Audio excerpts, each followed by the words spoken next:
What's up, everybody? How's it going? Welcome to the live stream.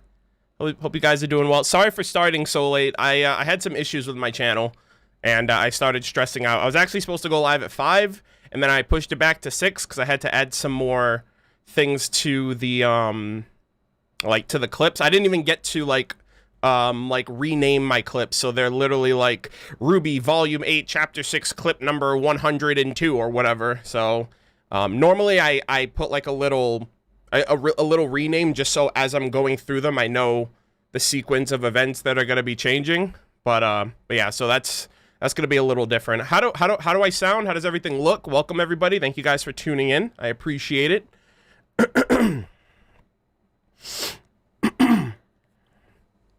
Thank you guys for tuning in. I sound good. Everything looks good. I need Chair Coon for my therapy. Yeah, this chapter, man. I'm super nervous for tomorrow. Everybody on hey, Majestic Hero, thank you so much for becoming a channel member. I appreciate that. If you link your YouTube with your Discord, you will have access to my server. Thank you, thank you. Yeah, so a lot of people on RWBY are tweeting about tomorrow's chapter, and it's getting worse and worse for me as the days go on. Like I don't know. Like very anxious, nervousness, scared. Don't know what they're gonna do to leave us off. But yeah, tomorrow fucking morning, dude. And we don't know how long it's gonna be. We haven't been getting thumbnails until like the morning of, so I don't think they're gonna, I think we're gonna be left in the dark until the very moment that the episode drops. Oh, some of you guys will probably be happy to know this, but today's poll is going to be the first ever, I think, sequel poll to last week's poll. So last week, I did a poll on, also, stay tuned to the very end if you guys want the top tier quality content that y'all subscribed for. But yeah, so last week's poll, we did like favorite fruits. So we did apples, oranges, bananas, and grapes. And a lot of people took offense to some fruits that were not in there. And that's not my fault, okay? There's only 4 poll choices that you could put on Twitter. There's 5 you can put on YouTube. And I'm out here like, bro, I only have 4 options. What do you want me to do, right? So, so today's poll is actually going to be part 2 of the fruit fiasco, right? So last week we did apples, oranges, bananas, and grapes. Today we're going to be doing mangoes, pineapple, so what was it? Strawberries, mangoes, pineapples, and I believe peaches/pears will be together. And yeah, this will be I guess this will be the true definitive fruit poll that everybody really wanted. So yeah, I'm just throwing that out there. I'm just letting you guys know that right now.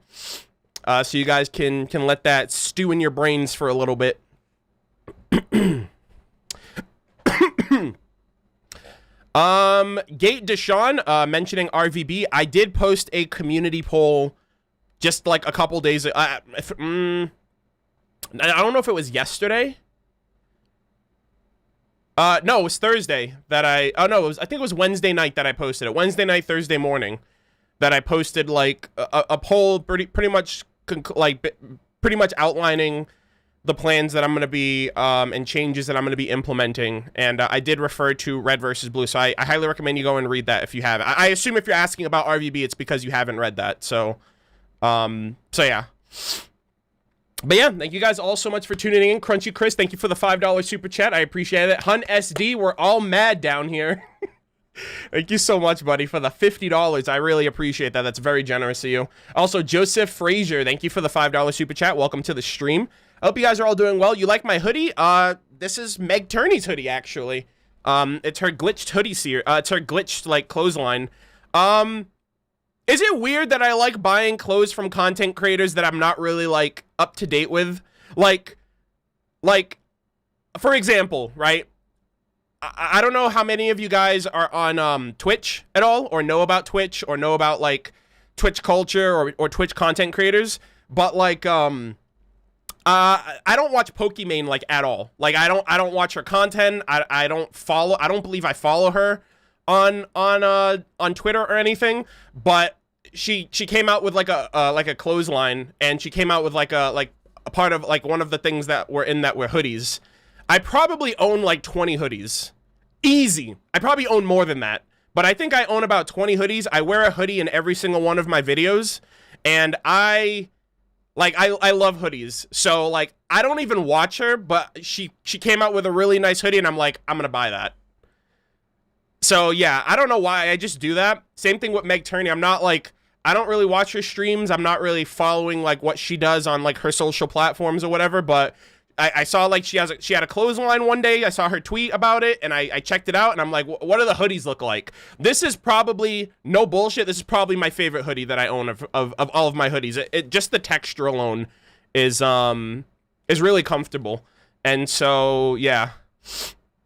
Team Sim, okay, relax, okay? I have Vadi Video hoodies, I have Roberto Blake hoodies, I got Rooster Teeth hoodies like RWBY and like Genlock and shit like that. Like, relax, okay? I spread the love to anybody who provides me quality merch. I'm a big fan of hoodies. Like, if you have a really nice hoodie, if it has good quality, 9 times out of 10, I will buy it regardless if I know you as a creator or not. So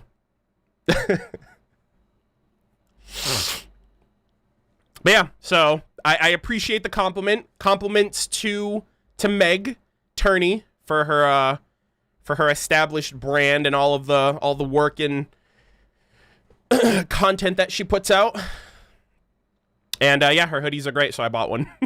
Actually, I bought another one too, but this is the one I'm wearing right now.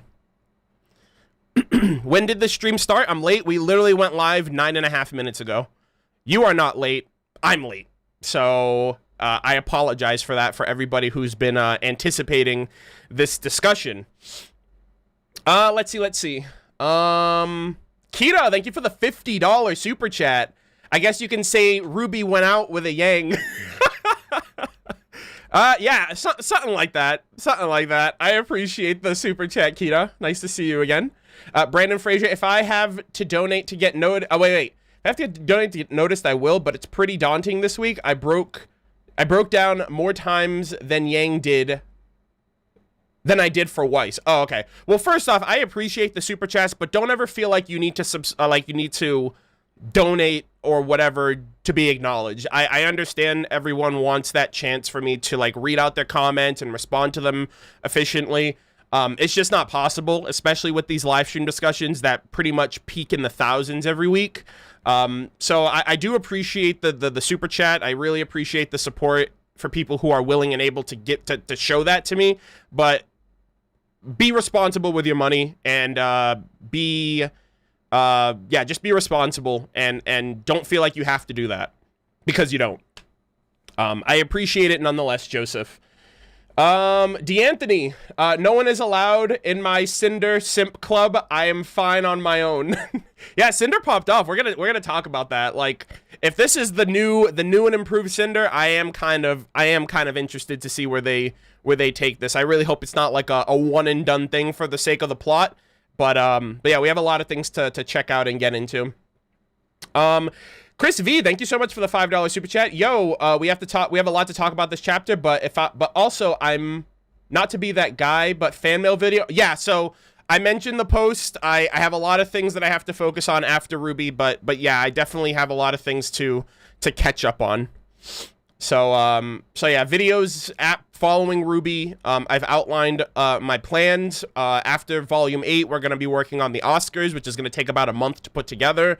And then following that, I'm going to adhere to a schedule and start putting out, pretty much resuming the content that that has been on the back burner due to RWBY.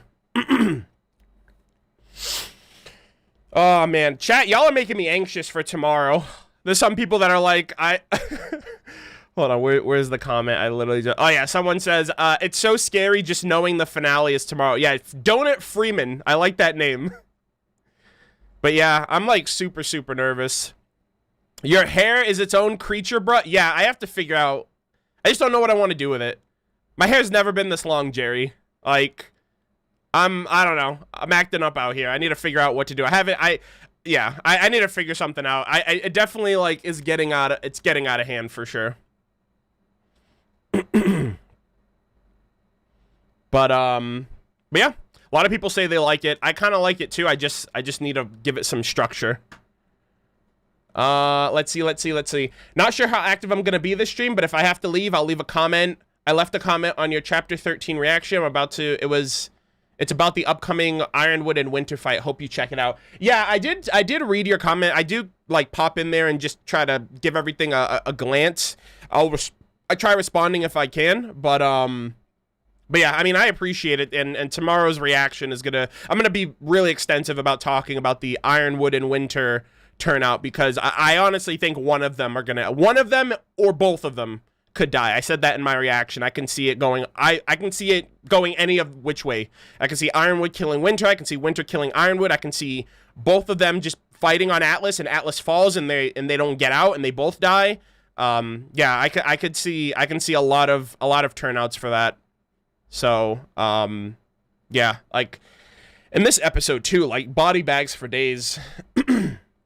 Part of me is thinking, we're going the Wonderland route for Volume 9. I will talk about that, so I don't wanna jump ahead too much there, Hunt, because I do want to talk about that when we get to it.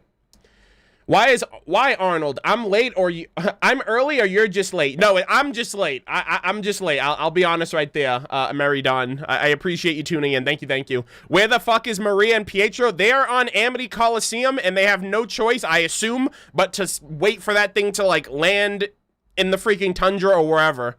Yeah, I assume they're stuck up there. Because it's like, I don't know. They probably got on, and then when Amity launched, I don't know.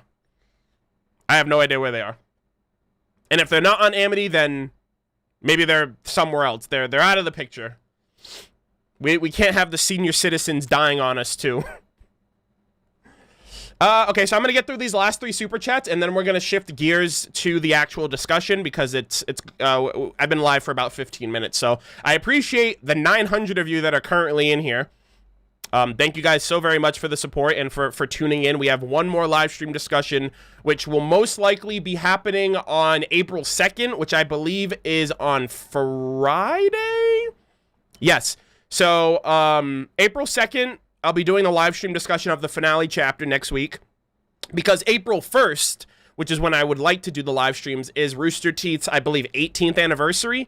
And that's the day that, that's the anniversary of the company's founding. And that's when they do all of their Rooster Teeth announcements and stuff like that. They also just recently announced RWBY Grim Eclipse Definitive Edition for Switch. I don't know if you guys saw that, but they're adding, like, some new, like, cosmetics, Volume 8 outfits, Power Armor outfits, all of the previous DLC. And that's coming to Switch in, I think, May? I think that's what they said. So yeah, so I guess they're doing some early announcements now, and Carrie teased that they have a lot of other things that they're going to be talking about. I assume they're going to talk about it on the 1st. Are you getting the game? Probably. Yeah, probably. I mean, to play it on the Switch, I can just play it whenever. I've already played it extensively on, like, I got the Platinum on PlayStation. I played it on Steam with people on stream in the past. I think I got it on Xbox as well and just played it here and there. But But yeah, I know that they're working on another RWBY video game, and they're probably going to announce that or talk more about that next week. Okay, so serious question. Do you think Yang is really dead? Or is she surviving through plot? I will get to that. I don't want to jump and answer questions before we get to them. But I will say that I do have a bit to talk about regarding Yang. But I do want to answer it in chronological order. So I do appreciate the $20 super chat, William, but I don't want to jump around a bit. You know, I want to keep things concise, especially if I turn any of these into their own standalone videos. But thank you. Just listening while doing college work. Really nervous for tomorrow. These fights are going to be crazy. I don't even know how they're going to wrap it all up in one chapter. Love you, Arnold. Keep up the great work. There are so many outcomes here. Like, there's so many outcomes, and I'm very much there with you. I don't know if we're going to wrap this up in today or tomorrow. We might have some lingering bits of Atlas in Volume 9, and then halfway through Volume 9, we might transition the whole way through. It really just depends if Atlas falls tomorrow and who makes it through the portals and who doesn't. I think that's what it's really going to come down to, because the Maiden will no longer be in Atlas, the Relic will no longer be in Atlas, and whatever happens in that kingdom, the aftermath of that is going to be really screwed up for anybody, for any for any survivors, number one, and two, for any like rescue attempts that come in to help from other kingdoms. So yeah. I'm also expecting like a 20-minute chapter at the very least. I really don't know. It's kind of up in the air. Hey, Simply Beta, lurking and working. Have a great night. Thank you so much. Hi, Taylor. I hope you're doing well. I am nervous for tomorrow. That's all I'm saying. Very, very, very, very nervous. Everyone gangsta until you realize either Willow or Whitley can now summon the Hound. I'm not completely sold on that. Like, you really have to kill it. Like, I don't know. I think that might be not necessarily true. Not necessarily true. I mean, it'd be pretty dope, especially if Whitley's first summon is the Hound Grim. That'd be pretty boss. Our boy William Pendragon better survive this finale. Hey, we'll post a candlelight vigil for him if we don't hear back from him by next week. But with all that said, ladies and gentlemen, boys and girls, welcome to the discussion. I really appreciate you guys tuning in. Unfortunately, I gotta put slow chat on. Y'all know how it is. I love you guys. I love the support. I promise it won't be that bad. I'm gonna be nice to you guys this week. We're gonna go from 40 seconds. Hey, 40 seconds to 39. Okay. So don't say I never did anything for you. Anyways, I appreciate you. Okay. This chapter, man. This chapter, bruv. Okay. You guys can hear me well? You guys can see me well? Oh, yeah, that's right. I have to... Hold on. Let me do one of these real quick. Do I want to... Yeah. I'm going to record just in case I extract anything from this live stream to be its own video. And that'll save me some time down the road. Okay. So... the plan is in motion. And I gotta say, overall, I think it's a really good plan of, like, phase 1, take care of Penny, make sure that she is able to survive through the loophole that they created with Ambrosius last week, or the week before. So, step 1 is done. Step 2 is the hard part, because they have this fractured communication. Watts took the CCT down, like we speculated in the previous chapter, and they have to figure out a way to convince people to just go through these doors, also not falling over the sides, and that, hey, the terrible situation you're currently in is going to be a lot better once you make it on the other side, which... Yeah, the villains had a really interesting counterplay. There's one thing about this chapter that I'm so upset about, and we'll get to that. It's not Ironwood either, despite what people might think. I do think Ironwood's whole thing was a little unnecessary, but But yeah, so I did like this opening part. They did have the warning, and I do want to emphasize that again. These clips are going to be like constantly on loop. So if you suffer like photosensitivity or like with lights, flashing lights, or things of that nature, just keep that in mind for certain scenes and certain parts like this bottom one. But yeah, so everyone is going to be kind of making the plan, like pretty much they're acting on, they're pretty much thinking on their feet of, okay, we have to go through and manually do everything. So Nora is basically being the messenger and getting through to everybody. She's also, and she's basically become a witch at this point. Like, you're a wizard, Nora. I also liked this one shot here because they basically look at Jean and are like, all right, dude, you have to be the guinea pig, right? Right? So he has motion sickness. This is nothing new for Jean. I just love that they referenced it right here. Like, he just held it in as he fell through. So, you know, the vomit boy thing, you know, the vomit boy shtick from volume 1. They mentioned it in volume 3. They mentioned it in volume 5. And even now, despite his evolution as a huntsman, despite his development as a character, some things never change. You know, he's still gonna be queasy on those trips with his family, and you know, whether it's an airship or traveling at the speed of light to an alternate realm of existence. So I just liked this shot right here, and I just wanted to give it a quick shout out. But I hated how optimistic they started this chapter out. You had the inspirational music, you had the really cool shots like this, and it just looks cool, right? It's like follow the yellow brick road. It's like some freaking, like literally some, you know, something out of the Wizard of Oz. You have all of these golden roads. Some people are calling it Rainbow Road. Some people are calling it, you know, like follow the yellow brick road, and it kind of makes sense. It's like, hey, all roads lead to Rome, or Vacuo in this case. So I actually, yeah, no guardrails. Ambrosius is he's a character, right? Ozpin said that from the very beginning. Why? I don't know.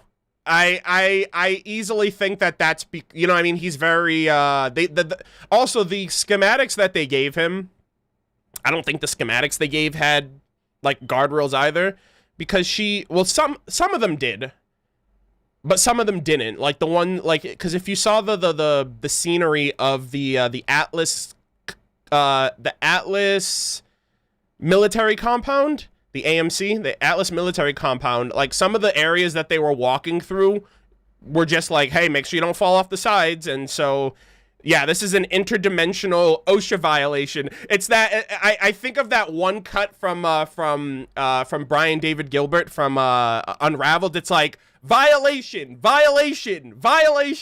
where he like he pretty much does like an OSHA regulation for every stage in Super Smash Brothers. If you've never seen that video, please watch Unraveled. First off, the series is incredible, and second of all, I love Brian David Gilbert, and I immediately thought of that as well. It's like, damn, this place has no railings. That's a violation. So yeah.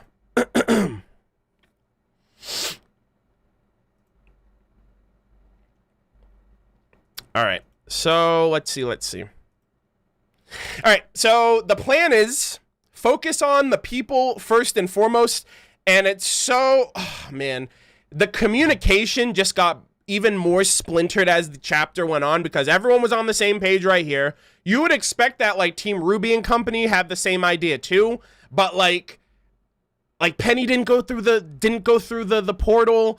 And like Nora's still like helping out all of the civilians and the other people with all this going on. And then like, I don't even know where Jean's also in another portal, like in the freaking subway system helping people.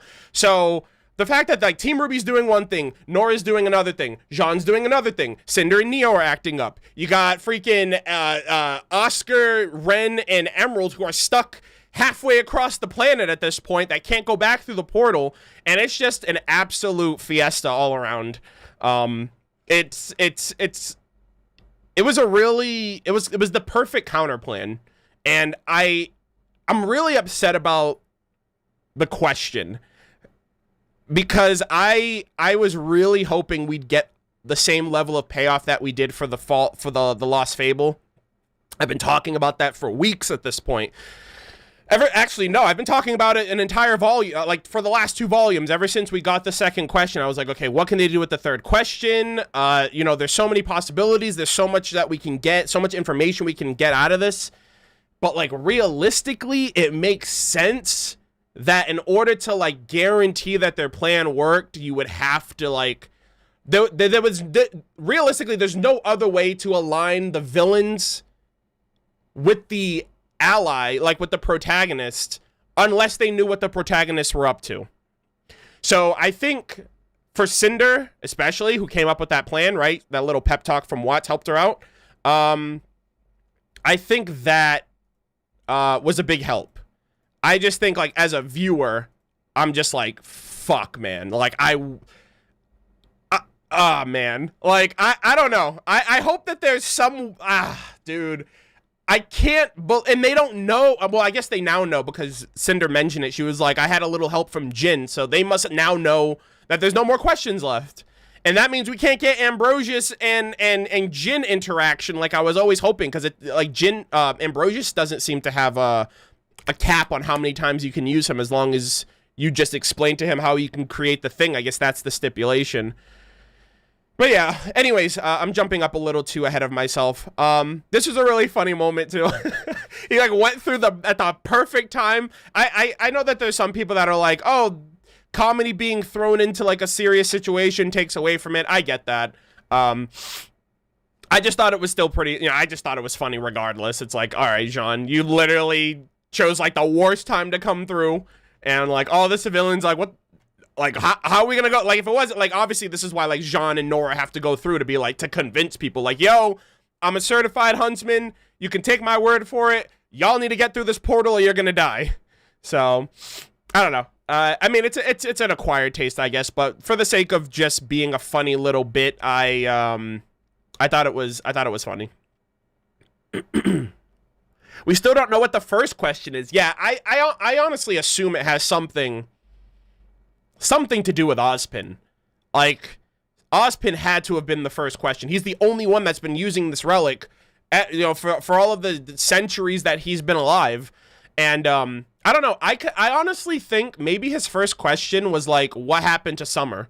Because he didn't even know what happened to her, and this was within her lifetime, or within the lifetime of Team Stark. So it would be interesting if he found out what happened to her, and then he was just like, oh, and now he knows what happened to Ruby's mom, but nobody else does, and maybe I don't know, like, that's the only other thing I can think of, but I think it would have had to have been Ozpin who asked that question, because he was the only one that has access to the vaults.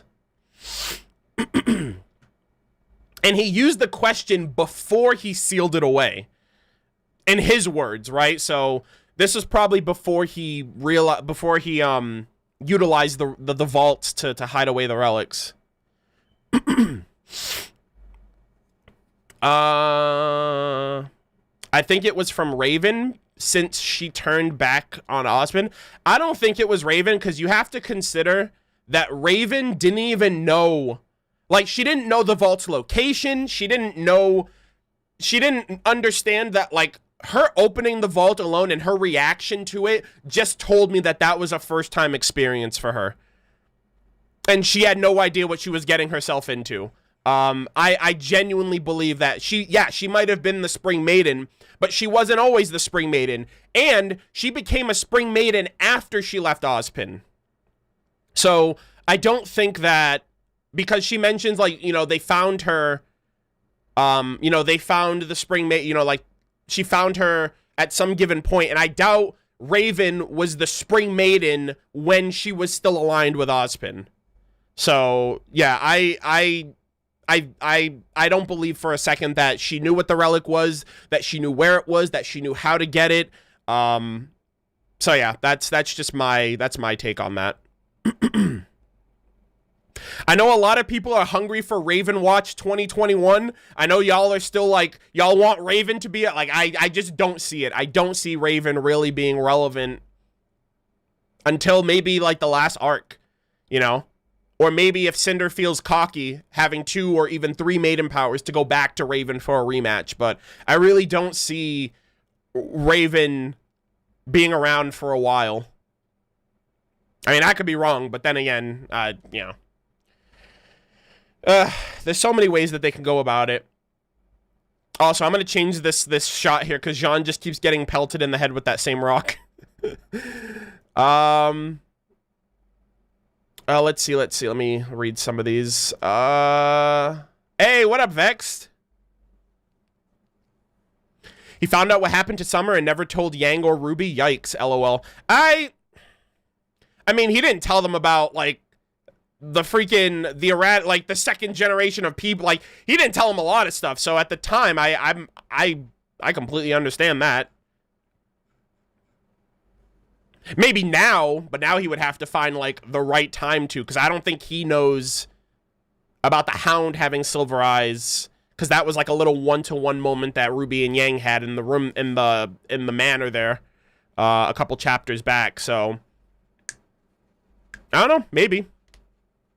It's also probably not the best time to drop that on them. Like, hey, I know we have a lot of other shit to get through, but I need to tell you about since we're being open and honest with everybody, let me actually tell you how your mom tragically died or tragically disappeared.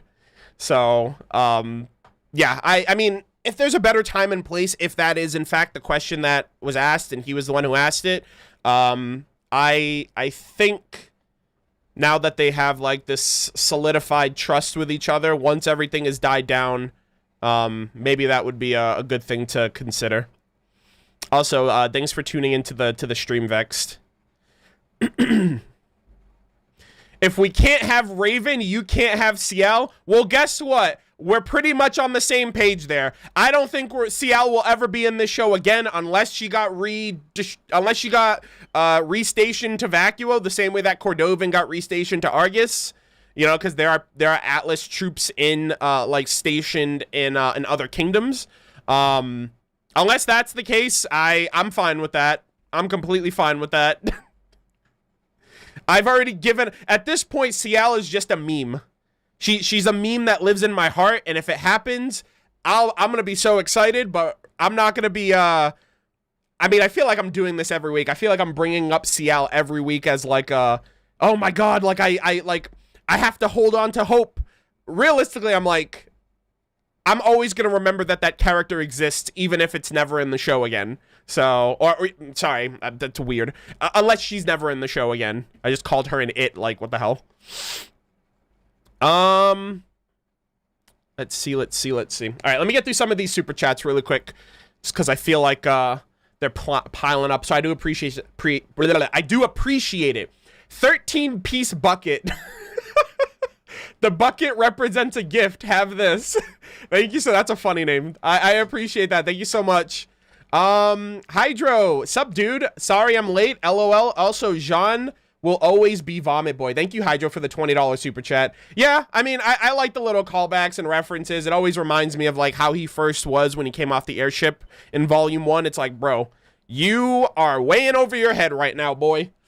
And, yeah, he's come a long way. I just love that. Regardless of everything, he, like, motion sickness will always be your nemesis. Zach Feifel, Salem's gonna be pissed and probably kill Cinder for using the final question. Yeah. Well, yes and no. She'll be upset because she won't have a question. She won't be able to ask where the beacon relic is. So finding that is still gonna be a challenge for her. But if Cinder used the question to solidify 2 relics for Salem, I think that's a good trade-off, right? Especially because I would much rather Cinder use the question to get a second relic than the heroes using the question from the villain's perspective. You know what I mean? Like, it's like Cinder, it's like, I'd rather use the question and get the upper hand on our enemies than them potentially using the question. Then we don't get a question and we possibly don't get the other relic. So again, I think it was a smart decision, but I think Salem would have much rather had the question. You know, Salem also didn't know that the 3 questions were used up. She probably still thinks there's 3 of them. You know, the first one was used before Team RWBY. Well, no. She must know. She has to know that there's at least 2 questions, because when her and RWBY were talking in Ironwood's office in Volume 7, Cinder, RWBY mentioned to her, like, we know what, we know, you know, we've seen what you're capable of. The lamp showed us. So she must already know that at least 1 question was asked. The second question, no one knows what it was asked, and then Cinder just used the third one. So, yeah. But Salem, I mean, this is Salem's gambit. Like, she's expecting this lifetime to be it for her. I understand she can wait another 100 years, but the whole point of the show is that it's happening within this lifetime, in Team RWBY's time. So, I'm not, you know, for me as a viewer, I'm not thinking, oh, well, just hold on to the relic for another 100 years and you win. I don't think it's that simple. And that would be incredibly boring. So, yeah. Jin said she wouldn't let RWBY let her ask the question without using the question again. And I'm assuming she can't lie since Ambrosius can't destroy. Yeah, I mean, knowledge you can't spread. Yeah, she can't spread fake news, essentially. Just like Ambrosius can't destroy because, you know, that goes against his whole shtick as being the relic of the spirit of creation. Yeah. But like RWBY asking that was because she summoned her without the intention of asking a question. It's very different in Hazel and Oscar's situation because they were planning on asking a question when they summoned her. It's just upon seeing Jin, it allowed Hazel to reconsider now that, you know, basically because he trusted Ozpin and Oscar's word. Hey, what up, Josh? What's up, Zeno? Welcome to the stream. I appreciate all you guys too. There's 1,003. Oh my God. There's 1,370 people in here. So I just want to say this right now. The most viewers I've ever had in a stream ever is about 1,400.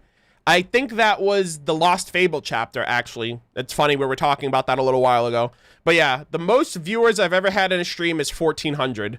I think 1,402. We're not here for your money. And so I'm not even like in the thick of this discussion, and we're like, we're popping off right now. Goddamn. I appreciate it. Thank you guys. Also, James Betteridge. I hope I'm saying that right. Thank you for becoming a channel member. Enjoy your RWBY emblem, your emotes. You'll also have access to my Discord server if you link your YouTube and Discord accounts. Thank you, thank you.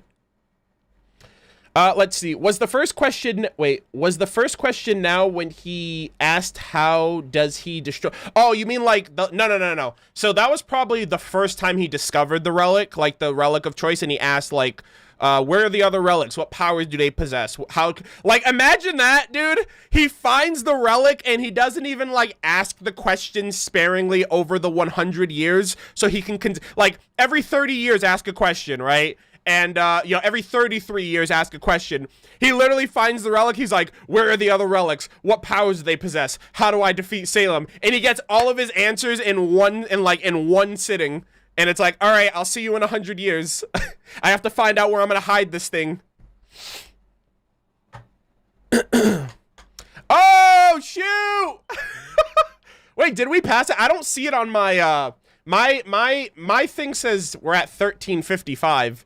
Whoa! Hold on, let me go on my phone real quick. Jesus, and this isn't even the fucking finale. Are you kidding me? Oh my God. Hold on. Jeez. Yeah, I'll see the I think I'll see the overall total. Mine said 1,437. Jesus. Y'all better not be botting me. That's all I'm saying. Those better be actual humans. Also, for anyone who's curious, I have 2 bottles of water this week, and a Gatorade if I really need it.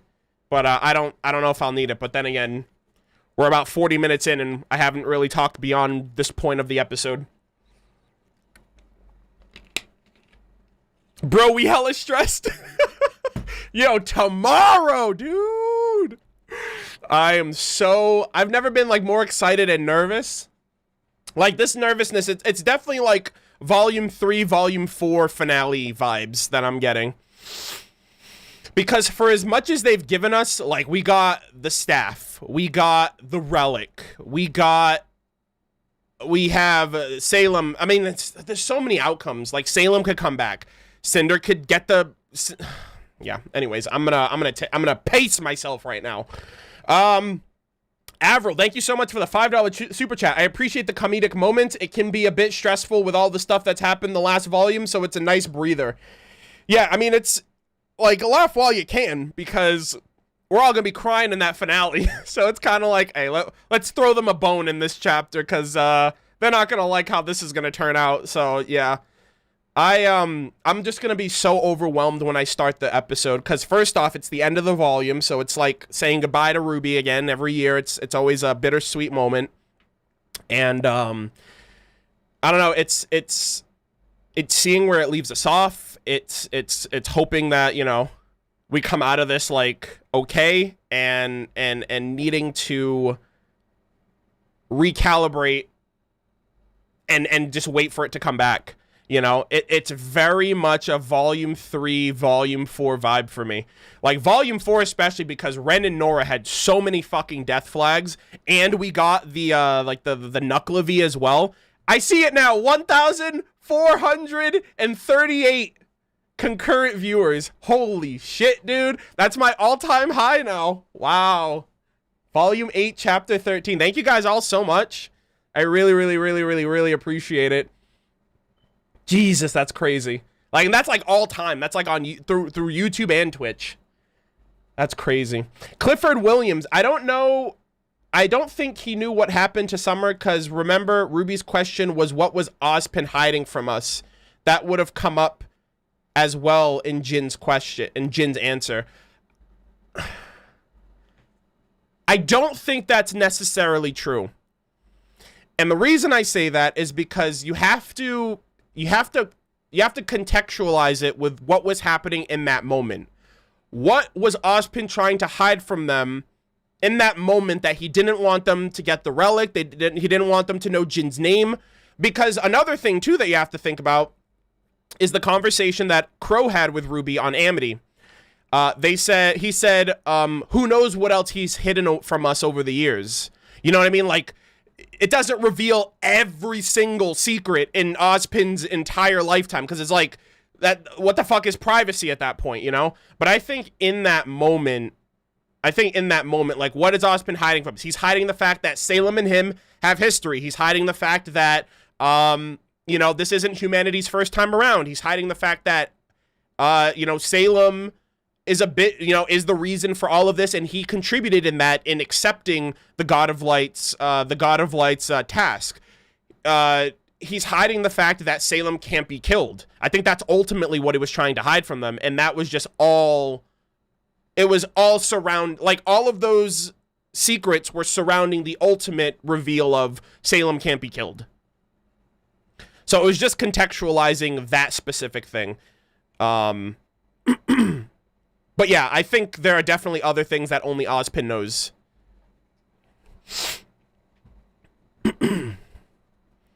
But that's just my opinion, you know. It's all about perspective, so I think everyone can have a different interpretation for how things play out. I am in no way, shape, or form the end-all, be-all of opinions of this show or this community or the fandom or whatever. And despite my my counterclaim or my counter-argument to your comment, I think that you know, until we find out for certain, it's kind of up in the air. But Clifford, thank you very much for the $20 super chat. I appreciate that. Okay, so I'm gonna get through I'm gonna try to bounce back and forth, because there's so many of these super chats, and I really need to, I can't do, like, if I spend time on these, if any that I don't get through, I'll go through them as the discussion progresses, but any that I don't get through, I promise I will get to them at the end, as I always do. I just don't want to be spending the entire stream responding to super chats when I want to go through the conversation, the discussion. So please do not take it personally. I do appreciate all the support. There's almost 1,500 people in here, so I'm one man. I apologize. Don't you own Rooster Teeth? Yeah, I guess you saw that on Twitter. Oh my god, I've had a fucking time this week. We'll talk about that as well, because I'm a little annoyed. Anyways, this, so another thing that's really cool, I didn't notice this at first. It actually took my second watch to realize this, but,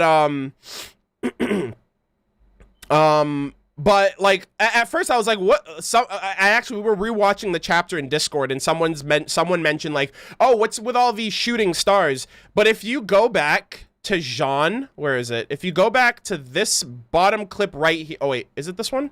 No, it's the one where he gets bolted through. Yeah, so if you look at this bottom shot right here and you see Jean like go through it, it actually shows, actually, you know what? I'm going to enhancing. So it actually shows him. So right here, he's traveling at like light speed.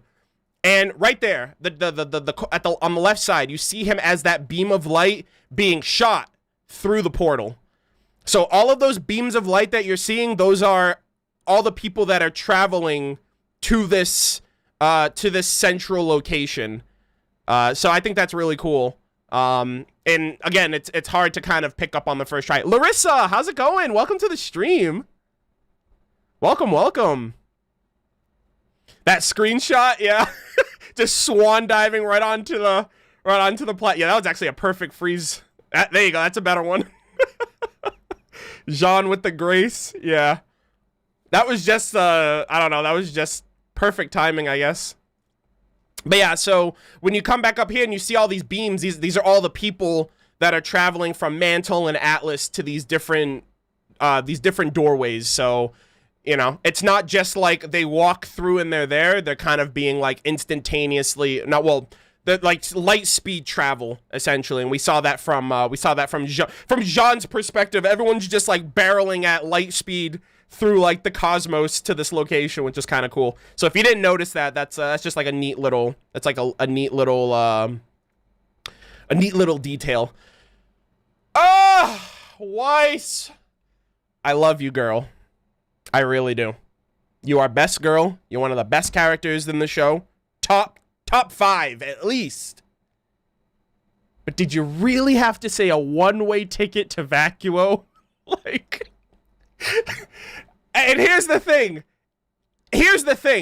right? Because people are like, oh, well, how could they screw this up? They knew that, like, that's a very easy thing to overlook. Like, Ambrosius gave them the specific rules, and there was still some things that, like, they weren't able to cover their bases with everything. I think that was very, very believable, and I probably would have made the same mistake, to be honest. I don't know if I would have specifically said a one-way ticket, like, because just speaking about it, it's like, hey, we're just shooting straight to Vacuo, no other detours, we're just, you know, beeline straight there. But the way she phrased it, Ambrosius literally took it verbatim, like, oh, okay, well, you can't come back. And it's, yeah. And I love how Ozpin was like, oh dear. Like, oh dear, Ambrosius, that son of a bitch, I swear to God, I hate him. This again, are you serious? So, yeah, it's one of those mistakes that is, it's so obvious. Like, after the fact, you would think to yourself, how the fuck did I make that mistake? It's so obvious. It's almost like one of those, like, the obvious things that you overlook, and after the fact, you question, like, am I an idiot? Like, how did I not realize that? So, yeah, I mean, I would have made the exact same mistake. Ozpin didn't hear the conversation with Ambrosius. Well, here's the thing. I think he implied that. And then, I mean, I guess Oscar thinking on it, they would have had to have planned that then. Like, but yeah, that is a little weird that from Oscar and Ozpin's perspective, they got a retelling of what Ambrosius did based on what Weiss said. But unless they specifically said that, and that's why she said it to him, it could have been a group. It could have been a group fuck up. I don't think it was necessarily just Weiss's fault. It could have just been like, all right, one-way ticket to Vacuo. We don't have to worry about anything. Let's hope we thought of everything. It's like, well, you didn't think about that rule now, did you? So,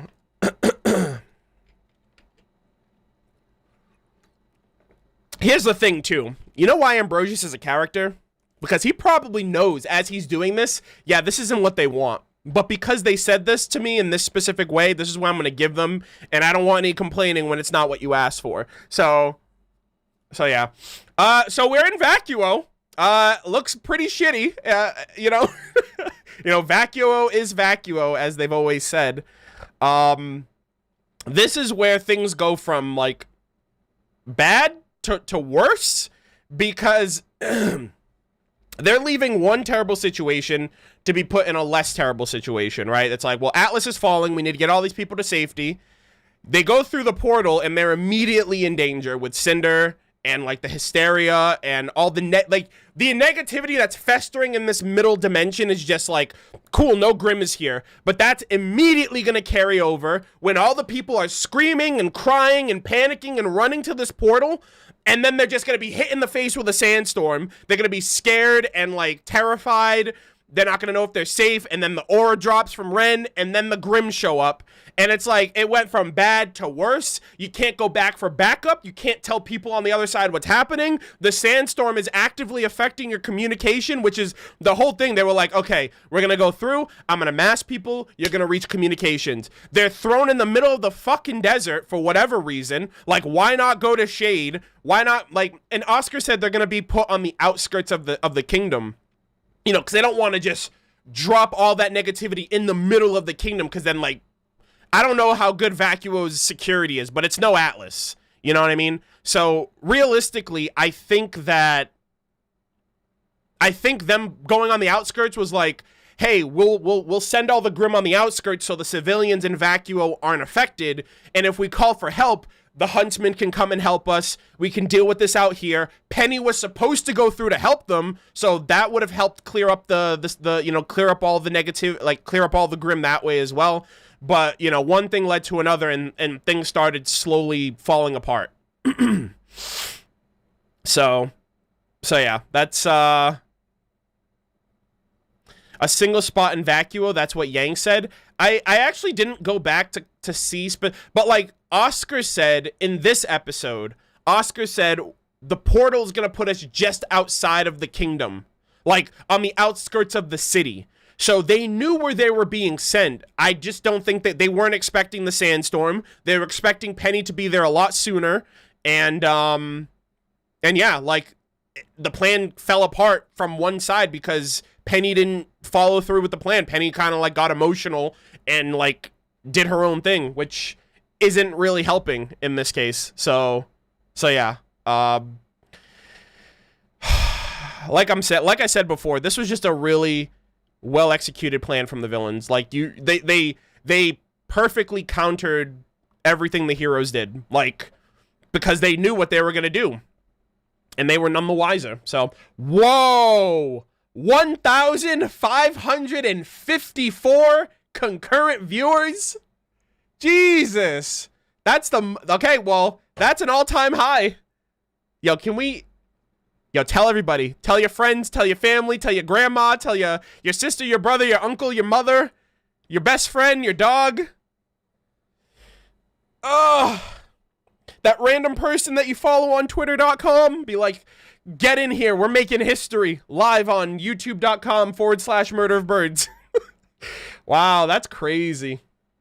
That's literally the most I've ever had in a stream ever for a live stream discussion that I've been on for the last hour, and we've only made it to the first point of Vacuo. God damn it. Okay, so moving on from there. Okay, so really quick, I'm going to transition. I'm going to go back and forth with super chats just so I don't let them pile up. I do appreciate it very, very much. Arnold, we're going to die tomorrow, please. I'm already stressed enough with how many RWBY members have been hyping up this finale. Like, tomorrow, the community isn't ready. We just finished exporting the chapter. Like, I'm all right now because it's not tomorrow. But, like, 8 o'clock, 9 o'clock, 10 o'clock in the morning as I'm getting ready, 10:30, 10:40, 10:50, 10:59. Yeah, that's going to be a fucking train wreck. I'm gonna be a mess, dude. I already feel it. Like, before the chapter even starts, I'm just gonna be like, all right, like, let's just get all this emotion out now, so I'm not like an absolute mess during the reaction. Pigeon Power, thank you for the $20 super chat. Hey man, good to see you. You excited for RWBY Volume 8 finale? Oh boy, yeah, I've been seeing those all week. Yes and no.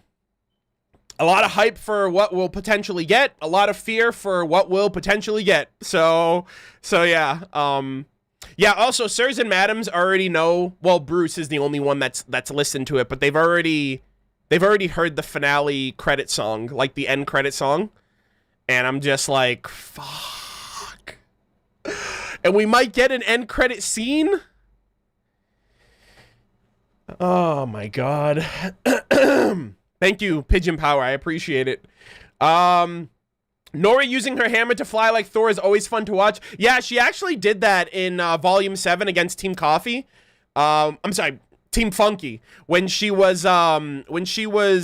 chasing Neon Cat. Neon Cat like loves to talk shit, so she's like, "Oh, your boyfriend has all this energy. Where's all that energy when he's around you?" And she's like, "I'll teach you to talk about my man." And she just freaking became a wizard and chased after her. And we're just like, what the fuck? When can Nora do that?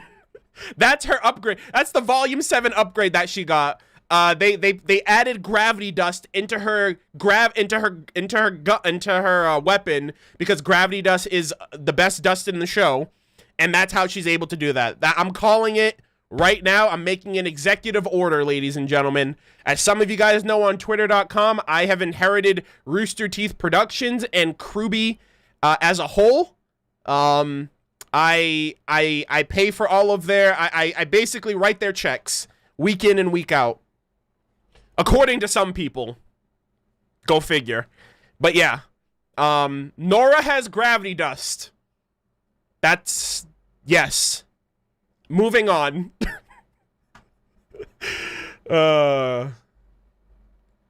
DLV Zeno, thank you for the $20 super chat. This finale better be 30 to 45 minutes long. Oh boy. I don't know. Most shows aren't that long, unless you're talking about like a Netflix weekly show or something like that. So, is your name really Arnold though? You'll never know. You guys want to actually know a little fun fact about me? I'm actually a junior. Like my dad's name was Arnold. And my name is my dad's name was Arnaldo, and so I'm Arnold. So I'm basically kind of like a junior to my dad as the senior. And I also have my grandfather's middle name. So my full name is Arnold Raul Delgado. So it's Arnold from my dad, Raul from my grandfather, and then our family's middle name, my dad's side of the family's last name. So yeah. Yeah, that's my government name. Also, we passed 1,600. Holy shit, yo! If we get to 2,000, that's gonna be fucking crazy. Yeah, you gotta roll the R when you say it. So, Arnaldo Raul Delgado. That's if you want, like, that's if you're being like, that's if you got like the accent for it or whatever. But like Arnold Raul Delgado is that's my name, and that's what I tell people. And I hope you believe me. Anyways, 30 to 40 minutes, I don't know. I'm expecting no chapter has exceeded like 28 minutes, right? And that's even included. You have to include the intro and the outro there. People literally want like, I want 30 minutes, not including the intro or the outro. And it's like, you're gonna keep wishing. Keep wishing for that. I don't even think the series finale of this show, however many years in the future before we get to that point, is going to be that long. But I think like 26, 27 minutes might be it. Might be. Do you think that we'll see Team Coffee or Team Sun in Chapter 14? Because Fox is the only person who would be able to detect thousands of people in a sandstorm. So, whoa, Kermit Clinton, thank you for the $100 super chat. Holy shit. Okay, hold on. I had a thought real quick. So apparently, there is a line in the RWBY After the Fall novel, which is focused on Team Coffee and Vacuo, that they reference a sandstorm coming, like a sandstorm blowing in during whatever events were happening. And so I wonder if the events of what's happening right now, from Ren, Emerald, and Oscar's perspective, is tying in with the book, right? And whatever detour we're going to take for Volume 9, right, if Team RWBY and company falls through, it would make sense why Team RWBY isn't a part of the events that happen after the fall or before the dawn or whatever. But I haven't read the book myself, so I can't confirm that. I will have read both of those books before we officially go into Vacuo because I want to be in the know with shit like that. But yeah, like, we have all the Ravagers. By the way, those Grimm are called Ravagers, the ones that were at the end. They were, I believe they premiered in After the Fall, the book, and they were also in the RWBY Amity Arena video game. They premiered in the game alongside Carmen Esclados. So yeah, that'd be kind of cool. They would just have to be in the right place at the right time for that to happen. Yeah, Fox would be the only one that would know that, which would explain why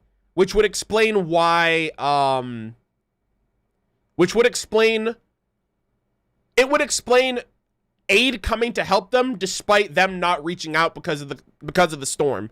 It would be the fact that someone already knows that they're out there. So let's see. Oh my god, there's so many people. Oh yeah, I'm not Latino, I'm Cape Verdean. So it's like it's like Portuguese colonization. You know, it's a Portuguese speaking country, but Creole is like the Cape Verdean spoken language. I don't speak it. My sister and my mom do, because I didn't know how to speak languages as a kid other than English. So yeah. My mom's from Cape Verde, my dad's from Africa. And I was born right here in the US of A. Little fun facts by Arnold, by the way, if that is my real name. Anyways, do you think Bill is dead? I think everybody in that fucking room bit the dust, okay? I am so... You know what? We're gonna talk about that. Remind me... Okay, I'm gonna say this one more time because it's becoming a meme at this point. Remind me of Cial Soleil. Remind me of Cial when we get to that point, okay? Remind me of that when we get to that point. Anyways, let's see. Okay, so all hell breaks loose, by the way. We've been on this freaking these loops for forever. But yeah, so Penny doesn't move from that spot, by the way. She probably moves maybe like 2 feet, but between the time of them saying, Blake saying, just go, we got this, to Yang falling off. And if she had just gone through, it would help so much the situation that's going on in Vacuo, because Penny should have been there by now. And Cinder popped off, obviously. But yeah, there's just a lot of craziness. Anyways, let me get through this really quick. Kermit Clinton, my question is, why didn't they go to Mistral instead of... So, there's a bit of jumping around. I do want to focus and talk about that especially. So we're kind of on the same wavelength there, Kermit. I don't want to jump around too much, but I specifically have something to address and mention with that in particular. I don't think that they're that defenseless. Also, Vacuo is a survivalist kingdom that's not good for the citizens of Mantle and Atlas. Yeah. So I kind of have a little bit of I don't want to say like a gripe, but yeah, I question the rationale of going to Vacuo over Mistral or anywhere else. I guess I'll talk about it right now. Fuck it. Yeah. So so I understand for the plot why they would do that, right? I understand that they would do that because Vacuo is the next kingdom, and it kind of removes this issue that they've been having where for Volume 4 and Volume 6, some of the criticism thrown at the show is that whenever there's a travel sequence or a travel arc or a travel volume, there's a lot of downtime. There's a lot of shit not happening, right? They hate people don't want to be stuck in a house. People want to be constantly moving, right? And traveling from Atlas to Vacuo basically would mean that they'd have to be in an airship at the very least during the entire travel. So traveling from Atlas to Vacuo just takes the travel volume out of the equation altogether. However, where the issue comes from is like they've already created this. They've already made this creation, right? creating the pathways to and from locations should be doable, no matter what, because this showcases like that it's possible. So in my head, I think what they should have done, right, because I do think, like, realistically, like, sending all of these people to another kingdom that is now going to be the main target of Cinder, because of Salem, because not only do they have to get the Summer Maiden in this region, but they also have to get the Relic in this region, and they're kind of everybody is in the same place. What they should have done was created this entire, like, follow the Yellow Brick Road central location, but to but to Mistral or Vale, and send all of the people from Atlas and Mantle to those other kingdoms that are no longer going to be targeted by Salem, because the relics aren't there, the maidens aren't there. Then, once all of the people are in those kingdoms, Team RWBY would summon Ambrosius, they would get some schematics and whatnot, and they would recreate this exact same scenario, but just for them to go from whatever kingdom they sent the civilians to Vacuo. So that way they wouldn't have all this hysteria and panic and all that stuff. I think that, maybe not Vale, because, you know, they still have to find the relic there and all that shit. So I think Mistral would have had to have been or Argus, for example, right? Argus, you have Cordovan there, you have, like, Jean's sister and, like, all the people there that are protected by Atlas. I don't know how that would work with, you know, with them being there and, you know, ultimately being under Ironwood's jurisdiction and whatnot, but no, don't send them to Patch. the tiny, that's being, leave Taiyang alone, okay? I feel like Patch is his little escape from the world. Mistral's completely defenseless. I wouldn't say that, right? When we left Mistral, we literally had an entire Faunus militia group. You have Gira and Kali, who are now kind of reestablishing this new brotherhood of Faunus. And, you know, they seem to have left the kingdom in a relatively decent state. I wouldn't pick Menagerie either. Like, I don't think the humans would be... I don't think mixing Atlesians with Mistral, with Menagereans, Faunus of Menagerie, on their home turf, is a good idea. So yeah, I think anywhere else but Vacuo would have been a good call. And then all they would have to do is, you know, summon Ambrosius again and be like, all right, our first pathway is done. Now we need a new pathway, the same exact way that we constructed this one, but to Vacuo. I think that would have been a little better, because at the very least, it takes the equation out of the. It would take, you know. The reason they're in such grave trouble right now in Vacuo is because they have all of these civilians that are their main priority. And no offense, but the civilians at this point are a liability to them. So taking the civilians, putting them somewhere where you can guarantee their safety, and then going to where the threat is going to be, just as the huntsmen and huntresses, I think would have been a better call. But here's the thing. That's not as exciting. It's not as engaging for the plot, right? It doesn't build up the fact that they have a lot more to lose now because they took this risk. And high risk, high reward. That's the whole point of this plan. It's like they took the risk, and this is the payoff. This is like what happens. I'm not saying that this is worse than what they could have done. I'm just saying, like, I think that's the whole point. It's like they thought they had everything figured out, but you throw some anomalies in there. You throw a Fall Maiden into the equation, who's kind of been like given a little pep talk from Watts, and yeah, she's a little bit more wiser. She's less reactionary. She kind of lets her opponents make the first move. She's being still a little bit cocky, but she's calculated now. Now she's not acting all on emotions and entitlement, and like Cinder is kind of acting like the villain that she should have been acting from the very beginning, and that's very, very exciting to me. So yeah, I understand that there's an optimal route that they could have gone, but that's not the point. The point isn't to make the best possible logical, most believable decision all the time. Like, to drive the plot forward, you have to understand, like, the whole point of the fact of the matter was, like, they needed to take risks. And this is a risk.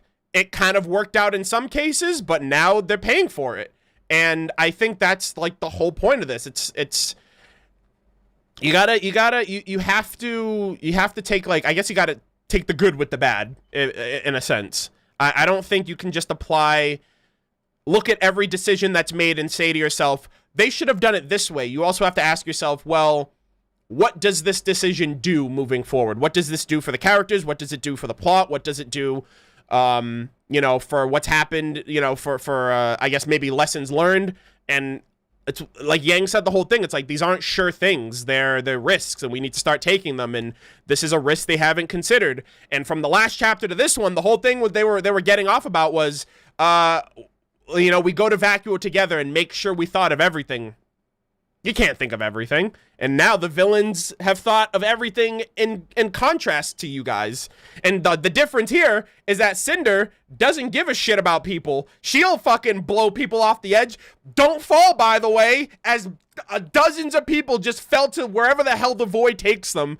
They're there with, well, at least they're there with Yang, right? I don't think Yang's dead because, like, plot armor and all that. So that in turn must mean that those people who fell off are also not dead. But we don't really know for certain. I'll call plot armor, but I don't fucking know. I don't know if they're willing to just change something about Yang, kill her off, or create an alternative situation where, like, Yang won't be around for a while or whatever. And I'll talk about that too, because I do have my own little thought process for what I think they're going to be doing for Volume 9 or Yang or that situation. But yeah, I think at the end of the day, it's very easy to look at situations in the show and say to yourself, that probably, like, why did they do that? You know, like, why did they do that? Why didn't they do it this way? And sometimes that is valid, but at the same time, like I just explained, I gave, like, the perfect optimal scenario. For less casualties, you do this. You send them from you send them from Atlas to Mistral, and then you send yourselves from Mistral to Vacuo, and it kind of takes out a huge responsibility, a huge burden being the civilians. But then you also have to look at it from the show's context. Would you really be satisfied with that? You would then be like, oh, well, that was pretty simple and no risks there. The villains didn't influence that at all. The hero, like, you know what I mean? Like, it's kind of like last chapter when everyone was mentioning, like, oh, they got the staff. Penny's a real girl. They created these walkways that people are going to Vacuo. They got everything they wanted. There was no risk involved. Nothing was, like, everything kind of went off without a hitch. And, like, now that we have this episode and potentially the finale, we can see that, like, just give it a little bit of time and you'll see things fall apart at the seams.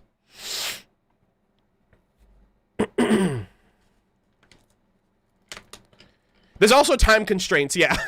I mean, we got 2 more chapters this volume, so they needed these 2 extra episodes to add all this shit to kind of really leave the volume off at a relatively decent point, you know, to pick back up whenever Volume 9 comes around.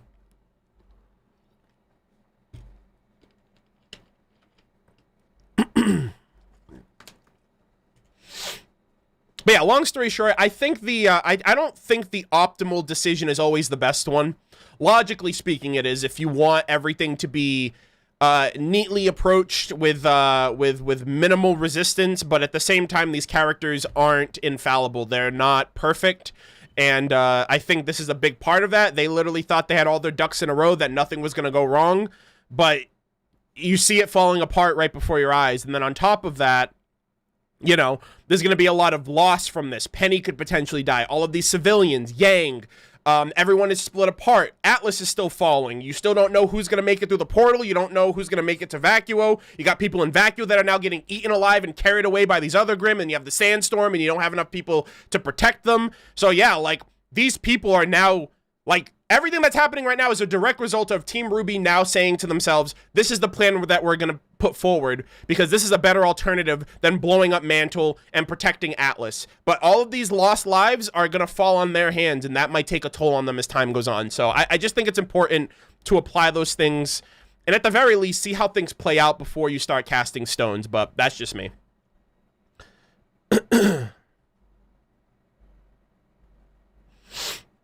Yeah, 2 left for non-first member. I'm speaking about that as a first member myself. I mean, I've been a first member since Volume 2 started, so yeah, I mean, that's just because I've been able to. I actually, like, was working when Volume 2 came around. I actually like I was working at McDonald's, and I was like, all right, I gotta be a first member. I got my job back because I was off for a year for surgery on my foot.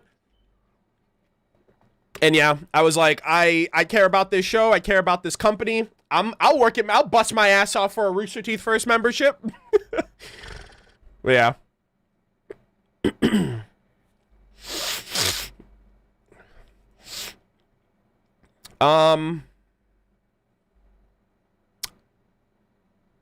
Yeah, I had surgery on my foot in 2013.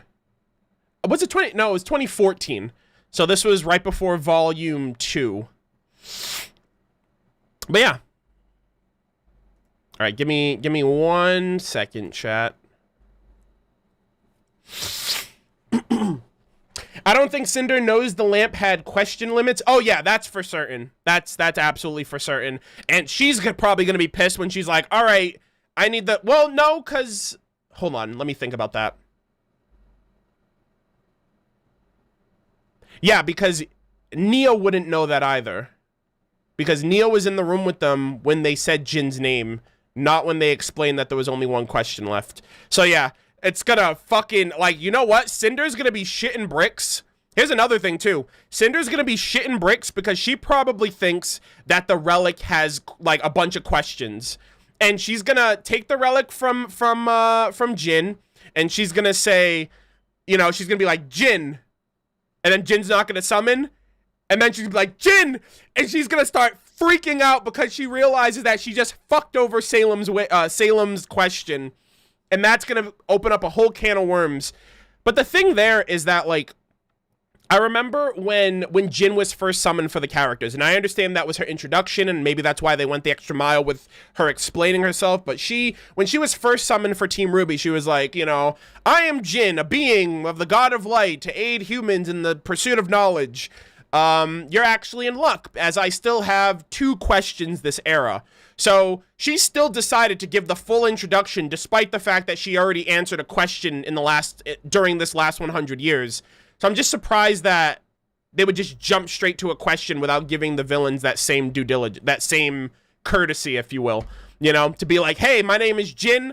I'm a being by the god of light. I have 1 question this era, which then would be like, do we really want to do this? But maybe they just skipped over that and they were just like, what question do you have? But I don't know. We'll have to wait and see, but if Jin did not specify how many questions she had left, Cinder is going to be freaking the fuck out when she realizes that she used the one and only question that was probably most likely needed for Salem to find out where the Relic of Knowledge is. I'm sorry, where the Relic of Choice is.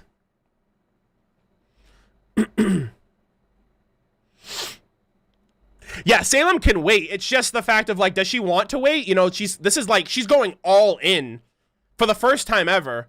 And, you know, I don't think she would want to kind of be patient in, like, building up a new group of people. Now that, because here's the thing. This is it.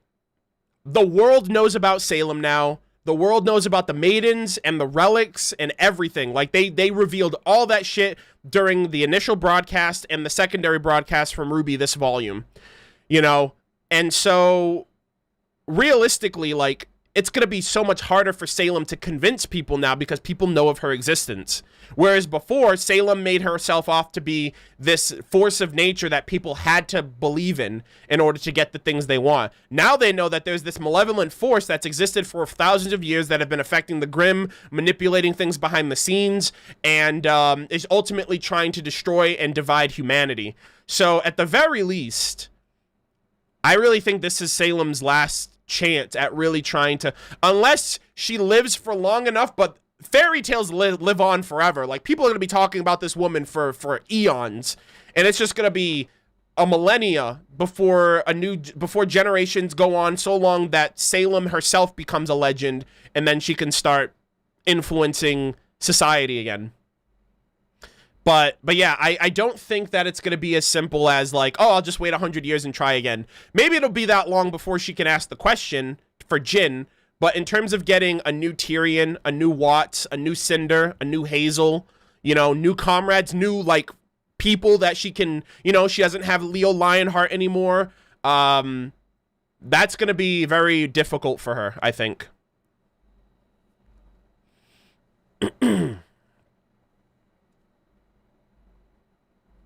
So yeah, I think overall the decisions being made are going to have ramifications both for the heroes and the villains, and Salem is not going to be happy when she comes back, but we'll just have to wait and see where that takes us.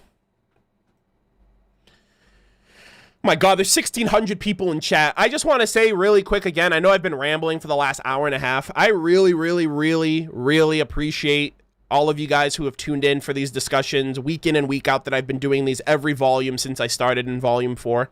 We've come a long way. You know, we've come a long way from still images. Now we got clips, we got good audio, good video. We got a lot of you know, banter and good vibes in the chat. And it's just kind of like an extra bit of content that I look forward to doing every volume. And I'm like baffled that we have this many people here. For the penultimate chapter. We still have tomorrow's finale and then next weekend's discussion wrapping it up. So I just really again want to say I really appreciate the fact that you guys look forward to the content that I focus on for RWBY every year. And especially being a part of these discussions, whether you can be here live in the chat or after the fact, for VODs, for people watching the VODs. You guys are the true MVPs because y'all watch this shit even though there's no like live engagement, so that's like pretty badass as well. That's pretty pog. I appreciate that as well. But yeah, and it's just gonna be bittersweet. I hate saying bye to the show. I hate like breaking from the routine. Sometimes I appreciate it because I put a lot of effort into, you know, the show, and especially this year, right? I did the reactions, I did the I still do the reactions, I still do the live stream discussions, and I started doing these mini segment discussion videos of, you know, certain topics and points of the stream and making that its own content for people who can't be here for the whole thing.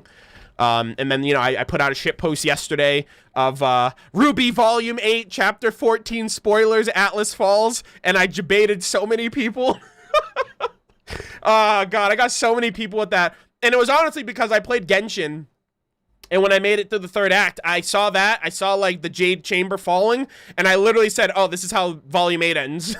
Atlas is gonna fall out of the sky, like fucking Genshin Impact predicted that before RWBY did. And so yeah, I like memeing. I like joking around. I like having a little tomfoolery with the chat and with people in the community. And so, you know, I just know that things are going to shift a little bit after RWBY's done. You know, I'm going to be doing some anime content. I'm going to be getting back to Red versus Blue, and doing some, and just trying to get it back on track with RWBY, with just getting a strict schedule back in place. You know, because RWBY always derails me, and I put so much focus and attention into the show and into the content on a weekly basis to where it's probably unhealthy at times. But, you know, you know, I've been doing this for so long, and it's always a joy to look forward to. And it's just great to know that there's a community of people who look forward to that with me. So sorry for being sappy in the middle of all of this, but I just want to say that that's incredible. I've never had this many people here for a discussion, and I just appreciate that you guys are willing to hear me ramble about an episode for 3 to 5 hours long. So yeah, thank you guys very much. I do appreciate it, and I plan on doing this for as long as the RWBY series is going on, for as long as I'm able and willing to be able to do this, and as long as there are people out there who wanna hear my opinions on the show. So let's move on now, because I feel like I'm stuck in. Oh, okay, all right, nice, sweet, pog. All right, so yeah. So another thing that I like is that in the previous chapter, we saw Team RWBY and company's plans being executed, right? Phase 1 with Ironwood, Phase 2 with the Relic and Penny. We saw the actions first. We saw Phase 1 play out, and then we got the plan, right? We got how they planned out Phase 1, how they planned out Phase 2, and then we got the execution. And I love how they decided to double down on that with the villains. We got to see, you know, we got to see the CCT get shut down before we found out what really happened, and we're seeing, like, Cinder and Neo. It's like, how the fuck are you guys here? How did you know to be in the right place at the right time? And then it's like, all right, well, now we're going to explain how this works before people jump the gun and assume that, you know, it's for the sake of the plot. So yeah, I said it before. I will say it again. I am not a fan that they decided to use the question as a viewer of the show, first and foremost. As a viewer of the show, I am not a fan that the result of the third and final question, despite not knowing if Cinder and company knew about it being the last question, and that's an entire thing that they're going to have to deal with Salem when she comes back around, because she no longer has her question for where the beacon relic is. But as a fan, I was very upset that the question we got was information that the viewers already knew. With an asterisk. And I put an asterisk there because 9 times out of 10, from past volumes, especially shout out to RWBY Volume 5, what was it, Chapter 7, Chapter 8, known by its song, right, with Yang and Raven. You know, it's like Ozpin has a deep and terrible secret, one that could change everything if word got out, like panic and hysteria. And it's like, all right, what is it? Holy shit, she's about to drop some crazy fucking lore on us. What's Ozpin hiding from us? Salem commands the Grim, and she can't be destroyed. Something that you probably have known since Volume 4. At least. And, or Volume 5 even, like when Ozpin came back and he explained like how he's cursed and he's just been like a walking man on a mission for thousands of years.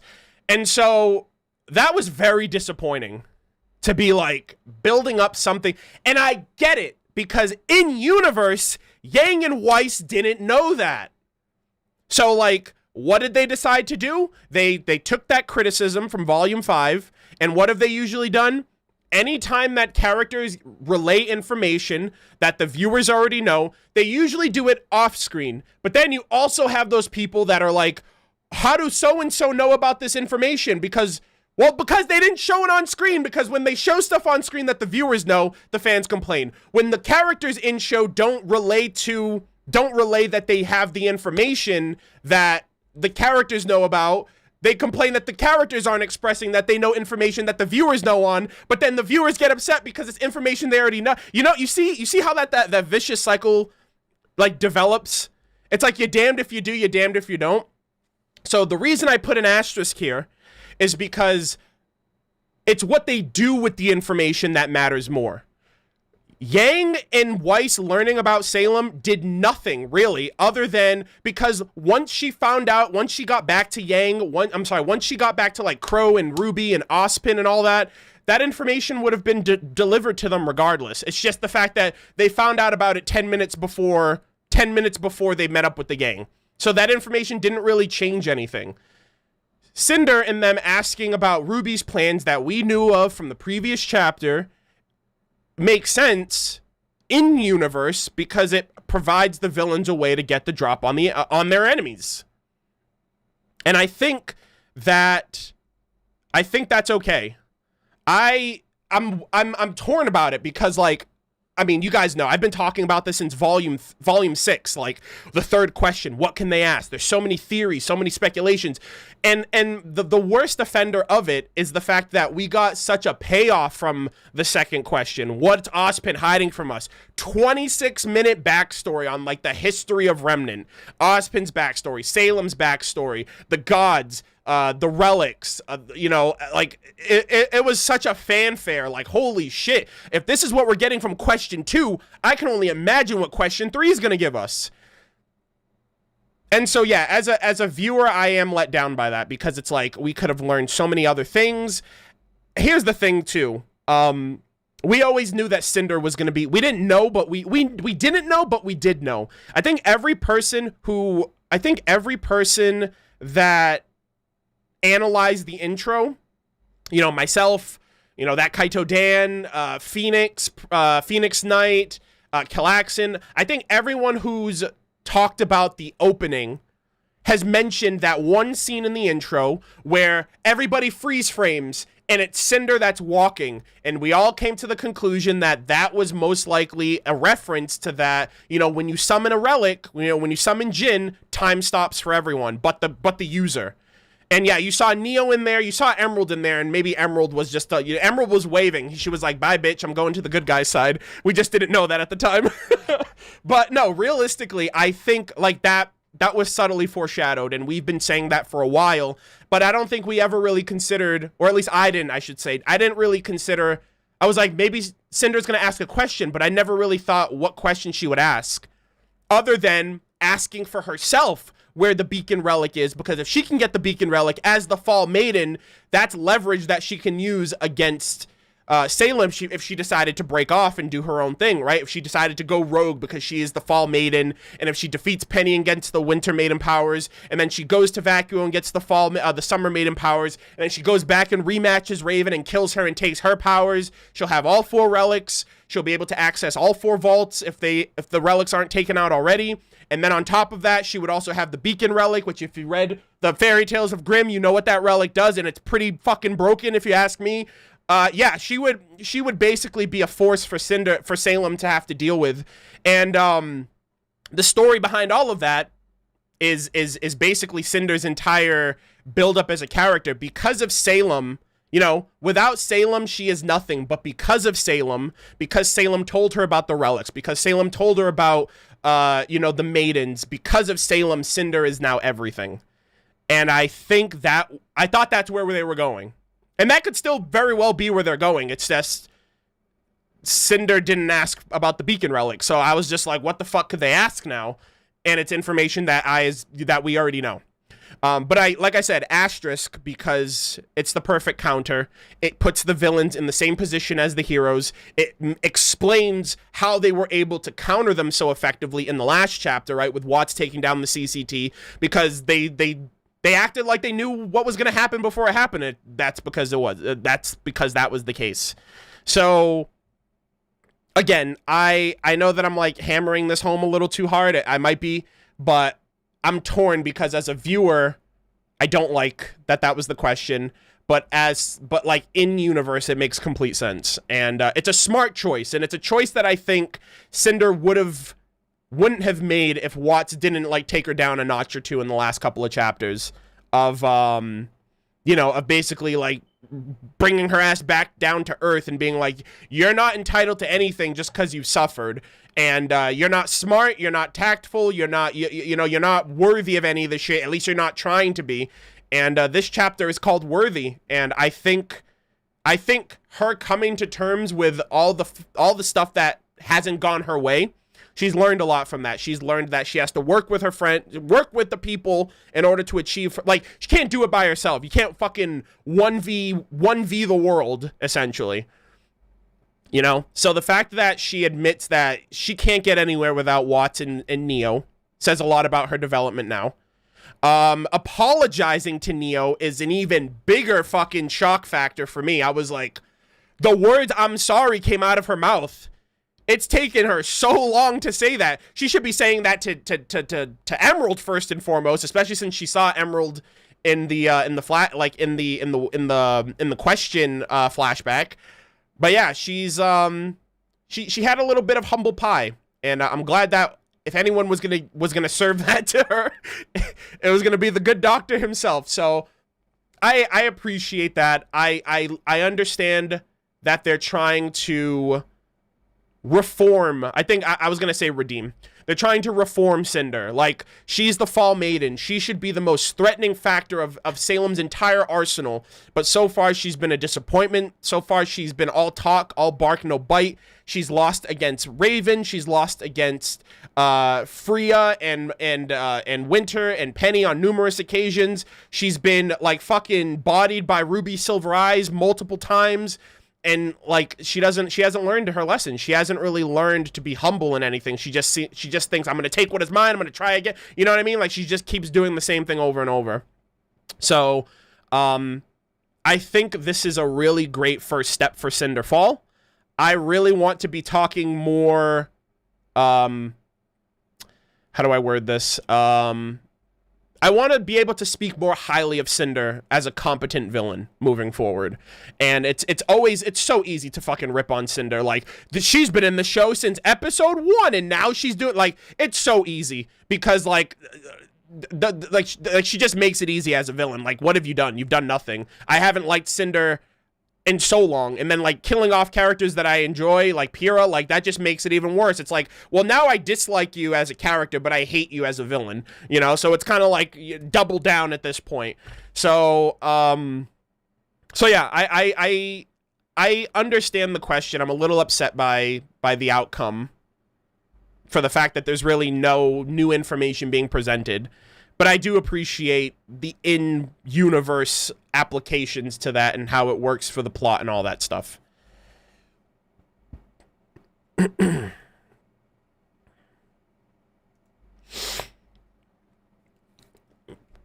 Oh God, why'd you have to bring up Pyrrha? I mean, that was like her fucking... That was her, like, her... That was Cinder's, like, no going back play right there. Was killing a Beacon student. Like, that just cemented her as, like, yo, I'm bad to the bone, and I'm you know, I'll see this through to the end, and I deserve this, and I'm evil. And so, yeah. I think that's just a big staple in her character at this point. I'm really sad that Jin literally saw, like, that they asked about, like, RWBY, and she was like, fuck, I have to comply. Like, like, she didn't want to. She's like, I'm a being created by the god of light, the antithesis of who y'all are. Like, y'all are, like, y'all ain't looking out for what's best. Y'all are just trying to create more death and darkness and mayhem and doom and gloom. So it kind of sucked that she was kind of like, I'm contractually obligated. Fuck. And, she had to comply, and it definitely was written all over her face, like damn. What does the Beacon Relic do? I am not spoiling that, because that's in the book, and if you want to find out, it's probably online somewhere. You can read it up, or you can buy the book. I prefer the audiobook because you can hear Professor Ozpin's sweet, soothing voice in some of those passages, and it's a very entertaining read, I should say. A lot of fairy tales, a lot of things we could potentially look forward to in the... Actually, the Fairy Tales of Remnant animation that they're working on, they might actually just animate those stories into episodes, and if they do that, then you'll learn about the Beacon Relic. Yeah, or be like me, get the book and the audio so you can hear it and you can read it with your eyes and follow along. I'm just extra. But, I mean, I got a book because I wanted it to be signed by E.C. Myers, and I wanted the audiobook because I wanted to hear Ozpin, so it's like, fuck! They're giving me two options that are both really, really good, and there's a lot of great illustrations in the book, too. Which book is it? Fairy Tales of Remnant. Hold on.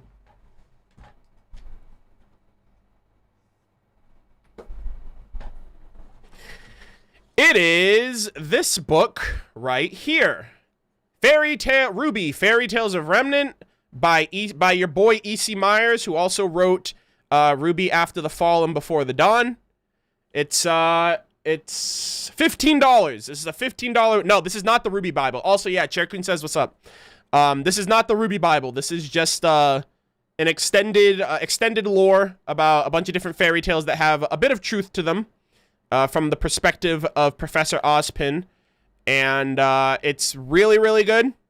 It's on Amazon. I got this one from I got the physical one from Barnes & Noble, but you can literally buy this anywhere that books are sold, or Amazon if you're like me and you buy all your shit online now. But yeah, so you know what? I'll even show it to you just so there's some believability there, because it's like, well, how do I know what's in the book? Hold on. Where is this illustration? Right there, the crown of choice. And that's all I'm saying. That's all you get from me. If you want any more, don't enhance. Don't you dare enhance to read this book. But yeah, there you go. If you want to know what it does, you should pick it up. It's a good read, I promise you. Especially if you're a RWBY fan.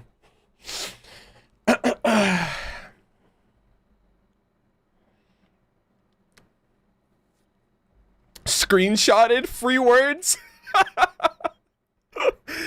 Oh boy. But yeah, so okay, let me get through a couple more super chats and then we will we'll move on. Stark Raving, to clarify my previous super chat, RWBY has a loophole for a free question since Jin established RWBY cannot use her again without a question. That was because she had a question left. I don't think Jin's out here like every different person who summons me gets 3 questions. It's just 3 collective questions across over 100-year span. So yeah, I don't think that's what she meant. I think she meant RWBY, this was a good trick. Don't fucking do it again. And if you summon me again trying to do this, you will be forced to use your question. I think that's what the that's literally what the implication was. I mean, it would be kind of a cool, interesting loophole, but like, it would also be like, well, then you technically just get.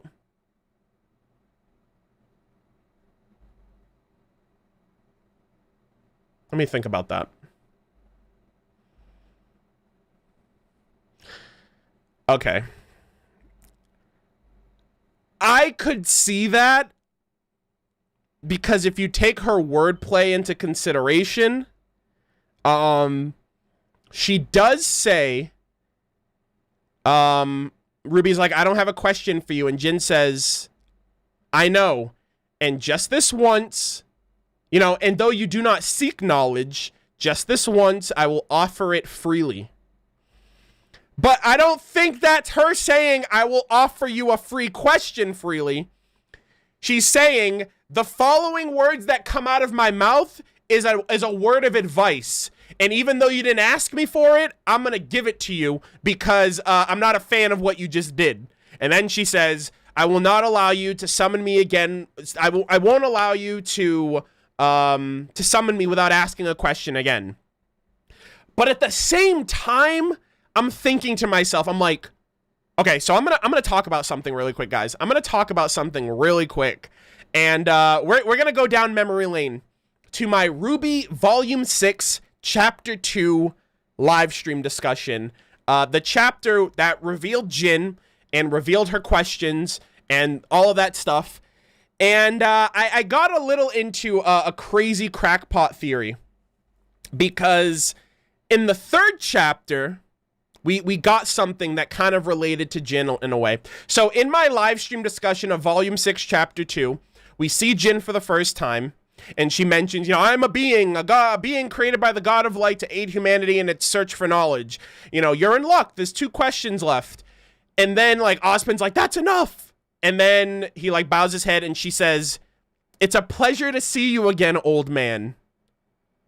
Now, in the next chapter, Chapter 3, we see Ozpin's flashback. And I talked about this in Volume 6, but like I know a lot of people, there's a disparity between people who watch those live streams and who are watching these live streams. So in Volume 6, Chapter 3, we get Ozpin's backstory with Salem, you know, their kids, the kingdom, the world, relics, gods, maidens, magic, all that stuff.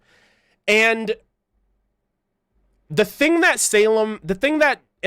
Jin said to Ozpin always stuck with me. She replied, she calls Ozpin old man. Now, if you don't remember, we see Ozpin's kids, right? We see the 4 girls, which we assume are like the original maidens that he pretty much built up as the, you know, the fairy tale. And one of the maiden kids is literally wearing a blue dress with gold chains that literally looks like Jin. I actually don't have it. I know I don't have it. But if you go to the scene where she's like, mother, father, look, and she's performing magic, she literally looks like her aesthetic, right? The clothes she's wearing, the chains, the blue dress, she literally looks like she's referencing Jin. And the fact that Jin calls Ozpin old man, which is typically something you would call your father, like in his old age, right? Like, hey, what's going on, old man? You know, like, I can't help but feel, and I said this back then, and I'm reiterating it now, and she says it again in this volume, right? When she's summoned in the whale, she says, hey, it's a pleasure to see you again, old man. I can't help but feel like somehow Jin is connected to Ozpin's daughter. And if there's anybody who's gonna get a free pass for a question, it's gonna be Ozpin. I don't know. I've had that in my. I've been holding on to that for so long, and I'm just like, I don't know if it's believable. I know that's super far-fetched. But in my head, I'm thinking, why would you have Jin be this blue being with the gold chains and all of that, and then have his daughter in the flashback with the blue dress with the gold chains? That's a parallel. It has to mean something. And I don't know if it's all of the daughters, right? Maybe that was his oldest daughter, right? Because you would think, well, then maybe all 4 relics are his kids, but Ambrosius is a boy and he had 4 daughters, which I think statistically speaking means that Ozpin can only produce girls. But that aside, yeah, it's interesting. I don't know if it's for everybody. I'm just saying for the first relic we saw, for Jin in particular. I'm not saying that this reflects all of them. Maybe there's a stipulation. Maybe this is a special case, but maybe it's because it was his oldest daughter. I don't know. Just reusing models. It's not reusing models. It's the specific. There are some holes in this though. It's also, you also have to consider the fact that the relics were created at, like, I don't know.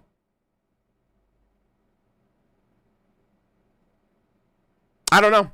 It's hard because, like, you also have to consider, like, where does the maiden story come from then? Like, is it from his kids? Did he use his kids as inspiration for that fairy tale? Because it's kind of like, you know, they're living on in these fairy tales that are spanning eons and whatever.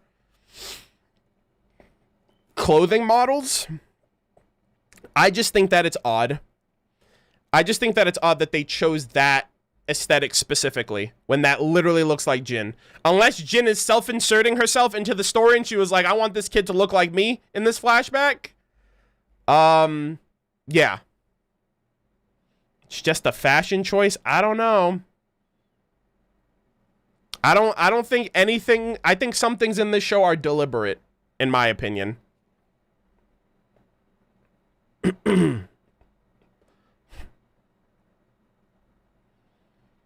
Like, oh God, man, I really wish I had my volume 6 clips to add in here, because, hold on, give me 1 second. I actually want to double check to see if I have these. Actually, you know what? You know what I'm gonna do? Hold on. Let's do one of these. Because I just want to show the side by side, because this is actually, like, it's bothering me now. Like, I don't know if anybody wasn't around for those streams back then, but, like, I'm, like, so sold on this. It's...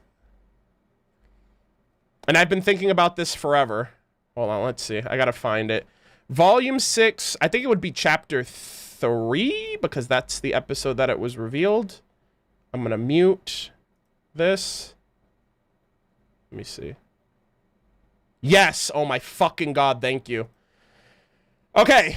I'm literally gonna flip my screen right now and show you guys the screenshot that I'm referring to. It makes no sense. Hey! I'm just saying. I'm just noticing these things. Alright, hold on. Okay, it's not that. Let me do one of these. Okay, so that's it right there. Also, look how young I am. God, I look so weird without a full beard and a full head of hair. But yeah, this is what I'm talking about. That right there. This has fucking lived with me forever. And, I can't get it out of my head. So, yeah. Yeah, it's baby Arnold. This was like 2 years. This was Arnold 2 years ago. But yeah, so I am not convinced that just because, like, she's wearing blue, she's blue. She's gold with the chains and all that, she has gold with the chains and all that. I hate that this is a thing, because this has, like, kept me up at night. Or it feels like it's kept me up at night. Anyways, yeah. I know most of y'all are like, Arnold, this doesn't make sense. Stop. You're embarrassing yourself. Explain Ambrosius to me. I'm not saying it's with all of them. I'm just saying it's with Jin. That's my argument.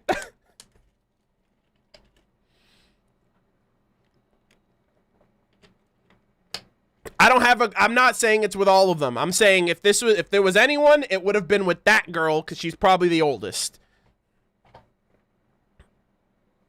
Arnold, please stop. Get some help.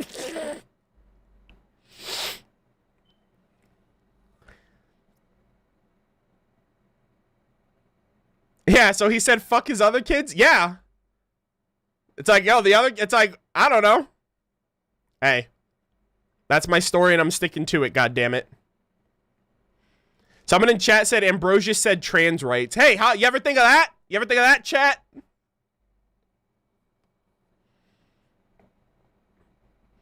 Ambrosius is Hazel. They both have abs. True. And Hazel didn't die. He just became the relic.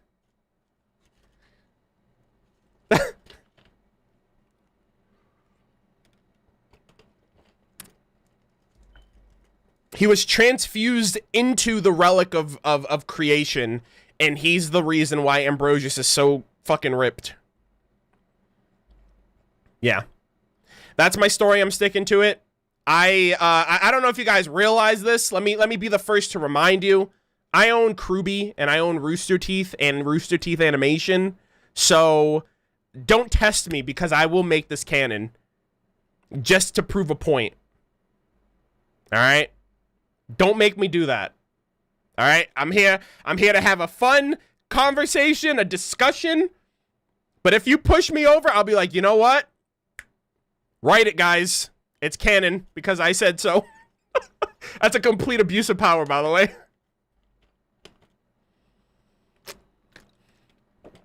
I said it on Twitter. My word is doctrine. I am truth.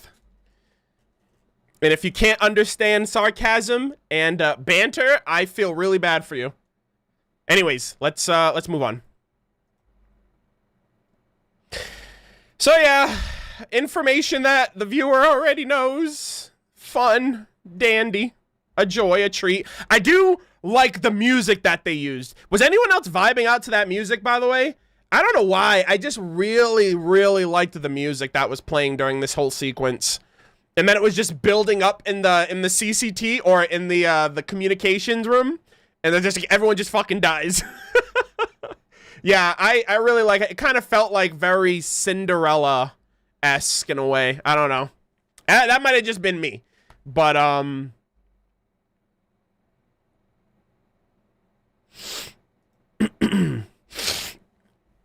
yeah, it felt like a symphony. Yeah, definitely felt like. I don't know. It just felt like Cinder's getting hers now. It's like, all right, well, this is my story now. Play the music.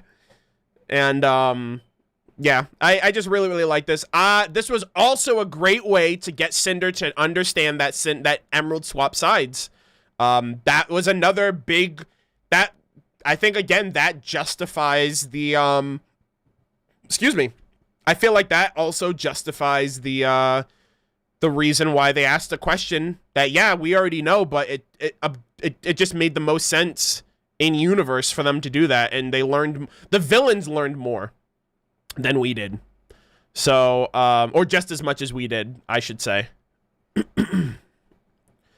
Yeah, like, she was shocked initially. She was like, oh, shit, and then she's like, God damn it, like, Like, I understand you're probably not all on board with this, but you were supposed to be, like Mercury got converted to being Salem's pawn. Emerald was like, fuck this shit, I'm out. And now Cinder literally Cinder literally just replaced Emerald and Mercury with Watts and Neo.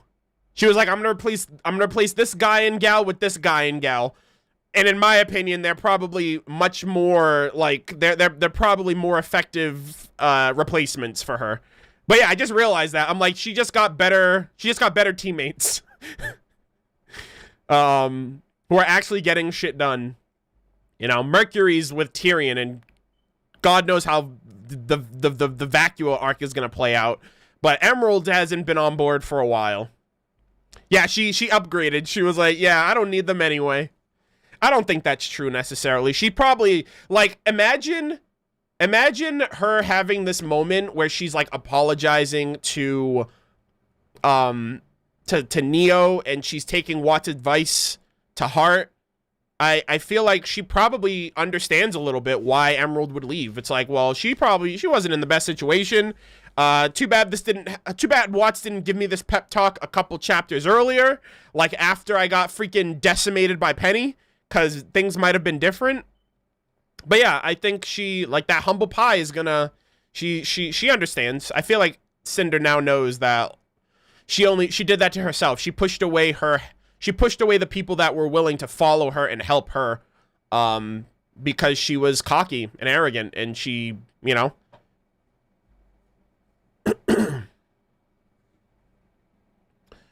Let's see.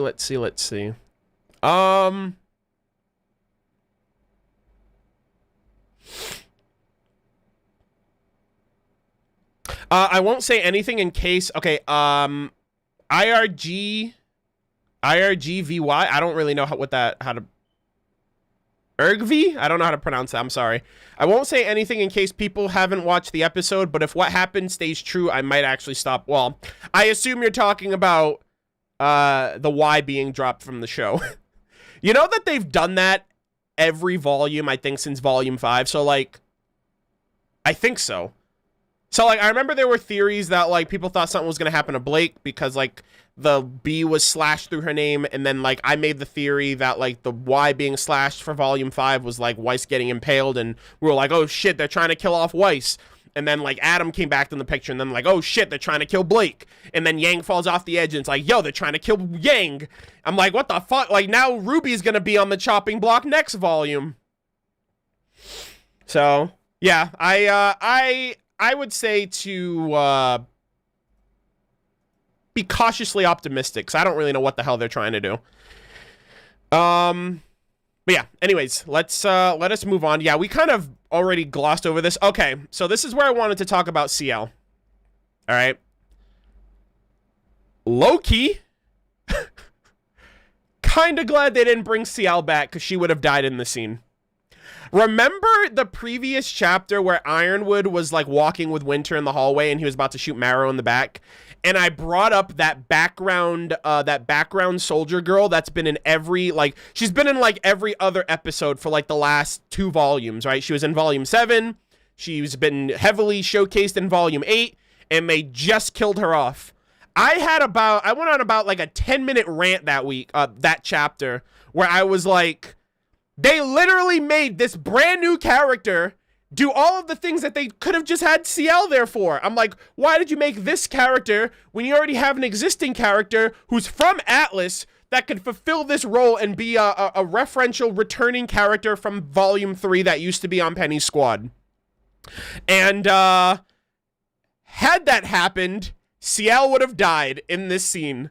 So I'll be honest with you, I'm not happy that this girl died, because, like, they're killing off every good background character. Like, this character has been a living, breathing, interacting part of the show, of this volume especially. I always notice her. I'm like, oh, there she is. Hey, that character's back. Like, she is the Volume 8 background character. I'm calling it right now, okay? I don't care what anybody says. She's better than, I'm not going to say she's better than Pilot Boy. Like, all the background characters meet the same fate. Forrest, this chick, CL, fucking, I mean, well, CL's not dead yet. We don't know that. Pilot Boy, like, they all just bite it. And I'm just, like, low-key kind of happy that CL is still MIA, because she would have definitively died this episode. Also, still not very happy that this side character died. Also, they killed Bill, dude! They killed Bill! He had a family! Like, actually upset about that, by the way. Like, I get it. I know that Bill didn't really listen. I know he brought his coffee into the workroom when he was asked not to. I know that he put salmon in the microwave, and a lot of people didn't appreciate that either, but he was #1 dad. That means he has a little boy or girl that isn't going to see him anymore. God damn it. Now I'm sad. I don't say this very often, chat, because I'm vehemently against spamming.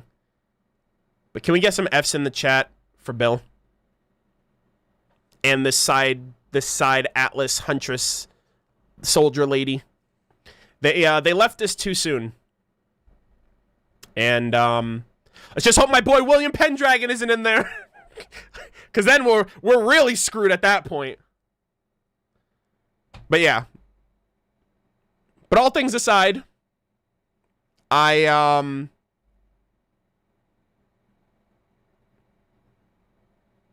don't know if I should be excited for side characters anymore. Like, realistically, like, I feel like anybody that we get too attached to or even acknowledge as a character is gonna die. So yeah. All right, I appreciate the Fs. All right, F spam to a minimum. We got to talk about this scene here. Yeah, so this entire scene was great, too. I like the transition of, like, everyone's like, ah, and then they're all dead already. Like, automatically, it's like, okay, well, clearly they're gonna wipe the freaking floor with them. And then Neo just decides to be an absolute fucking savage. Like, this man could have lived.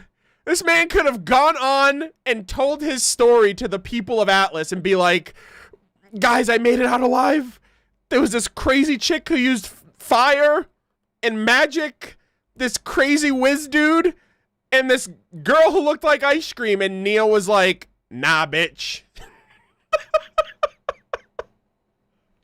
Like, actually savage. Like, she's just, look, you see that wine? Look, hold on. I need to capture this. This is like, look at this form. Like, what I really appreciate is the follow through. I appreciate the, oh, hold on. This is like glitching on me. I appreciate the follow, because she like carries that momentum. You see? She like lands on one foot and the other one's just gonna be where she pivots off of for that, like, she's just gonna follow that motion through. And then, yeah, he's dead. And she's doing it with a fucking smile on her face, too. And he's bleeding from his head. It's like, goddamn, like, Neo loves this. She's like, I was born, this is what I was born to do. Can we get a RWBY golfing game now? And just have Neo, like, starring Neapolitan? Move over, Tiger Woods. But yeah, that was just really, okay, I'm gonna stop this too. Yeah, I mean, it's just really bad. I'm just like, god damn, Neo, you're ridiculous. Yeah, so I was already like, so in my reaction, I was like, oh my god, they really just killed off that side character. I can't believe that. And then Neo did that, and I was like, I'm fucking done. Like, these characters, like, god damn. And you got the freaking cheerful music in the background. I'm like, am I supposed to be, like, depressed by this scene? Am I supposed to be, like, happy? Like, the music was top-notch, I'll admit. But, like, it was just such a stark contrast to what was happening on screen. I guess that's where the beauty of it comes from. It's like, you know, it's just like, I don't know, it's just like Neo's theme song. You know, this is what plays in Neo's head when she's, like, killing people. It's like her own fairy tale theme. So really quick chat, for those of you who are especially in the stream for the first time, I go through water like no one's business. And, I went through a bottle of water already. I'm on my second one, and I have to use the rest one. So during this time, we have this one segment I like to call, a moment with Chairkun, where, a very wise and, very, cherished member of our community comes forward to just drop some chat. Look at chat. I don't even gotta tell you. Chairkun's about to drop some heat. All right, and y'all need to prepare for it, because it's, I don't know, some would call it a little controversial. You know, I can't control what he does. You know, all I'm saying is if he says anything that's a little too off-putting, I just sit here. That's all I do. I do not support it in any way, shape, or form.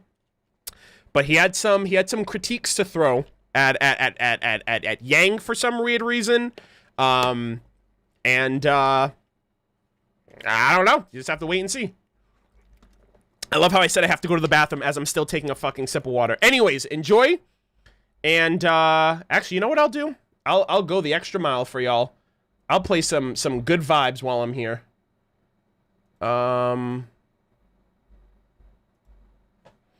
Let's play some wholesome music.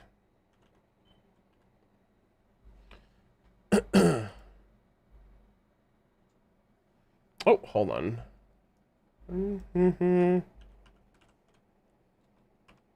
Right. Let's see. Yeah, I'm just gonna be gone for a couple minutes. I'm probably gonna grab a snack as well. I'll get through super chats and then we'll finish up the rest of the discussion, which we still have a ways to go, but I hope y'all are still here for it. Whoa.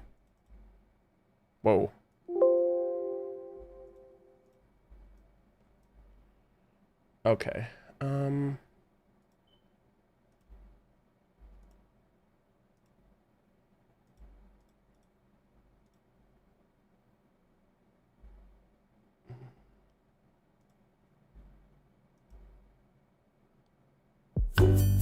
Alright, are you back?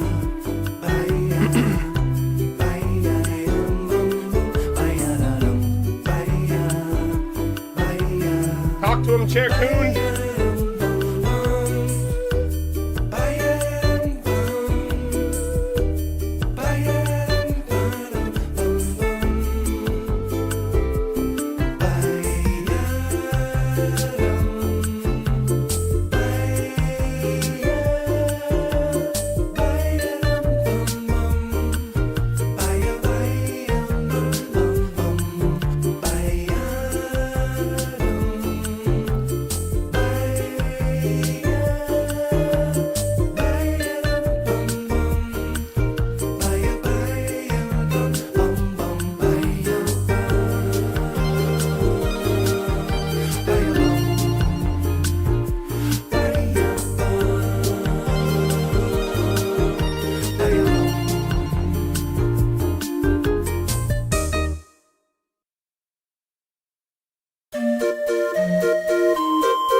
Sorry to say, but it appears that you've been canceled in 2021.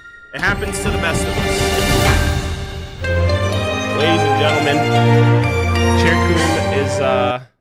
Chair Coon has to take a back seat.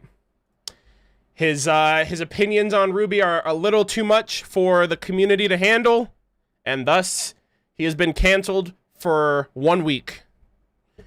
You hate to see it. We can't keep our man down. William Pendragon's in the chat! Yo! Let's go! Oh, take a back seat? You're killing me? I swear to God that wasn't intentional. Okay. Hey, Chair-kun appreciates all the love and support. Apparently, all of you guys are giving him super chats like no one's fucking business. Are you kidding me? How many fucking Chair-kun Okay, hold on. This is ridiculous. Hold on. Chair-kun, I'm your biggest fan. Chair-kun, I love you. Chair-kun walking into clubs, turning heads. For the Chair-kun fund, for the Chair-kun Liberty Fund. Dear our beloved Chair-kun, how marvelous and gracious art thou. No one can compare to thine brilliant insight and wondrous wisdom. Notice me, Chair-kun. All in on Chair-kun's relic theory. So insightful and so dreamy. Shouldn't be legal. Chair-kun was just telling us a theory that Velvet's dad, William Scarlatina, might be Bill, since Bill is the nickname of Will/William. Chair-kun is best boy, and he loves everyone here. Thank you, Chair-kun. Oh, you'll love this one. This is probably the best fucking comment of them all. Fun's over. Arnold's back.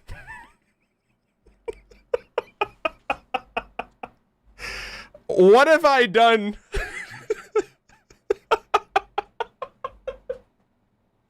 How have we come to this, chat? How have y'all just turned on me so viciously? I don't know what to say. God forbid I get a new chair.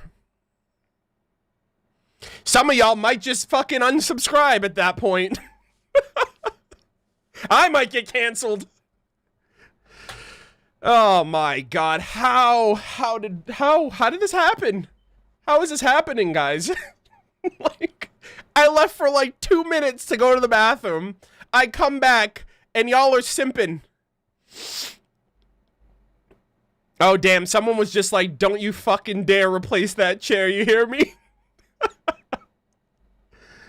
Oh, man. Well, you win some, you lose some. I really don't, I'm baffled. Chair-kun just brought in, like, fucking, like... I'm about to start pimping out Chair-kun more often at this point. If that's what it takes for... Is that what we're gonna... Is that what we've come to, chat? I think it is. I think at this point, it's very clear that y'all prefer the chair over another meat person like yourself.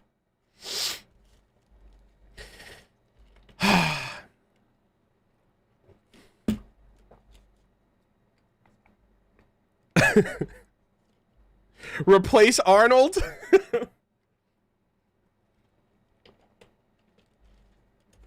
Wait, hold on. Someone literally was like, wow, I'm actually feeling bad for Arnold. How did this happen? Hi, by the way. No, it's fun. It's something. I don't think I've ever witnessed a unanimous community I don't know. I don't know what to call it. Like a unanimous community consensus that Chair-kun is just as much a part, if not more a part of this channel than I am. You know what?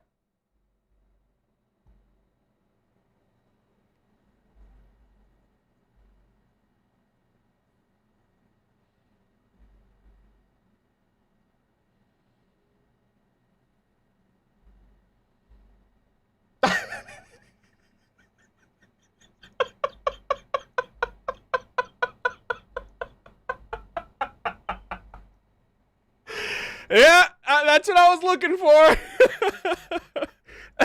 All it takes is a glimpse.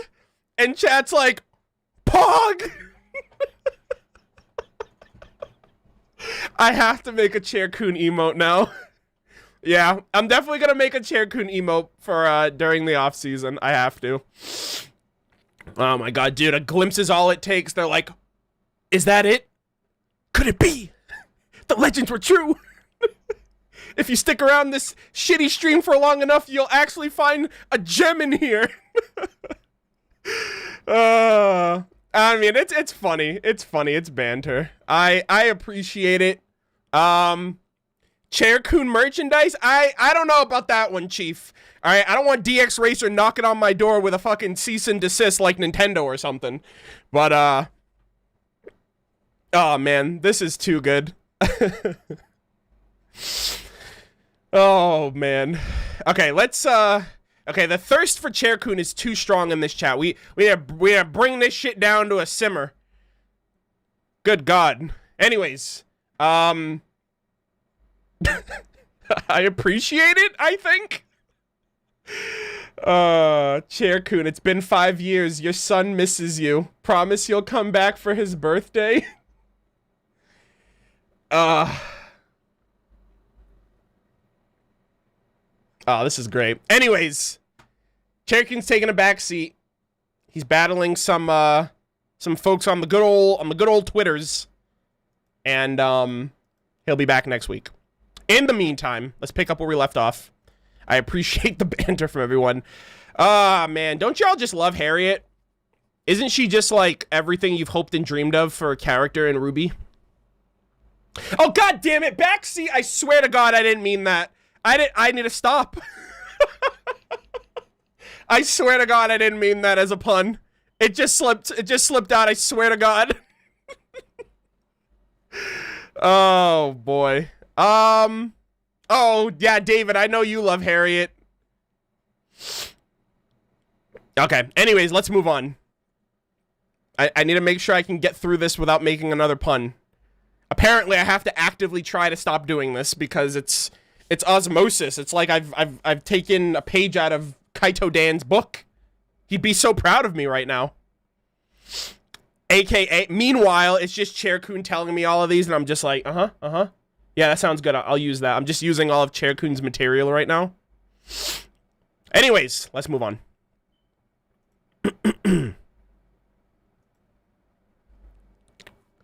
Osmosis. Okay, now you guys are just trying to put me in those situations. God damn it. God, instead of God, I'm just gonna be like, God damn it, chat. I'm just gonna start doing that from now on. But yeah, Harriet Bree's great. She's I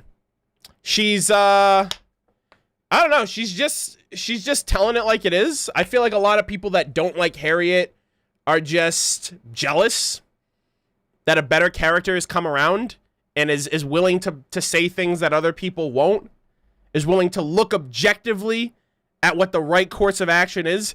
And I'll come out and say it. If you like Harriet, if you think Harriet Bree's a bad character, well, you're just a fake fan. I can say that. I own this show. I can do that. Chair-kun has my back. You gotta disrespect Chair-kun? I didn't, you know what? It's like, actually, you know what? Yeah, that's what Chair-kun's telling me. So if he says it, then it has to be right. You guys really gonna go against Chair-kun after what we just went through? I don't know, man. I don't know about you. I mean, not a fan of Chair-kun could not be me. Could not be me. That's all I'm saying. Chair-kun has your back. Oh my God. I just need to stop talking about my fucking chair already. Because apparently everything I say is reflected back to me in the form of a pun. Oh, you're gonna put Chair-kun on the back seat? Oh, Chair-kun's got your back? What a knee slapper, am I right?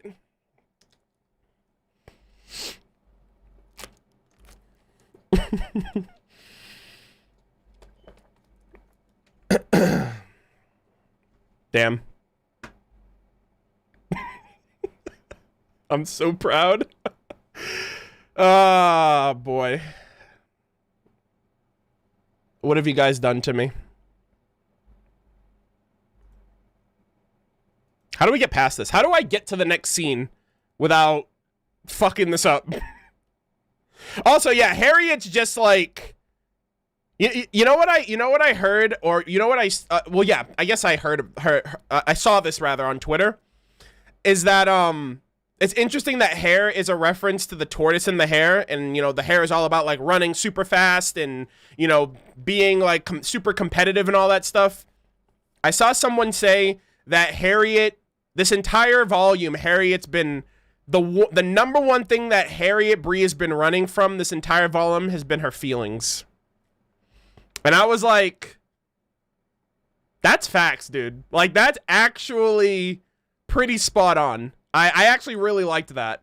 That, like, this entire volume, she's just been like, fuck these feelings. I'm gonna stick to the mission instead of just, like, applying exactly, like, just letting your walls down and just being vulnerable and being sad in the moment. Also, really quick, I just got lost in all of the Chaircoon festivities. William Pendragon, thank you so much for letting us know, number one, that you're alive. Also, Ice Queen, thank you for becoming a channel member. I appreciate that. And for the generous super chat, we we tried our best to hold them off, but the HVTs proved too much for us. The only comfort I have is that I won't be going to Vacuo. Seriously, screw Vacuo. And in the end, as the darkness takes me, I realized I am nothing. Now I know how you felt, my brothers. Oh my god. You better get your ass to that portal, dude. It's like right there. It's like 5 feet in front of you. It has to be. It has to be. Desert intensifies. Screw Vacuo. Whoa! Dezmo! Embrace the darkness. What is this, Kingdom Hearts? Embrace the darkness, William Pendragon. She will come for you like the untold trillions before and the inevitable billions after. Rest easy, old enemy. Your journey is over. What is happening right now? Are y'all really, like, there's some, like, high quality RP going on in my chat. Misbehavior, thank you so much for becoming a channel member. Remember, anyone who's becoming channel members, link your YouTube account with your Discord account, and you'll have access to my Discord server. I appreciate it. Yo, this is some deep lore. William, you got a freaking crazy semblance. Wait, what was it? You must have some aura left. You can survive that impact fall with your second chance semblance. You got this, fam. I believe in you. I swear to God. Well, it really depends how tomorrow's chapter plays out. Like, realistically, like, this can go very well or very poorly. Yeah, the Murderverse. Yeah, this is some crazy fucking ongoing, almost feels like a D&D sequence. Wow. Dezmo, thank you so much for the super chat. Seriously, that's a lot. Oh my God. What are you guys doing? What? I sneezed. Okay, dude.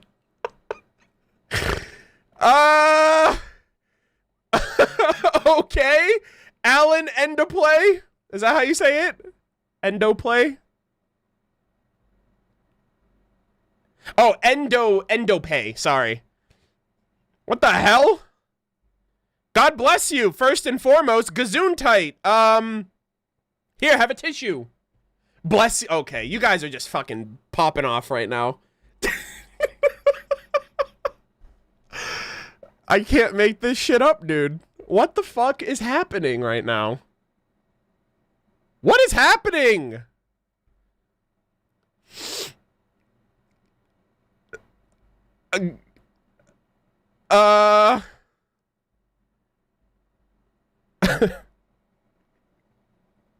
Okay. I appreciate it, Alan. Thank you so very much. Whoa, what is that? Oh, is that like the... Oh, stickers. Pog. I'm a fan of stickers. You are amazing. Hey. So are you. I appreciate it. What is happening? Pulling a Price is Right maneuver.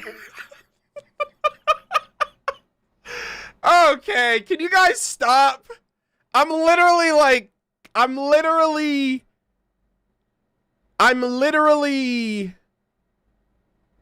stuck. I don't know how to transition from here. That hold on. Can we please make it to the next scene? Oh, actually, Pog, Ironwood, let's go. Y'all need to chill. Okay, seriously, I'm like a little concerned now. Y'all need to chill, please. Love you, now say it back. Whoa, that sounds more like a demand. It's like, I said I love you. It's like, yeah, but it's like, so say it back. Okay, I love you. Thank you. Thank you, Hun SD, for the $50 super chat. Reverse card activated. Oh, God. What is this, Yu-Gi-Oh now? The legit Dan, thank you for the super chat.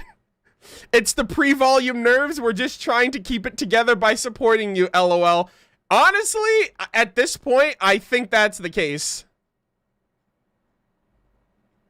Oh yeah. So okay, real quick. Okay, we need to put our serious faces on. Okay, we need to put our we need to put our Ironwood apathetic faces on. Okay, so we got to be just very stoic in nature and serious about the situation. All right. Why did Ironwood just kill Jacques Cheney? Can someone riddle me that, please? Can someone explain to me how this is literally police brutality at its finest? Like, just imagine Jacques handcuffed. Like, the equivalent is there. Like, he's in a jail cell. He's not a threat to anybody. You really killed him because he's running his mouth? I was not a fan of this at all. I'm like, and I get it. He followed through with what Jacques asked. Are you gonna open my cell? Yeah, I'll open your cell. You'll just die in the process, but hey, you asked for it, I guess. Also, why the fuck did Winter leave his weapon on the floor? I understand that he was in his cell, and there's you know what I mean? It's like, well, what does it matter where I put it? He's in his cell. He's not gonna get to it. I don't remember anyone putting Crow's weapon on the floor in his cell just because he couldn't get to it. They put it in a freaking locker. I was just like, also, really quick, does anyone think that Watts deliberately let Ironwood out? I think Watts let him out. I don't think it was super convenient, like, oh, the rumbling is messing with the power generators. I literally think Watts let him out on purpose. I agree. Yeah. I said that in my reaction. I was like, literally, if Watts didn't let him out, I refuse to believe that would happen under any normal circumstances. Like, I was like, there's no fucking way. I had to tell myself during the reaction, I was like, what? I don't believe that happened logically, so Watts had to have done it. I'm just like, at that point, I was just like, Ironwood's in the cell. He's out for the rest of the volume. Oh, look at that. It just so happens that his cell, not Watts's, not the other two, Ironwood specifically went down. I was like, it has to be Watts letting him out, knowing that Ironwood's gonna act up. So yeah, yeah, Ironwood's literally like losing his shit. And it's just like, bro, you could have just grabbed your weapons and went on your way, but he was like, yeah, I'll open your cell. Zap. And just killed. But I don't want... Right? It's like, Watts' body isn't even there. So, unless Watts... Okay, so here's the thing, though. Here's the thing, chat. All right? I don't want to be that guy. Right? I don't want to be that guy. But... All right, hold on. But... Let's enhance this real quick. Let's enhance this even further. All right, just so I can... All right, we don't see a body right here, but his body could be behind this giant green flame. Okay? Either that, or this man literally just got vaporized. If you say no body, no death. I didn't say that. I just said we can't see if there's any remains. That's what I said. Because this giant green flame is in the way, and there could be some part of him left behind it. Okay? That's all I said. Unless this is literally like a fucking... You implied it? Hey, I didn't say it, though. It's up for interpretation what exactly I meant. But yeah, the only thing that'll be left behind the rubble here is his scorched clip-on tie. Bro, that's what they should have fucking done. I would have never stopped talking about it if they literally were like, yo, you know what we should do? We should kill off Jacques in his cell, and the only confirmation that he's actually dead is the clip-on tie from the backside, so you actually see the clip. And it's like scorched on the bottom with like some flames around the side. I thought that would have been like true confirmation. Not only that he wears a clip-on tie, but that he's also dead. Damn, I feel like they can't go that extra because the community would literally come for my neck. Like, not the community in general. I mean, like, people who have nothing better to do than be upset at a harmless joke. Like, those people would literally be in my mentions and be in my fucking comments and in my chat complaining and moaning that, how dare you make this canon? It changes everything about RWBY. And in my head, I'm just thinking, bro, it was a clip-on tie before I said it was. I just called it out 4 volumes later, relax. Like, it's not like they gave him a new tie, right? The tie that he's wearing has always been that tie. The only thing is I called it out for what it truly was. I called it out for what everybody else was unable to see, all right? For what it was. Because it can't be anything other than a clip-on. It just can't be. Like, literally, it can't be by design alone. All right? And you can't argue that. And simply saying it's canon immediately was like, the fucking floodgates open, bro.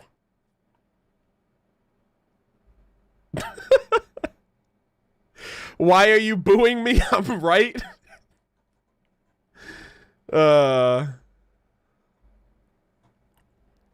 Peace was never an option. Spoilers, man. Come on. Yo.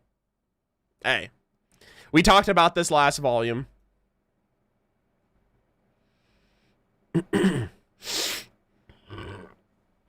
No, you can't make a joke canon. I mean, don't go to Jacques Schnee's freaking wiki page then if that's the case. But yeah, I mean, overall, this was super fucking excessive. Oh, also, I'm like, what the hell? Hold on. Ah! Wait, hold on a second. Oh, that's... Oh, hold on, give me one moment. I gotta... That's what happens when you enhance things on OBS. You have to, like, unenhance them. And, it's a bit of a process. Oh my god. I'm just trying to put this image back in its normal spot. Please, OBS. Work with me. Okay, there we go. Jesus. Alright, you go back here. And then you go here. So, Pog. But yeah, I said one thing about the top corner shot. Like, when it starts up, you see Ironwood, like, knocked out. And I'm just like, this is the you know, like, the Sandman puts you to sleep. It's like, it's just like, this is like his cousin, like the Dirt Man. He just like throws dirt in your face when you're sleeping and it wakes you up. The Sandman puts sand on your eyes, like sand, throws sand on you and you fall asleep. Because he's literally just like fucking wide awake. He's like, up, time to get up. Time to cause some mayhem. But yeah, here's the thing though, right? Now, I don't know, because I'm not RWBY. I'm not going to pretend I know, but at the very least, I will ask questions. Watts did say, oh, you're finally awake. So in my head, I'm thinking, how long has Ironwood been knocked out? Has he been knocked out long enough for his aura to be replenished? I would assume so if his first thought was to go after Winter, his best soldier, in a 1v1 fight, right? I doubt Ironwood doesn't have his aura back. Which then means, like, well, if he has his aura back, then chances are his semblance is back up. But there's still so much mystery around how a passive semblance could influence a character when their aura is up versus when their aura is down. And there wasn't much downtime to see any change in Ironwood's behaviors when he woke up. He literally just woke up, got out of his cell, and started acting up again. And so I don't know if his semblance is still doing anything to him, or influencing his or reinforcing his resolve to still do these things, like go after Winter, to attack Jacques that way, or whatever the case might be.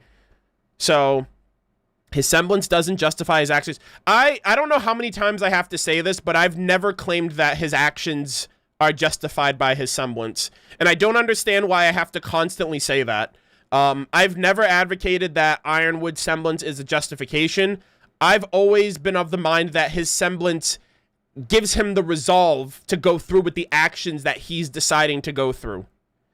And so I always feel like whenever I talk about his semblance in this way, there are people that immediately jump to this idea that I'm saying this all as an excuse, which it's not the case.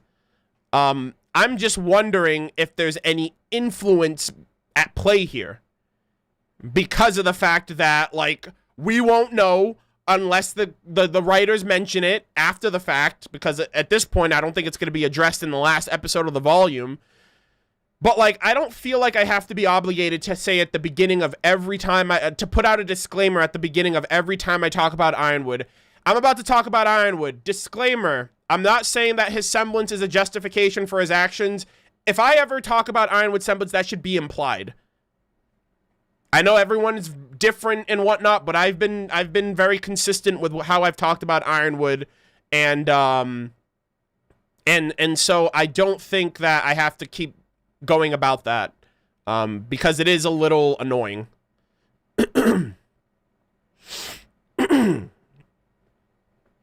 Not to mention, I'll be honest in saying this too, I think the community, we have all really latched on to this idea that his semblance is a full-blown reason for his actions, without really having any extra context from the writers. I understand that wouldn't be a problem if they just put it in the show, but the fact that they didn't put it in the show and they simply said this is his semblance, I feel like everyone is jumping on this idea that all of this is happening solely because of the semblance, and there is no external factors of Ironwood, you know, making these choices. So I think that's another thing too. I think there's just a lot of assumptions being made because we don't have any, rightfully so, we don't have anything to go off of, but at the same time, I'm just going based off of what I see and what I'm interpreting, and hopefully,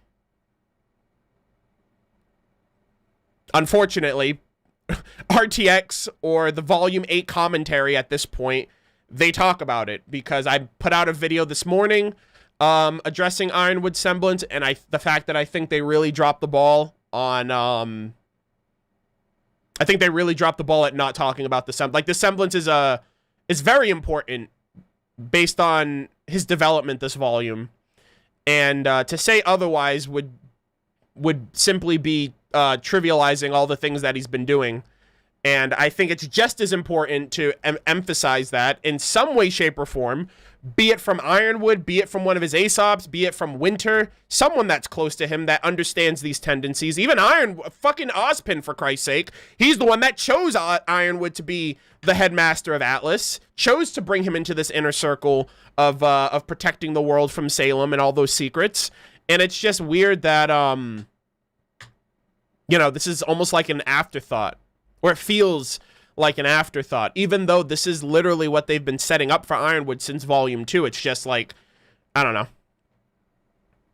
But again, we really don't know how it works, because we're led to assume, because we don't have anything to else to go off of.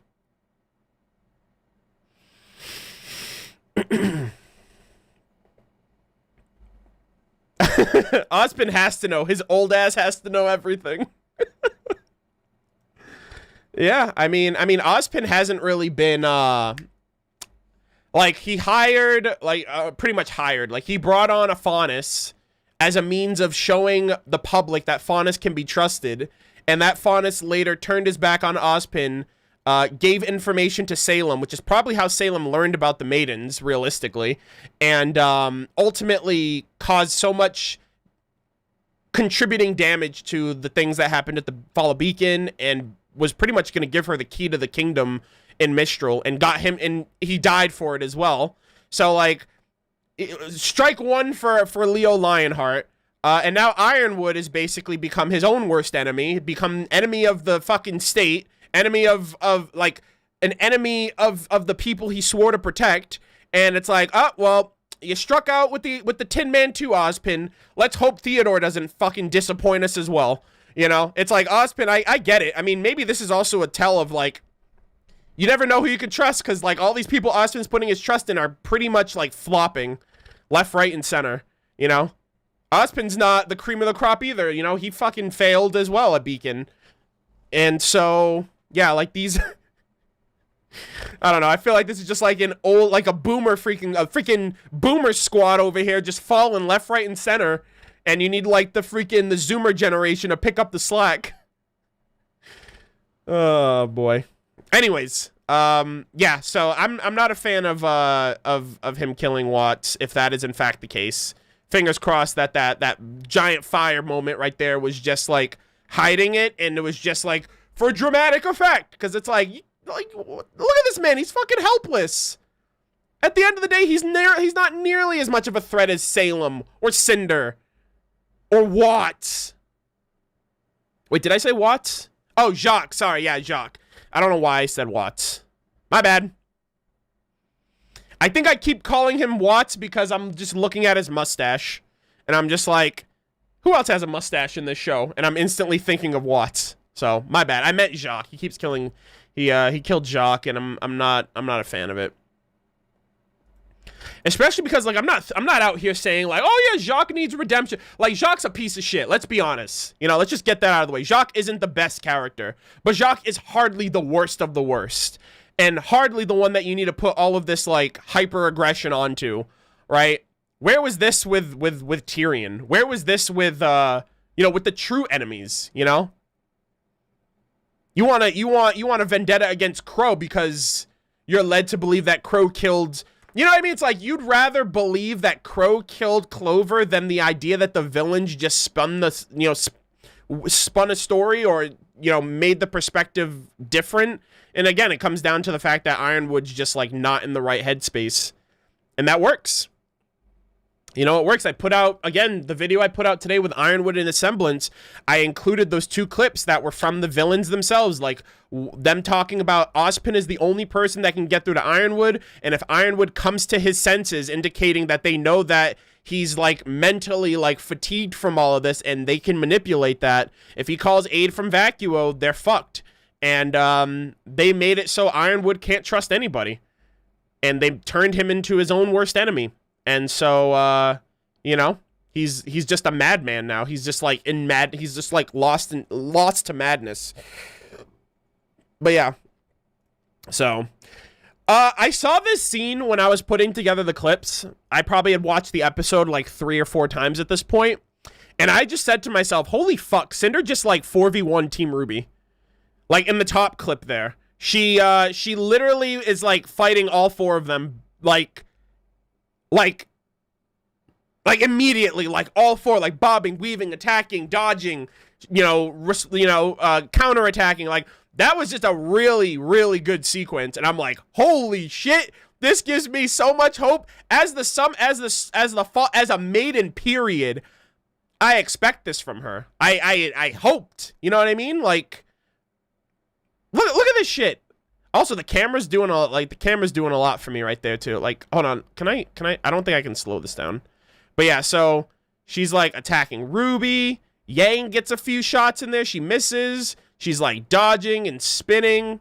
Yeah, this is, like, I should have slowed down this just to emphasize it a little bit better. But yeah, overall, I really liked this shot. And another thing that I like about how this all comes together towards the end, especially with what happens with Yang, is that Cinder's always the character that's been on the emotional side. Cinder's usually the character that is the one screaming that she wants this, she wants that, she deserves it, it's hers, she's gonna do whatever it takes and all that. And this one, she's kind of, like, mocking. She kind of realizes her position now. She kind of understands that she is the shit when she actually, like, thinks properly and thinks before she acts.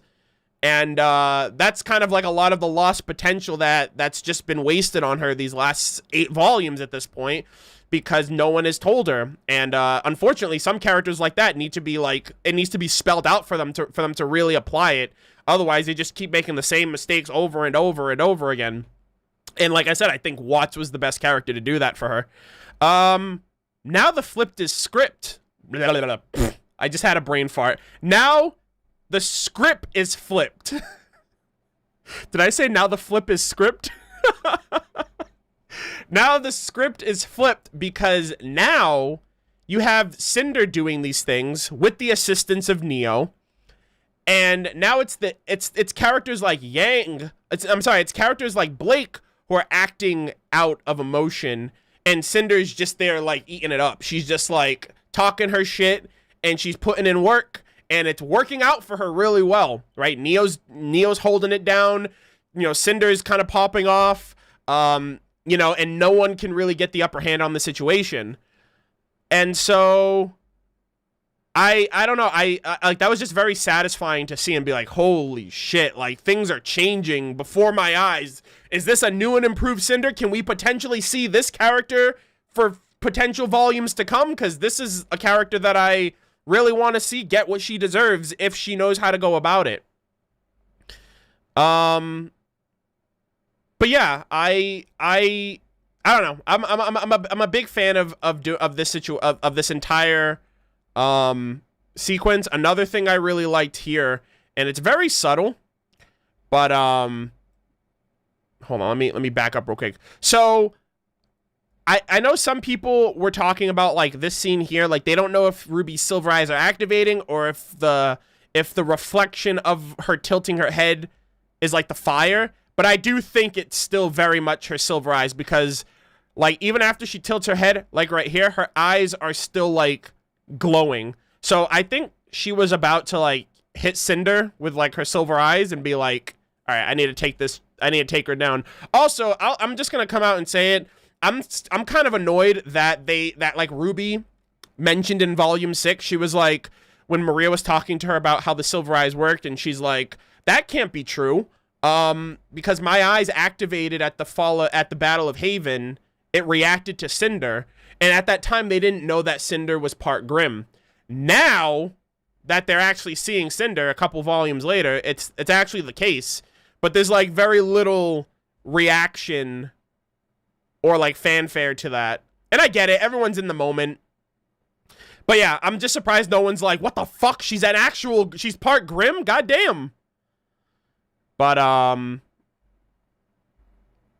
yeah, I know she used them in Volume 7. I'm just saying, like, between Volume 7 and even now, like, no one has, like, even talked about that. Like, that's probably, especially since they saw it on the Hound. You know, but RWBY established, like, she explained, like, she was able to put it together, like, oh, so that's what happens with silver-eyed people. But no, like, they haven't talked about, like, the fact that Cinder, who was all human at one point, is now part Grimm. But yeah, I just hope they talk about that at some point. Like, what the fuck, Cinder just leveled up. She's part Grimm. That explains what happened at Haven. And she's slowly becoming like a monster and all that stuff. I just would like to see that reaction, because, like, I remember the first time we saw that confirmation, like, a lot of people were speculating that was exactly what happened with Cinder, that, like, we haven't seen her arm, and she was going through treatment with Salem because it was being part Grimm. But then when we saw it, it was like, what the like, that's actually possible? Like, you can, like, augment people to be part Grimm given the situation. And so I just would have expected a bigger reaction from the characters. But I mean, it's kind of confirmed now. They're seeing her in full. They're battling her in full. So yeah. And it's only going to get worse, especially if Salem or if Cinder becomes more Grimmified as the show goes on, because I know that's a lot of theories are centered around that as well. Okay, so I have to use the restroom again. I do apologize. But when we get back, we're going to talk about this scene. Chair Kun will be present because I have no choice but to show my goddamn chair. And I'm not happy about that. Oh, boy. Anyways, yeah, I do have to use the restroom. And we're closing up the discussion anyway. We literally have this scene here with Yang. We have Vacuo situation. And, again, Harriet and Crow. And then that's a wrap. And then we have to fucking... Oh, my God. We have to literally just, like, sit on our hands until tomorrow's finale. But anyways, I will be right back, and then we will talk about this scene. No music this time because I got rid of it, but enjoy Chair-kun.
Hey guys, I'm back. Hey, guess what? I'm having spaghetti for dinner. Pog. Anyways, do I... Okay, I think I'm good.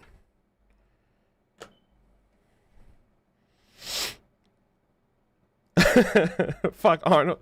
Lots of spaghetti. Yeah, I'm having spaghetti for dinner. I'm like, I gotta make this.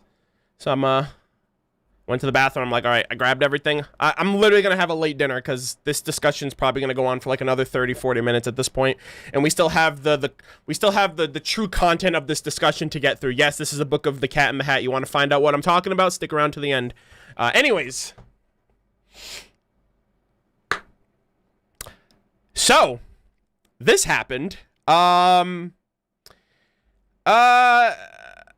I have a lot of thoughts about what could potentially happen.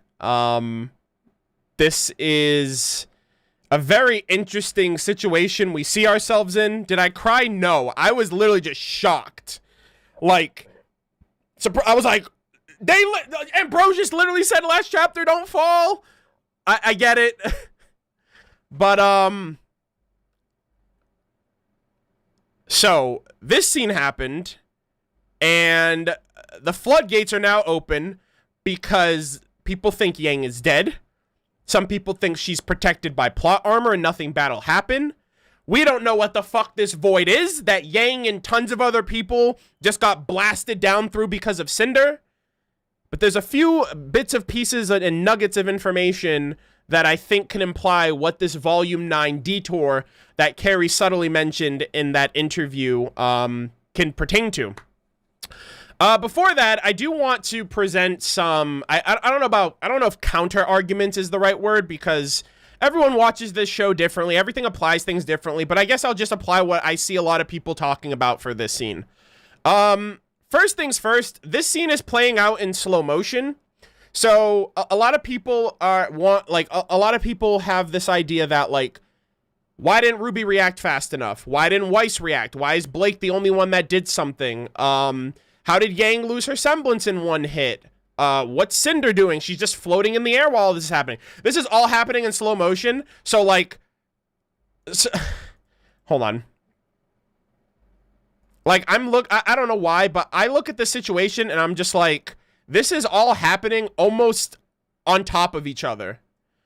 So, quite literally, Yang notices, doesn't even notice the lamp. She literally notices the transformation of Neo's weapon, that Neo's about to, like, act up and do some crazy shit, right? She's about to stab her sister. Yang, not thinking, just instantly reacting to the situation, sees that her sister is about to be stabbed, and is like, I gotta act, semblance activate, go all in. This wasn't an attempt to counter, which is what her semblance is typically used for. Maybe it was used as like a, because this, you know, her semblance is based on her emotions. And she gets big swung, gets hit, trying to protect her sister. She immediately falls off of the edge. As this is happening, Weiss is looking over like, what the fuck just happened? RWBY just got knocked to the floor and she's slowly bringing herself back up. Neo's just like, God damn it, you wench. Now you're in for it. Like literally just, like, I don't know why she's upset with Yang, but she's like, damn it, I meant to kill RWBY. And then I know this is all happening in slow motion, but that's for, like, the dramatic build-up and effect. What's really happening is Yang is just plummeting at this point, and Blake tries to save her. It doesn't pan out because, you know, too short of a ribbon, I guess.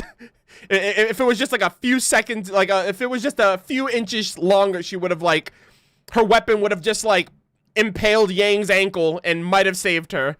And then Yang just falls because she literally got hit and she's losing consciousness. She's literally unconscious when she falls. She doesn't have her semblance.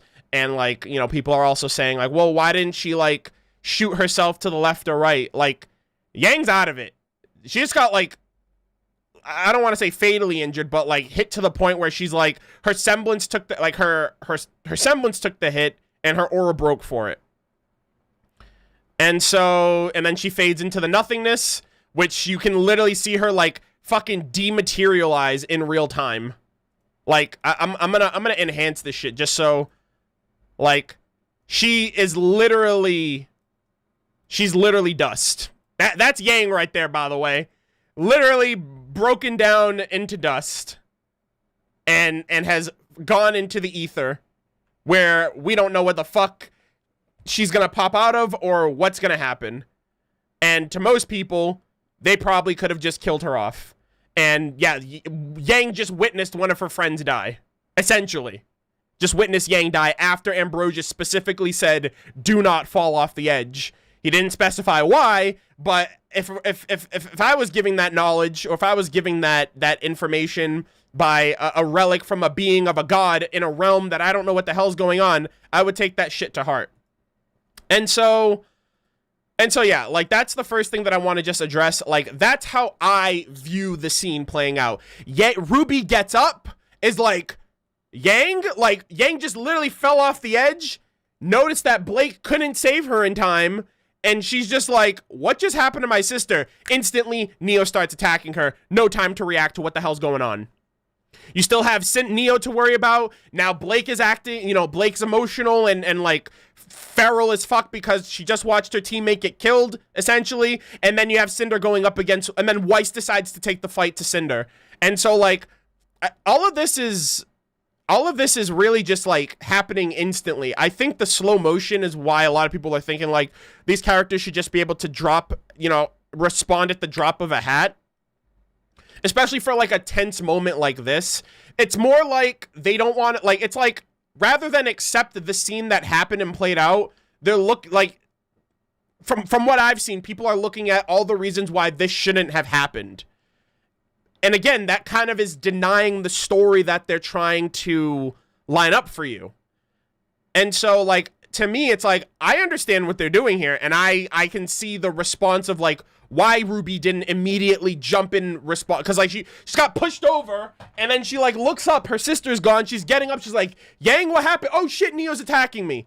Like, and this is all happening immediately, like, instantaneously. I do think it's a little bit of a nitpick more than, like, an actual form of criticism, right? Because I don't think that's a criticism. I don't think to be like, why didn't anybody do anything? It's because Blake tried to do something.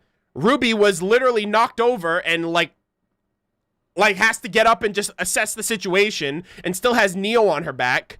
I would say, if anything, Weiss could have done something or could have tried to do something. And then they immediately just turn on to the enemies, and that's literally what Cinder wants. Look at her. She's, like, smiling, like, you know, now they're losing. Now they're losing their ground because they're getting caught up in their feelings, and, you know, now they're getting a dose of, like, feeling like how Cinder's felt. Like, they feel like they've done everything right and it's not going their way, and Cinder's kind of, like, countering everything that they're doing.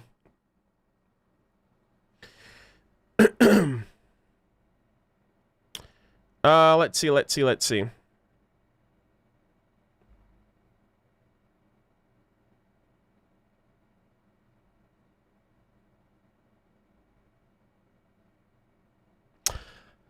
I don't think there's anything wrong for characters seeing it that way. Scenes can be presented in accordance with what we've seen what we've seen that they're capable of in the past. I agree with that. Like I said, I am looking at the situation because, like, unfortunately, as a content creator, I pretty much have to justify why I see every scene in the show a particular way, because people assume that I'm unable to criticize the show. You know what? I'm going to talk about that real quick because I've had a time this week, and this is going to be a little bit of a tangent. I admit. Hold on, let me fix this image really quick just so I have some, like, visual, like, representation and stuff to go off of.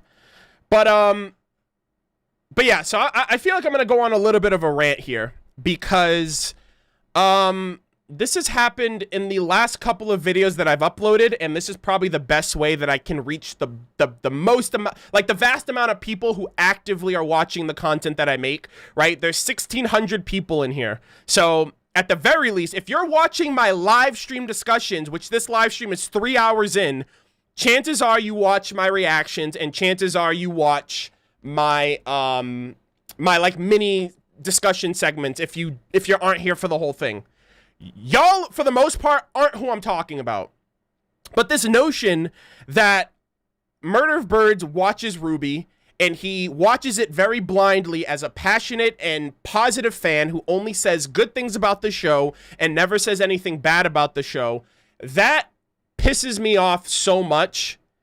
And it pisses me off not because I'm trying to convince those people, but because those people genuinely believe that. Right? I posted my Ironwood video today. I shit you not. I literally tweeted about this today. I posted my Ironwood video today specifically talking about how I don't like that RWBY has decided not to showcase Ironwood semblance in show, explain it in show, give reference, context, even a one-liner explaining his actions to the audience, because number one, that muddies the waters for casual fans and people who are watching every little thing that Rooster Teeth puts out. It's pretty much dropping the ball and kind of diminishing a little bit of his character, right? It's a disservice to his character, especially if his semblance is an influence for why he's able to go through with the things that he's going through. I literally made all of those points in the video, and there are people in the comments of that video literally saying, "You're a bootlicker. Arnold doesn't criticize RWBY. Stop defending poor writing." And in my head, I'm just like, these are the same people that are saying that I don't criticize RWBY. But then when I actually point out things in the show that I think the majority of people can be on board with saying, yeah, this is an issue. Yeah, this needs to be looked at. This shouldn't have happened. This could have been done better. it's almost like the thought in people's minds, and this is what I really, really like don't like about like the critic scene of RWBY, is that there are like all of these pockets, and I don't mean to name drop people because like everybody is known for a bunch of different things, right? We have, I'm not even gonna say any names because I don't want to bring attention in that regard. All I'm gonna say is that why is it not enough? And this is, I think, the true question that I want to present and ask. Why is it not enough that I can watch a show, call out things I don't like about it, but still like it for what it is? Right?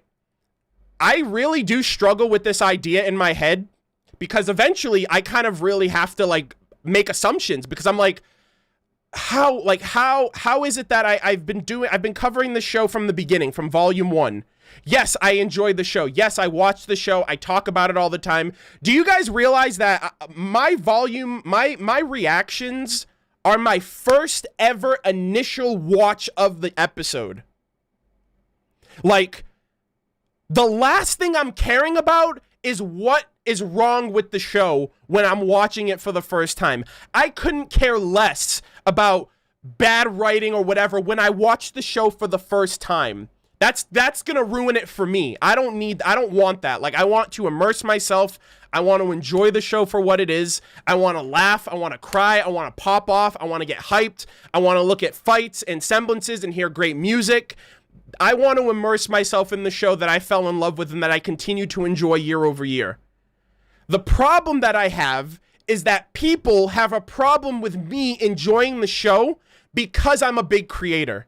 And they might be too afraid to admit that, but I honestly feel that there is this narrative that RWBY will never get better unless the big creators of the fandom are complaining about the same things that the critics are complaining about, that the people in the comments are complaining about. And if I don't say something is bad about the show, then the community at large who watches my reactions are gonna think that it's good. The writers that watched people on like watch reaction videos are gonna think, oh, well, MurderofBirds thought the episode was good, so who cares what people are saying on Reddit? Who cares what people are saying on Twitter and tweeting at us?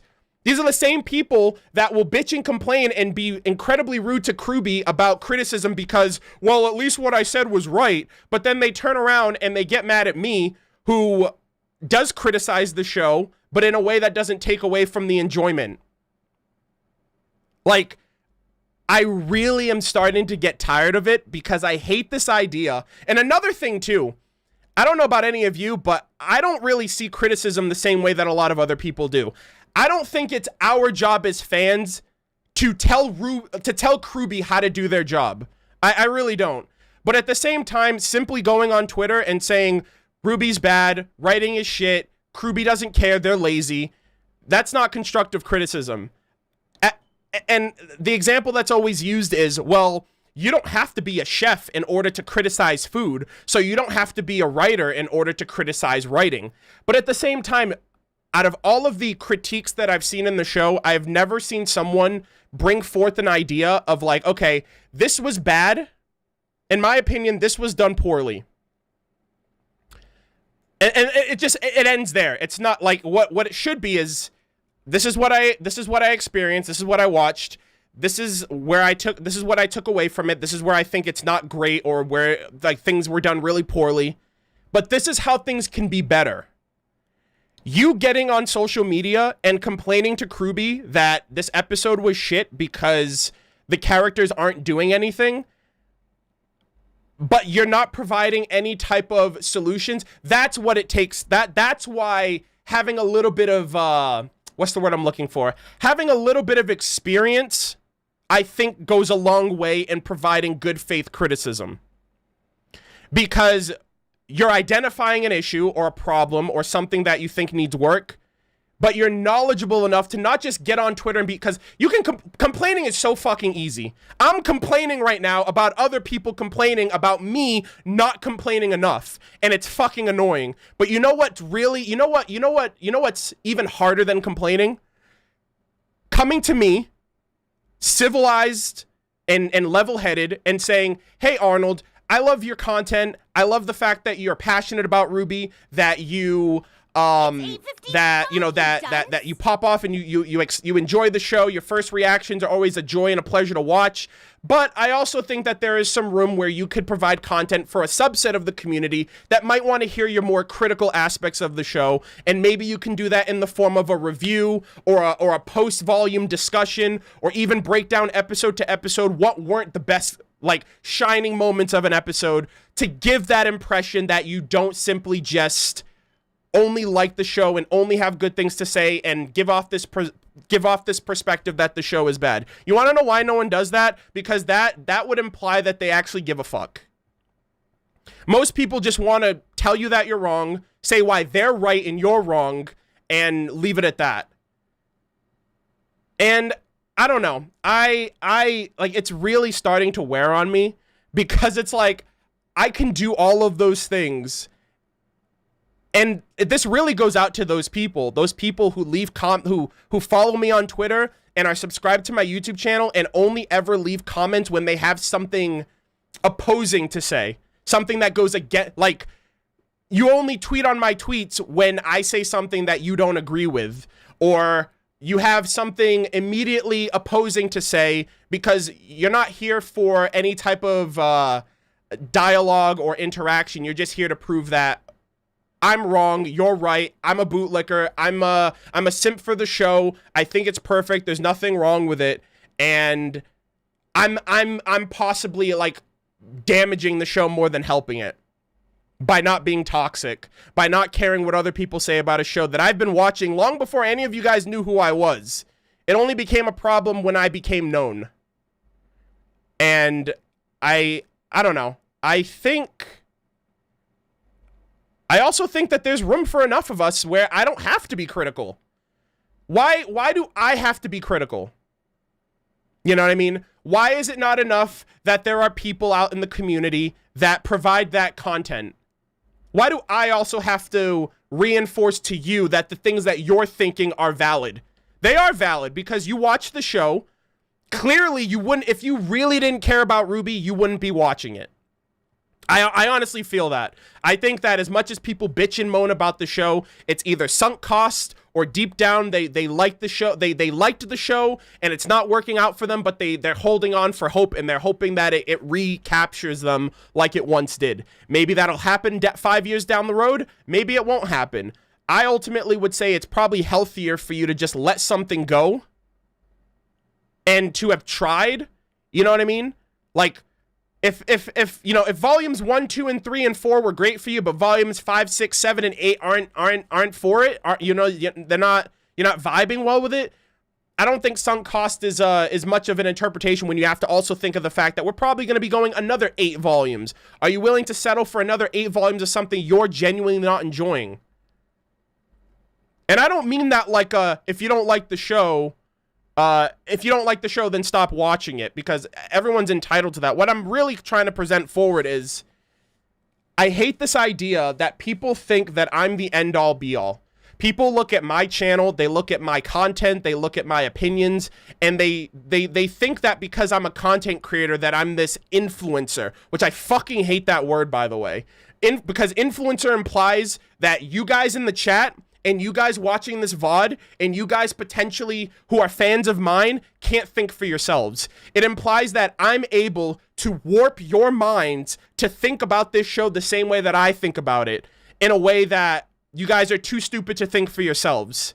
And I fucking hate the word influencer, but I really do think that people look at my opinion and they see that as the status quo, because they think content creators, they think reactions, they think RWBY, and they think MurderofBirds. And they think, well, if Arnold thought this volume was good, then that's just going to mean everyone's going to think it's good. And that's just going to push my opinion that it's not as great as everyone thinks it is way further down. And I really think it's like an inferiority thing. And so I really just want to put this energy out there and put this point out there that I am going to continue watching the show no matter what. I literally can talk about all the things in this show that are terrible, that could be done better, that are Yeah, that like I honestly, I genuinely think if I applied it and I actually put effort into criticizing the show, I could put out the exact same amount of effort into saying why an episode was bad. I could rip volume 5 and volume 2 and volume 6 to pieces if I wanted. And maybe someday I'll do that just to prove those people like definitively wrong, that I'm not above criticizing the show.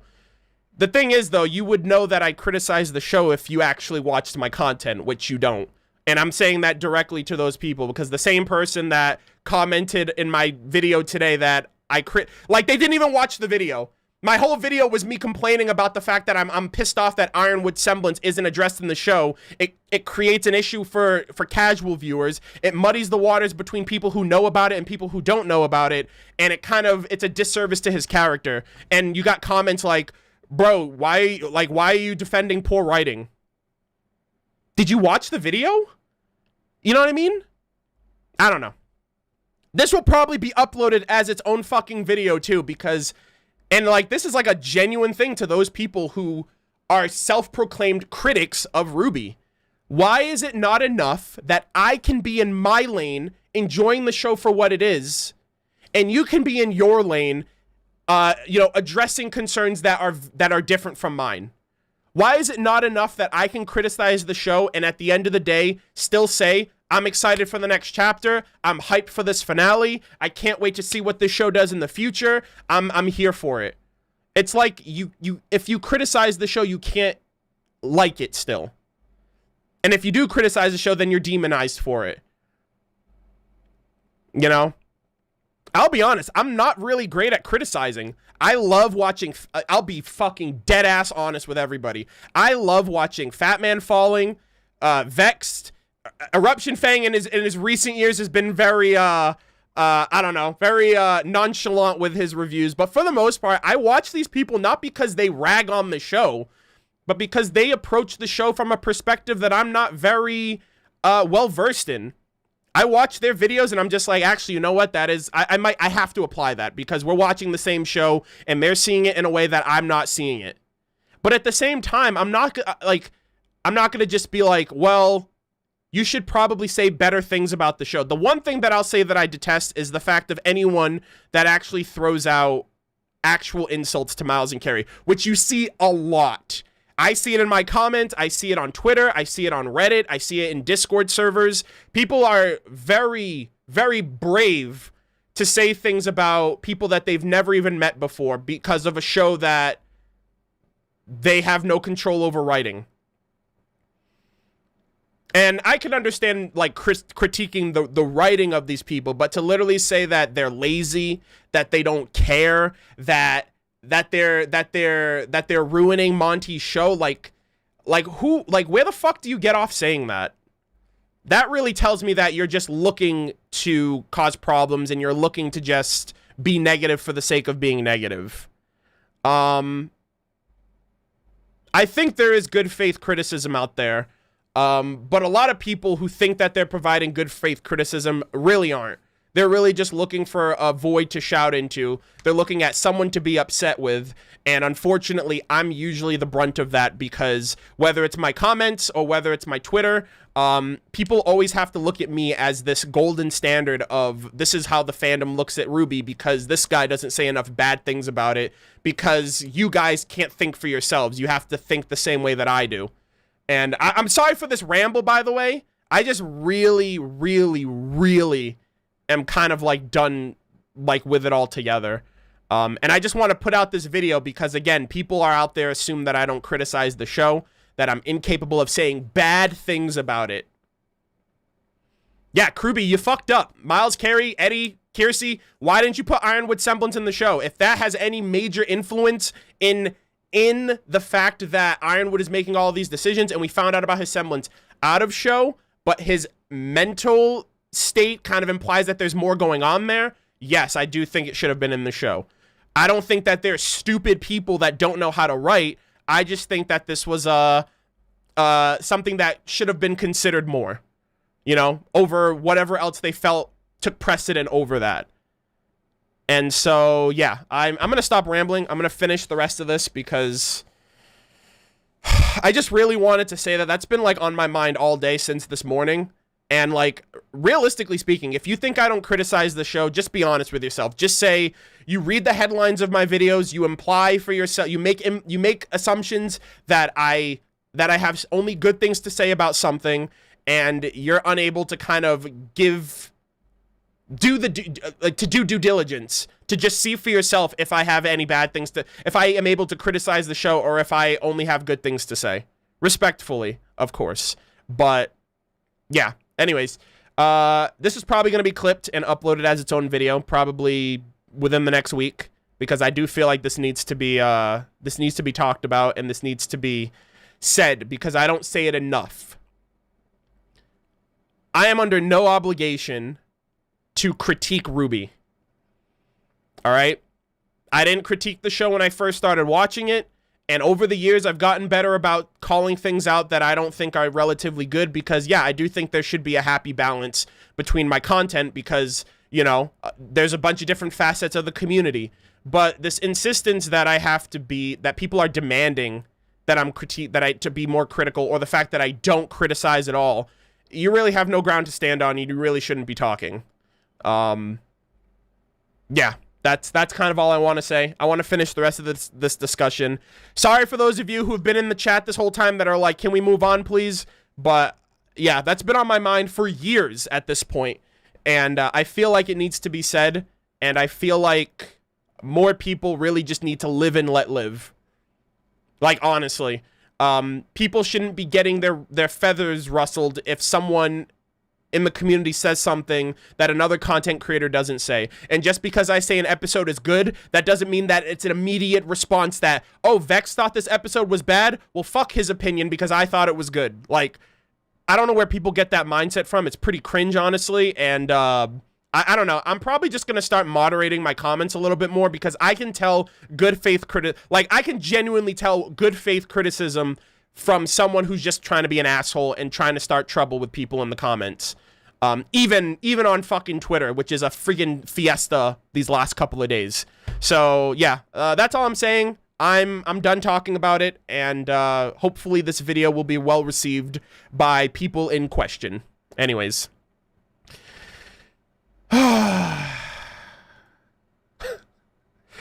Fuck all, dude. Anyways, yeah, so this fight's still going on, by the way.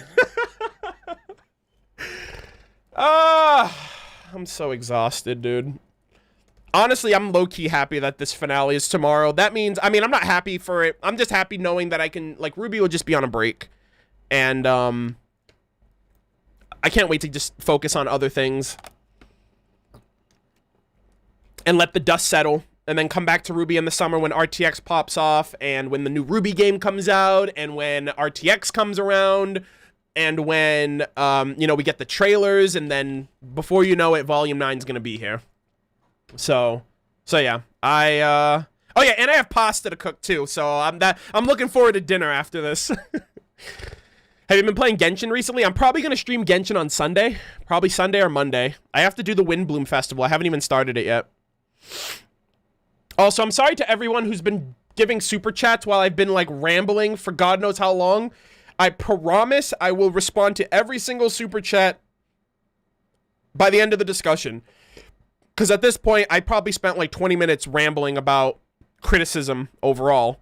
And I just want to make sure I can finish this discussion before 10 p.m., which is like in 15 minutes, so yeah, long story short, I love, like, again, I'm so hopeful that this new edition, this new revised Cinder, right, this new and improved Cinder is here to stay.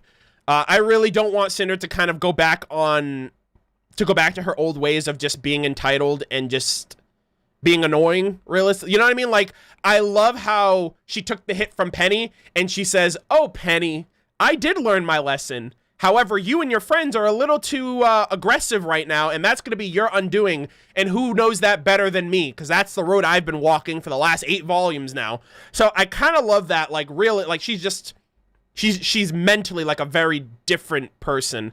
Another thing too that I liked is Penny isn't very used to her current state of being. If you look here, if you look at what she does right here, she literally does the stance of when she summons her swords, and then she immediately looks behind her because she realizes, oh shit, I that's so committed to muscle memory, I forgot I'm not a robot anymore. And yeah, and then she just gets attacked for it because like she's still not completely like absolved of all the things that of everything that made her great about a robot. Now that she's a human, she still has to like relearn herself.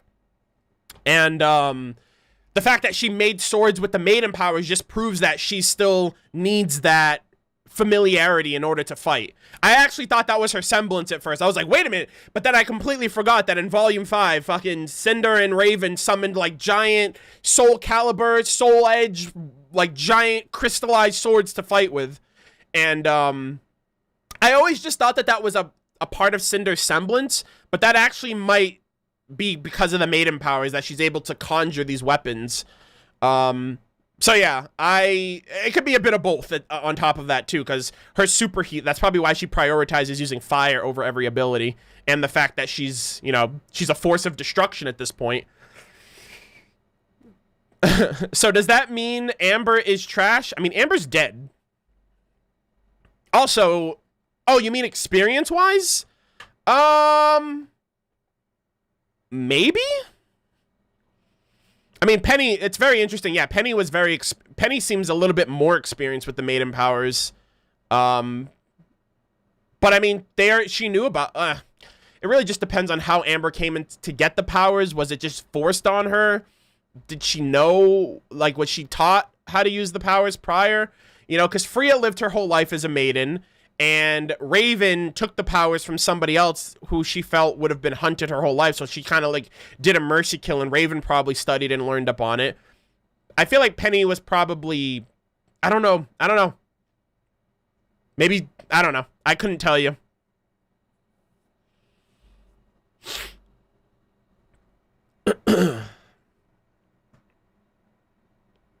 Yeah, I mean, Amber was still popping off. She was summoning full-on storms, turning freaking, turning, like, leaves into, like, ice shards and stuff like that. She was using lightning and fire and wind, and she also had a weapon, too. So, like, Amber popped off in her own right, but, like, I don't know how well she would have fared against another maiden. And I understand people are making the comparison of, like, well, how inexperienced is Penny compared to Amber if Penny's doing all of these things after being a maiden for like 3 days. But yeah. Anyways, so yeah, I kind of like how things are playing out for Cinder. Oh shit, hold on. I completely forgot to talk about this because I got lost in my fucking rambling, as I tend to do. All right, hold on a second. We need to talk about Yang. Yeah, so I completely went over this. Jesus Christ. Yeah, so Yang fell through the world. The girl who fell through the world.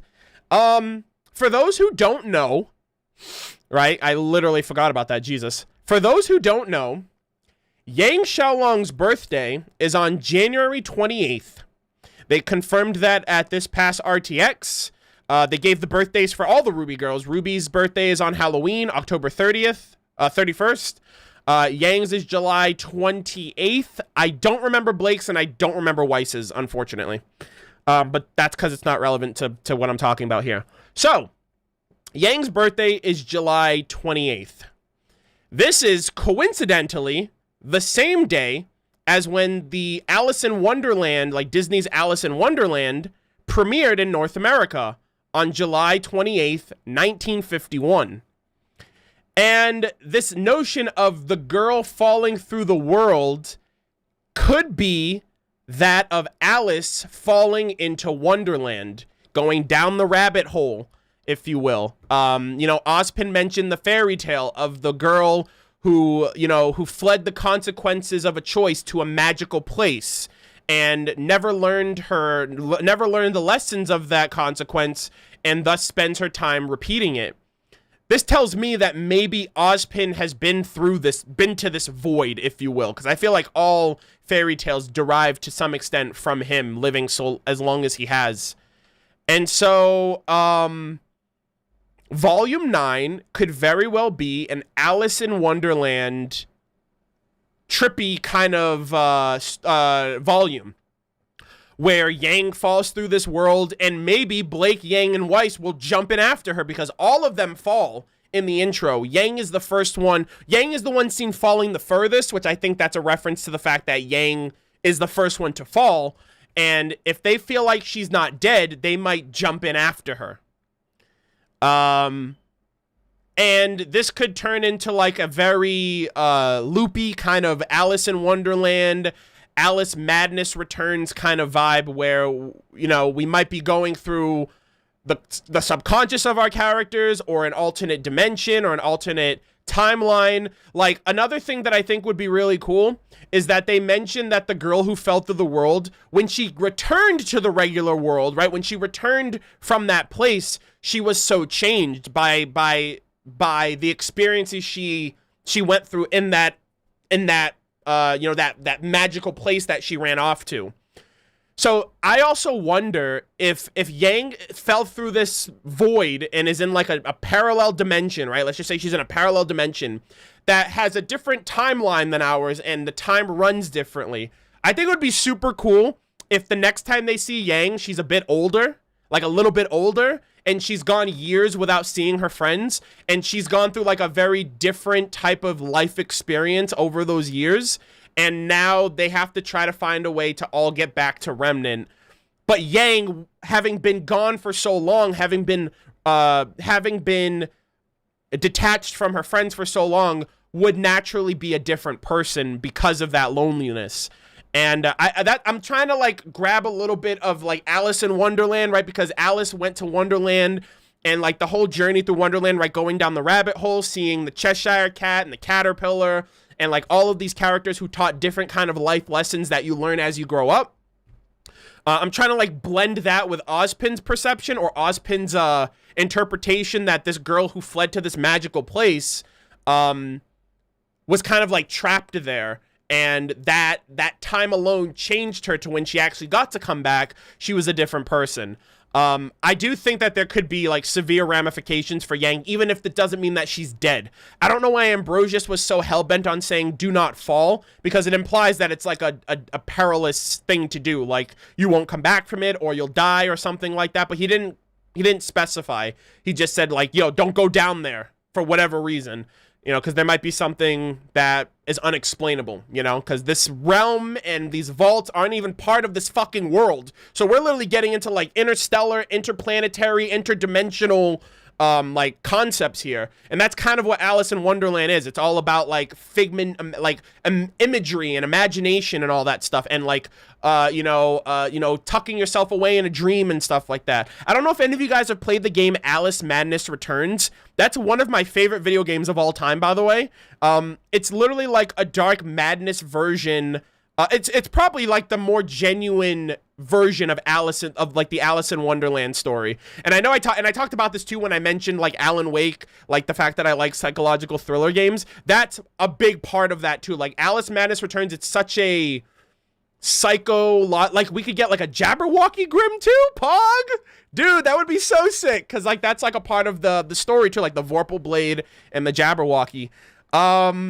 But yeah, like I played Alice Madness Returns. I highly recommend anyone play that game if they haven't. I love to death that game. I just really like dark, twisted fairy tale storytelling. Like Brothers Grimm is like right up my alley, even though I haven't like experienced all of them. That's why I'm like a big fan of like Edgar Allan Poe's, right? I really like dark work. And so that's kind of how I feel, like that's what I feel like they're gonna go for here.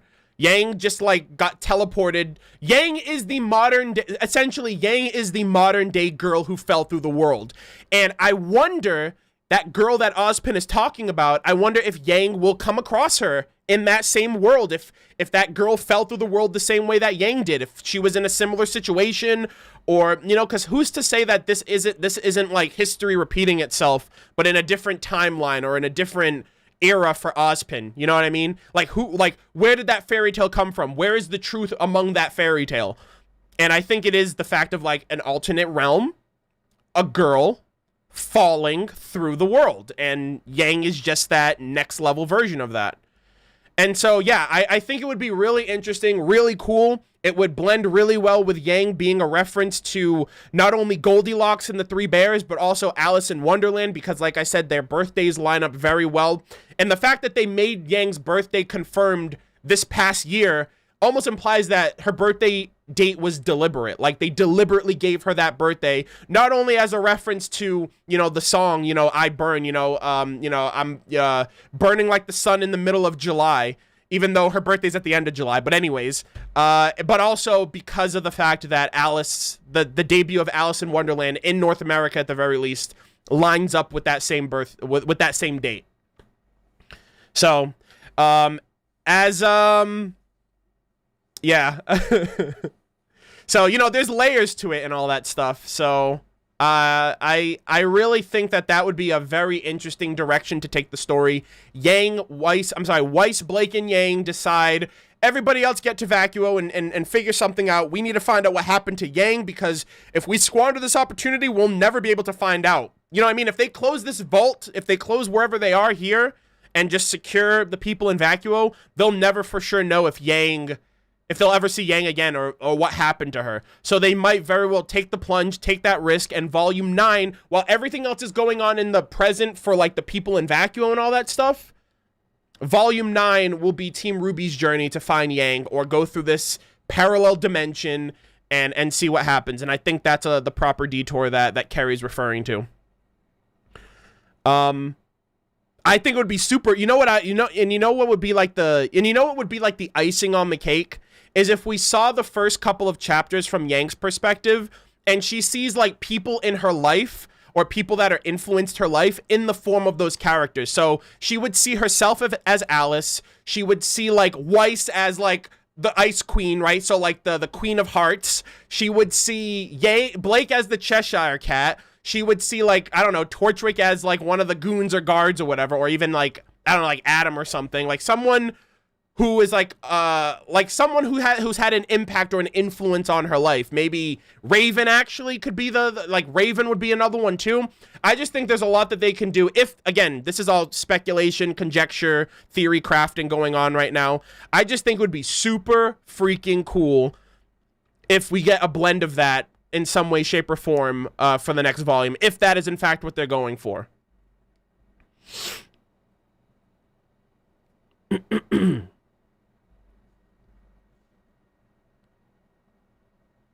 Miles also described it as a different flavor. Yeah, I think, God, I really hope we're right. I really hope we're right, dude. I really, really hope that we're right in this case, because, like, they can do so much here. There's so much potential that can be done with, especially, like, with Yang. Like I said, if the timeline's different, if time passes, like, imagine she fell through the world right there, and instantaneously Yang has now experienced 2 or 3 years by herself. Whereas in Remnant, like, time is just flowing normally. And, like, you know what I mean? Like, it's almost like, I don't know. It's weird to think about. I think about it kind of like the hyperbolic time chamber from, like, Dragon Ball Z, where, like, 1 minute in the real world is, like, 8 hours in the hyperbolic time chamber or something like that. And, like, things are happening much more rapidly in this alternate dimension than there are on Remnant. And I think that would be super cool. And then, like, also the idea of, like, different dimensional creatures. Maybe there aren't even Grimm there. Maybe there literally are mythical creatures from fiction, like the Jabberwocky, or like these dark beings that just aren't Grimm but are other things, or apparitions, or parts of Yang's memories that are playing tricks on her, for example. I don't know. I think that would be super freaking cool. It would. I see so much potential there if they do go the Alice in Wonderland route, because I remember when Neo first came out, a lot of people thought she was the reference to the Cheshire Cat, and we found out that wasn't the case. So again, I think there's a lot of potential there if there is an Alice in Wonderland crossover, and I'll be very excited, because, like, Alice in Wonderland, it's a popular fiction, it's a popular work. I think it blends really well with, like, all of the other references and inspirations that the characters bring to the show. Nora's saying every other, you know, volume 1, volume 2, I'm queen of the castle, you know what I mean? Like, off with their heads, you know what I mean? Like, that's literally Alice in Wonderland. So I think it's very long overdue that they decide to go down the Alice in Wonderland route, and I really hope that that's what they're gunning for. Yeah, Roman Torchwick as the Mad Hatter? Are you kidding me? Hell yeah, dude. Like, it's a match made in heaven at this point, and I really, really, really, really hope that's what they do, because I think they would pull it off very, very well. But we will have to wait and see, but I currently think that is my current theory for what's happening with Yang, and I hope, fingers crossed, I hope I'm right. What would Pyrrha be? I mean, I don't know. I'm not saying that that's an excuse to bring every character back, but I think that there are just some natural parallels there that you could work with. Blake is a cat faunus, so make her the Cheshire Cat. Torchwick is all about, you know, his hat, his cane, and so make him the Mad Hatter. You know what I mean? Weiss is the Ice Queen, so I don't know. And she was kind of I don't want to say bitchy, but she wasn't the most pleasant character in volume 1, so make her the Queen of Hearts or something. Yeah, I think there's a lot of stuff they can do, especially if they get into like the dark realm of Alice in Wonderland, especially like the Alice Madness Returns aspect of it. I think that would be really, really cool. Ozpin could be the caterpillar. Oh, Velvet would be the rabbit with the clock. Oh my god, they have to do it. They have to do it, dude. They have to. They have to. Oh my goodness. Oh my god, they have all of the makings of like literally an Alice in Wonderland spin-off series right there, guys and gals. Copyright Go Burr. Oh man, it sounds epic. It sounds cool. Like I won't be upset if none of that comes to fruition, but like realistically speaking, right? They have Peter Pan, they have Goldilocks, Goldilocks and the Three Bears, Red Riding Hood, Snow White and the Seven Dwarves. Like, they have all of these childhood reminiscent fairy tales that we all grew up knowing from Disney, most likely. And Alice is one of those that I'm just still, yeah, I'm waiting for it. You know what I mean? Like, my Kingdom Hearts, like, light is turning on right now. And I'm just like, God, they can do so much with this.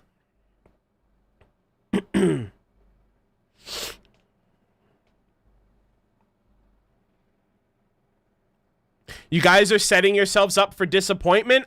I don't think so. Here's the thing. I'm not going to be disappointed if that doesn't happen because that's wishful thinking on my part. I'm not going to apply something and be like, I want this to happen in the show, and then when it doesn't happen in the show, be upset about it. Just because I want it in the show doesn't mean it's going to happen. You know? So, yeah. No, Peter Pan is in RWBY. Scarlet David is a reference to Peter Pan and the Scarlet David. And Talk is a reference to the crocodile because she's a crocodile faunus who also had the clock on her hip, which was the clock referencing like the clock that Captain Hook would always hear when the crocodile was nearby. Talk, who's that? Talk is the character that Maria fought in her flashback. So who's Hook? I mean, they don't have a reference for every character. I'm just saying, like, there are Peter Pan references in RWBY already. Yeah, Scarlet. Yeah, oh, you're saying who's Scarlet David? I know, right? He's never in the goddamn show. He's a member of Team Sun. So it's Sun, Sage, Scarlet, and Neptune. So just remember the Volume 3 tournament where they went up against Team Indigo. The guy with the red hair. That's Scarlet David, and he's a reference to Peter Pan and the Scarlet David. But yeah, anyways, let us carry on because I really need to wrap this up. I've been going on for way too long. Oh, great. It's everyone's favorite. So you know what's really funny about this shot right here? you see all of those people, the kids, the adults running to the portal, and Hare is just like, all right, time to drop a nuke on these people. Clover would do it, so I don't see anything wrong with doing it. You know what I mean? He would see this through to the end, so why not me? Yeah, I think she's very overwhelmed by the fact that Clover died. She hasn't given herself proper time to grieve, and she's running away from her feelings ultimately. I do really like that one person worded it that way, because you would think, like, why is she so gung-ho about this, dude? And it's kind of funny because another RWBY creator brought forth an idea, or a theory rather, that maybe Harriet's feelings for Clover were deeper than just being, you know, a member of the team. That they could have been something, you know, she could have loved him even. And that person got a lot of shit for that on Twitter for whatever reason. And this episode and her response to what Vine is saying kind of implies that was the case. That's a possibility. Not saying that that's the case, but a possibility. It could very well still be. And you know, it could have been admiration. It could have been a crush. It could have just been like, you know, just looking up to him as a role model, or whatever the case might be. But regardless of the fact, she cared about Clover, and someone she cared about died, and she hasn't really been given that time to process what's happening, because immediately after that, Salem showed up. And, you know, she's still trying to, like, everything she's doing is kind of like, this is what Clover would do. This is what he would do. You know what I mean? Like, she's kind of like living for him instead of for herself. And so, yeah, I guess that's been her core motivation as a character this whole time, is like, she's not doing it because she's like the bootlicker dog of the military. She's doing it because this is what someone she looked up to would have done as well. And, you know, she doesn't want to feel like she's betraying him. Not even Ironwood. I honestly think it's more so like, you know, what would Clover think if I didn't see the mission through to the end? You know, I think he would have done it, so why not me?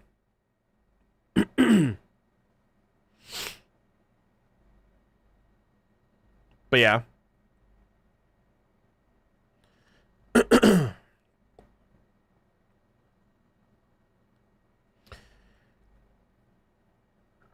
She's only seen Clover following orders. Well, I mean, we don't know the synergy between the Aesops before we were introduced to them, right? Before Volume 7. Clearly, they've worked together for years, and this team is also known loss. But it's a bit contradictory for her to say, when your teammates die, you move on, like Tortuga. But then realizing that, yeah, she's still torn up about losing Clover, and she's not really over that, and she doesn't want to be over that. Yeah, like, emotions are complex, and, you know, you don't want to succumb to them because, you know, that could take you to a place you don't want to, you know what I mean? Like, no, for her, I think running away from her emotions is the best way to describe her right now, because if she does succumb to those emotions, she might not be able to see things through. She might not be in the headspace she needs to be in to save people or to follow through with orders. So it's a self-preservation defense mechanism that she's expressing right now. But yeah. Oh, is the thumbnail out? Oh shit. Oh dear. Hold on. Let me double check. Let me double check just to be sure. I don't want to be getting anybody's hopes up. Oh shit. Yep, it's out. I hope it's the actual thumbnail. I don't want to be going around. Jesus. If this is accurate, tomorrow's chapter is going to be 23 minutes and 16 seconds long. This is also going to be the first chapter in the volume that has more than one word in the title. I will show you guys I will show you guys in a moment. I need to finish this discussion first. I have to save it to the end. I apologize. I know I'm just like taking my sweet time with all of this. So yeah, I guess we'll just speed run this part. So yeah, Hare's just like, yeah, fuck that shit. I'm still gonna see this through to the end because that's what Clover would do. And then Crow is like, ha, you thought I'm actually a bird and I can fly, and I'm not gonna explain the magics thing to you, but we're gonna get that rematch you've always wanted. And so they thought that it would be a really great idea to fight close quarters next to an armed fucking bomb. I don't know who thought that'd be a good idea, but yeah, the last time that there was a fight on an airship, the captain went down, and Clover got killed as a result, and Clover got killed, and then Crow and Robin got arrested, and Tyrion got away. So history is literally repeating itself right now, and I'm just like, this isn't a good idea for anyone. Watts is kind of doing his thing, hacked the freaking ship, so Mantle's gonna be destroyed, I think, no matter what at this point, because even if it's not Harriet who's doing it, Watts just hacked the ship and is now taking over, like, autopiloting. So that's not good. And I'm actually stressed out for this fight tomorrow.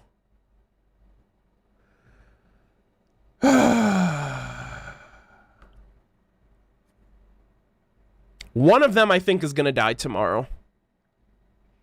And I'm like, my worry for the outcome supersedes my hype for another Ironwood fight with Winter of all people.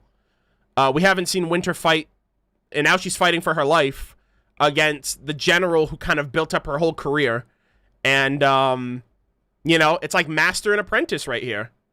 And so, yeah, I'm literally not hyped for this fight at all. I'm, like, scared for this fight because one of my favorite characters might die, and one of my favorite characters might die. Like, Winter's amazing. Like, we haven't seen her in years, and we got her in Volume 7 for the first time in, like, 4 years since Volume 3. And, like, she was supposed to be the maiden, and now she's, like, now she's defending the kingdom against Ironwood. And I have no doubt that it's going to be a badass fucking fight, but like, this isn't going to end well for one of them.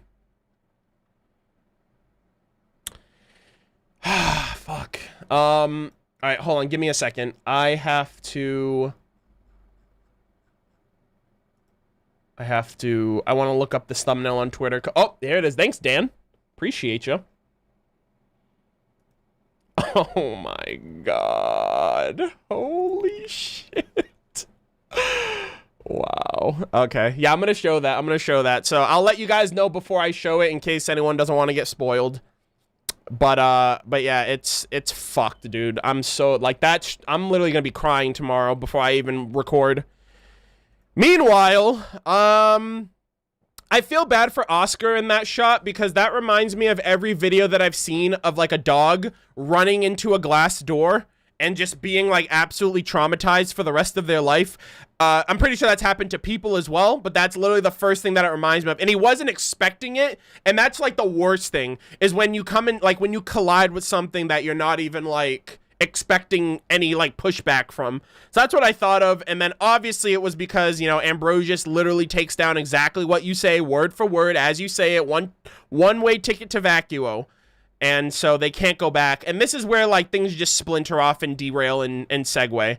So, and lastly, there are Ravagers. These are Ravagers, by the way. They premiered in the After the Fall book, in Vacuo, and, maybe we'll see Team Coffee, maybe we'll see Team Sun, or maybe all these people will just die a very slow and painful death because the 3 huntsmen that can save them are more dexterity-oriented characters, and none of them are really, like, brute force that can, like, fight off Grimm in that way. So we'll have to wait and see. I appreciate you guys accepting the speedrun portion of the end of this discussion. Also, Shadow Wolf, thank you so much for the donation. I really appreciate that. We're going to get through all of the super chats, guys. We're going to get through all of the super chats after I show the thumbnail. So for anyone who left a comment, I do apologize that it has to wait till the tail end, but I hope you guys just understand that there's a lot for me to say. You know, there's even you know, there was almost 2,000 people in here, crazy. But yeah, so we have concept art of the subway system, the Ravager Grim, and then the portals, along with the central communications. We actually got 6 concept arts, which is pretty crazy. We got one of the desert, and we have like a little tornado sequence here of Cinder that you can't really see. Yeah, Squall, yeah, the super chats disappear when I take off slow chat, so I'm not going to be able to take off slow chat until after I read the super chats. Otherwise, they will disappear for some stupid reason. I don't know why they do that. Anyways, for those of you who want to head out, I recommend you do so right now. If you do not want to be spoiled, I appreciate you guys tuning in and watching my live stream discussion. I appreciate all of the love and the support. I sincerely do. We had about almost 1,700 people in the chat throughout the entire discussion. And I just appreciate you guys wanting to tune in and check out my reactions and my overall opinions on things. As always, my reaction to the penultimate chapter will be posted tomorrow afternoon. My finale reaction will be posted for early access as soon as I can get it up on Patreon. And yeah, everything else that falls in line will ultimately proceed within the next week with supplementary content being posted and my reaction going up and the discussion for the finale chapter going up next week. But for those of you who are heading out, thank you guys so much for tuning in. I really appreciate the support. I hope you guys can make it through tomorrow, sincerely, and you guys have a good night. For everybody else who's here for the thumbnail, brace yourselves, because I will be revealing it in 3, 2, 1, now. Ruby Rose. The title is called The Final Word. Description: sometimes it's worth it all to risk the fall. Fuck off. Runtime: 23 minutes, 16 seconds. Fuck off.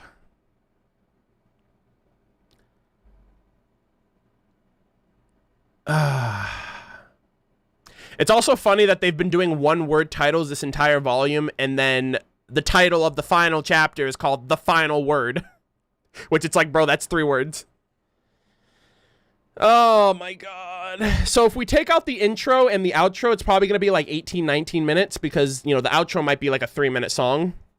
And we might get an end credit scene. Fingers crossed we might get an end credit scene. And now I'm getting that lump in my throat right now that tells me that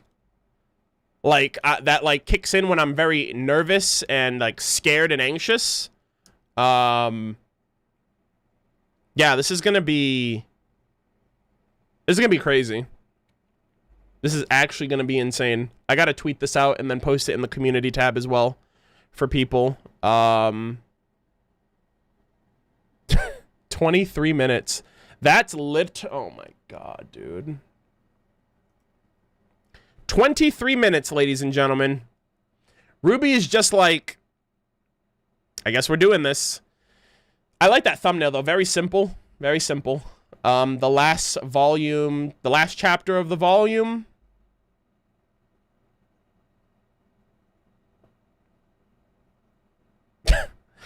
Fuck, man. Cinder is getting the final word. Patrick Horn Jr.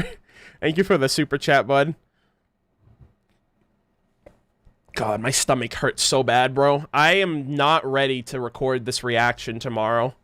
I'm being dead ass. I might actually just, like, cry from the anxiety of, like, this could be like a volume 3 all over again. I really just don't know what's gonna happen. And I feel like, oh my god. How does the title mean someone's final word, or as someone with the final... I don't know, the final word, I don't know what word they're referring to either. The final word. I don't know. I really like the thumbnail, though. Just Ruby Rose just chilling. Center stage.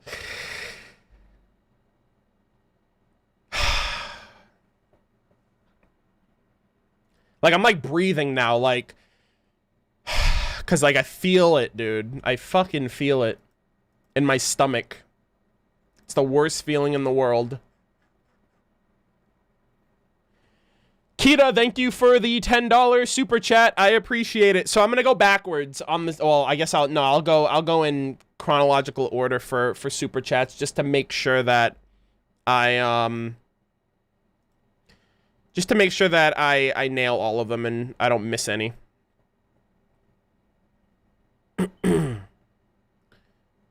All right. I see no thumbnail. I literally just posted it. I mean, I literally just showed it on stream, so you're probably gonna have to go to Twitter for that, or you're gonna have to wait until after my stream is over. I'll post it to like the YouTube community tab in a little bit.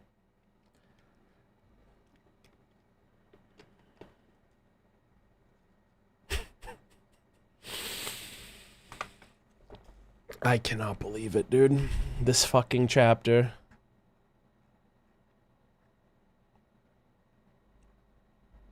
I am not ready to see this through, dude.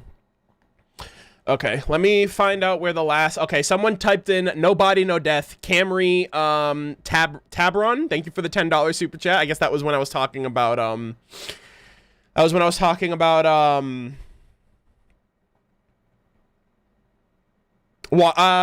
Jacques. That was when I was talking about Jacques.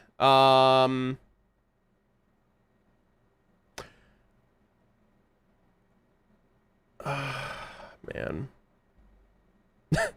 Someone said name your kid Arnold. I'm thinking about naming my son, like if I have a son, having like another Arnold. I don't know. Murphy's Law is 80% in effect. Yep. Yeah, this chapter, hell yeah. Oh my gosh, there's so many super chats. You know what? Fuck it. I'm getting through all of these super chats before we get into the Cat in the Hat, so I just want you guys to be prepared for that.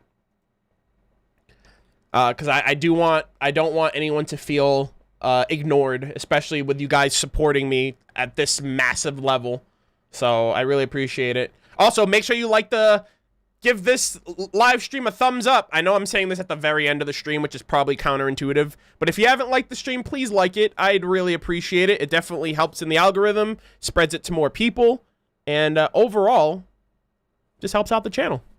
I hate promoting stuff like that too, so that's why I do that very little, if at all. So I appreciate that. Thank you. I also know it's a reminder because we literally just jumped up to 1,000 plus likes, just because some people don't remember, you know? And I don't know. I don't know about you guys, but I like any video that I watch from a creator that I actively watch on a regular basis. I like the first thing I do when I click on the video, I like the video immediately. That's just my tendencies of what I do. But anyways. Okay. Let's see. Will send 2 messages. 1, Ironwood killing Jacques really breaks character, even when considering metal. I mentioned this on Twitter, but yeah, I said the same thing, Josh. Let's see. I know Harriet and the other Aesops aren't really a subject yet, but am I the only one who feels like she's not redeemable? That she's not irredeemable. Yeah, I don't think Harriet's irredeemable. She hasn't, like, killed anybody or anything like that. She's following orders. You know what I mean? Like, you gotta blame the higher-ups there, because if you don't follow orders, then you yourself can get in trouble. Or in this case, you can get capped like Councilman Sleet did. You can get capped like you can get capped like Marrow almost did if you don't fall in line. So, yeah, I don't think she's I think she's okay. You know what I mean? She just needs to, like, get her shit together. Tomorrow's gonna be something else, bro. Lancaster, I don't know if you're still in chat, but after seeing the thumbnail, yeah. I'm inclined to agree. Shady Spot. Hey, Arnold, fun fact, Ironwood is now my favorite antagonist after deleting Jacques. I literally shouted, redeemed, after he did it. It felt cathartic. Oh, boy. I mean, we're Ironwood fans for different reasons, I guess. But, hey, to each his own. I appreciate the fact that you enjoy the character. Always appreciate some good Ironwood love. James Betteridge, are you nervous for tomorrow? Does a bear shit in the woods, Peter? I'm sorry, James? I don't know why I said Peter. Does a bear shit in the wood, James? I think you have your answer. Thank you for the super chat. I appreciate it. That probably means Ozpin had to use one of the questions to ask how many questions he had. Ha ha ha. Yeah, I mean, realistically, he would have to ask eventually, you know. His second, no. Yeah, his second question would have answered that because he said, what powers do they possess? So that would have given the rules and stipulations for how all of the other relics worked after he ends up finding them. Dude, that was 3 hours ago. Hey, first off, I appreciate that you've been here the whole time.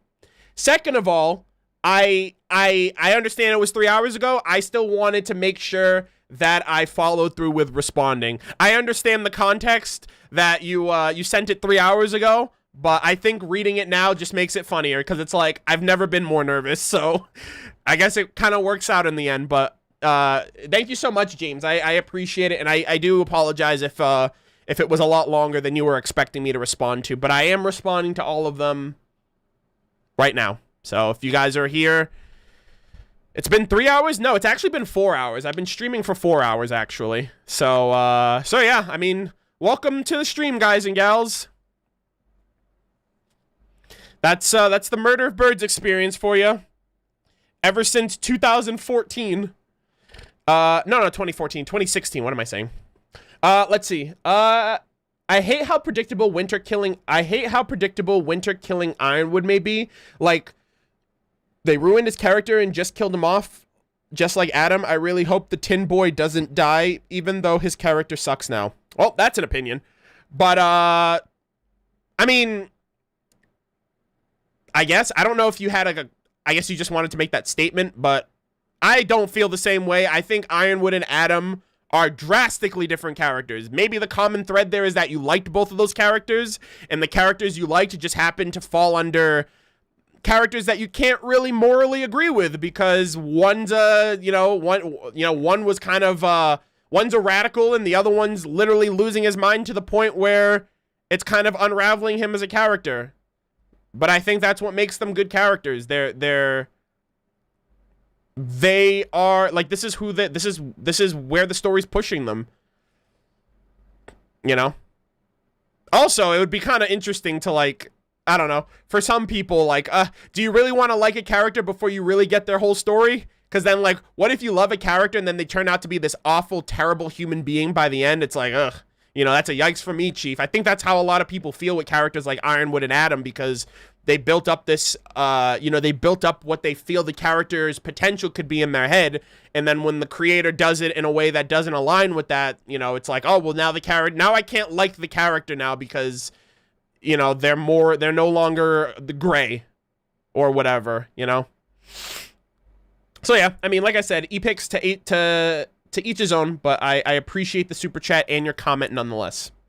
Krav, love your content, man. Thank you. Thank you for the super chat. I appreciate your support.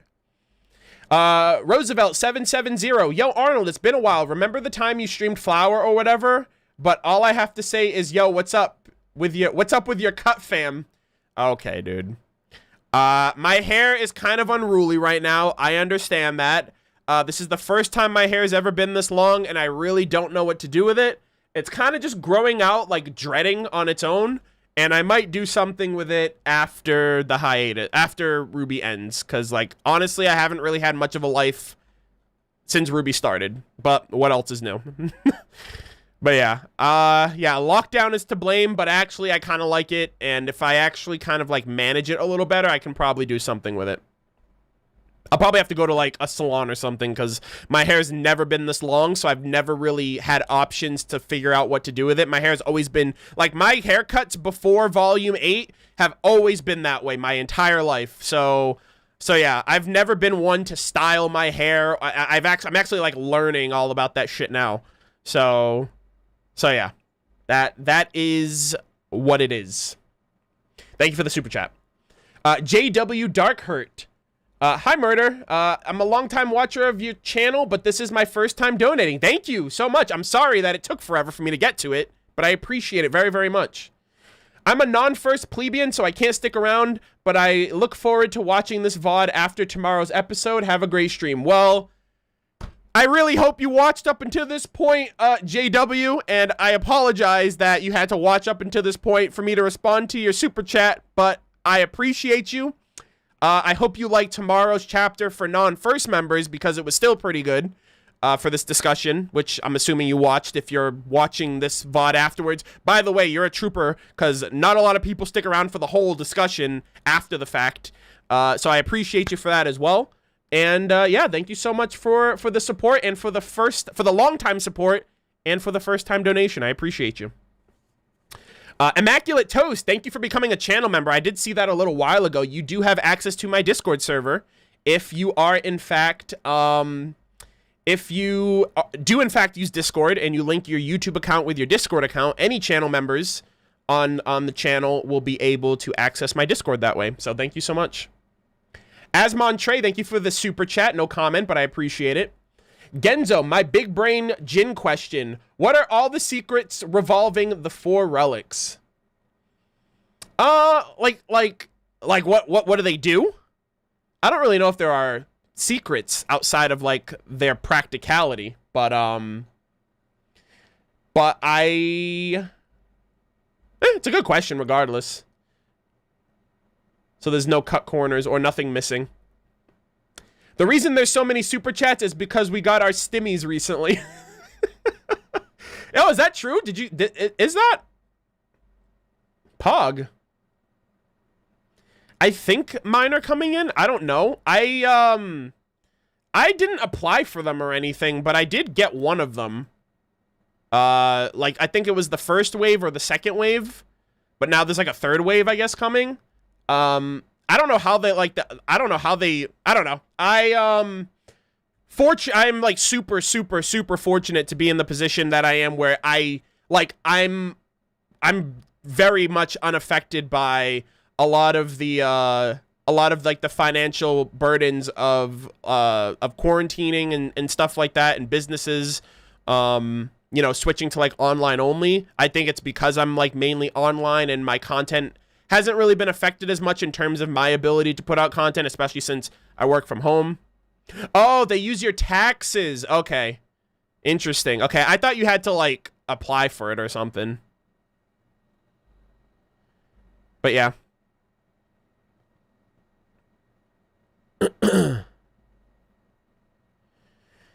If you make less than 75K a year, you'll get... Oh, well, I'm right up there, I guess. How the fuck are you still going? Because I get distracted a lot. No, we're literally at the end. I'm literally responding to super chats that I didn't get through during the discussion, and then I'm reading the next page in my Cat in the Hat series, and then we're ending the stream. So we're pretty much at the end at this point. Pikes Peak Audio, thank you for the super chat. Whose hair's fluffier? Haru Okumura or yours?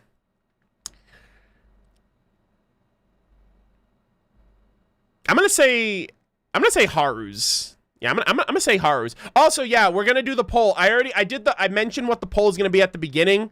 It's gonna be part 2. It's gonna be part 2 of the fruit saga. So like this past week, it was apples, oranges. I guess I'm not really gonna show the results because I don't really have time. I didn't prep any of it. But last week's was actually, you know what? I'll just tell you the results. I think apples came in first place for both YouTube and Twitter. I think apples won. How you like them apples? I had to do it. All right. Yep. Apples are 12,000 people voted on Twitter, and on YouTube, there was a 37% turnout for apples, 15% for oranges, 26% for grapes, and 22% for bananas. This week's poll is going to be a part 2 to that regarding strawberries, pineapples, mangoes, and then peaches/pears. And yeah, that's gonna be part 2, and that's gonna be going up right after the stream's done. So yeah. Asmon Trey, best episode of Volume 8. Glad to hear you liked it. Yeah, it was really good. Elite Cobra, thank you for the $10 super chat. What do you think will happen to the Aesop's Winter/Ironwood, Crow, and Raven? Will they be stuck in Atlas, having to find their own path? Will Jean and Nora fight Cinder and Neo? There's so many threads they need to end, and I honestly feel like 20 minutes still isn't enough. So I just want to find out what are they going to cover in this finale. I really don't know. There's so many, there's so much. You have the bomb. You have Atlas falling. You have what happened to Yang. You have the people in Vacuo. You have Cinder trying to get the relic. Cinder potentially trying to kill Penny for her maiden powers. You have Ironwood and Winter. You have the Ironwood and Winter fight. You have Team RWBY and everyone trying, like, you have Nora and Jean still sending out, like, still helping people go through. There's so many threads, and I honestly think it's probably going to be cut short. There's probably going to be some points that aren't going to be able to be reached, and I really don't know. I don't know. I legitimately don't know what's going to happen tomorrow. Maria and Pietro, who are they? You know what I mean? We haven't even seen them. We don't really know. Yeah. I honestly don't think the end of the vault, like the end of Atlas, is going to happen tomorrow. And if it does happen, it probably is going to cut off because Team RWBY and company are going to jump. So we're not going to see the aftermath of everything else that's happening in Atlas and Vacuo. If Team Juniper is like, hey, we'll take over from here, go do your thing. And then we might have to wait. Also, yeah, I don't know if Team Sun or Team Coffee is going to help in Vacuo. That's another possibility. But yeah, we'll have to wait and see. Hunt SD, thank you for the $5 super chat. Think we might see Tyrion and Mercury tomorrow in Vacuo?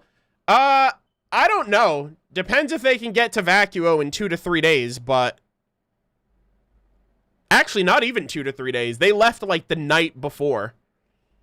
Like the night the whale blew up, they left. So yeah, I don't think so. My opinion. Immaculate Toast, these past few weeks, your videos and streams have become the literal highlight of my day. I love how passionate you are about RWBY. You never cease to put a smile on my face. Can't wait for your reaction tomorrow. Thank you so much, Toast. I hope you don't mind calling you Toast for short, but I appreciate the kind words. I appreciate the support. Glad to hear that the RWBY season has been an all-time high for you.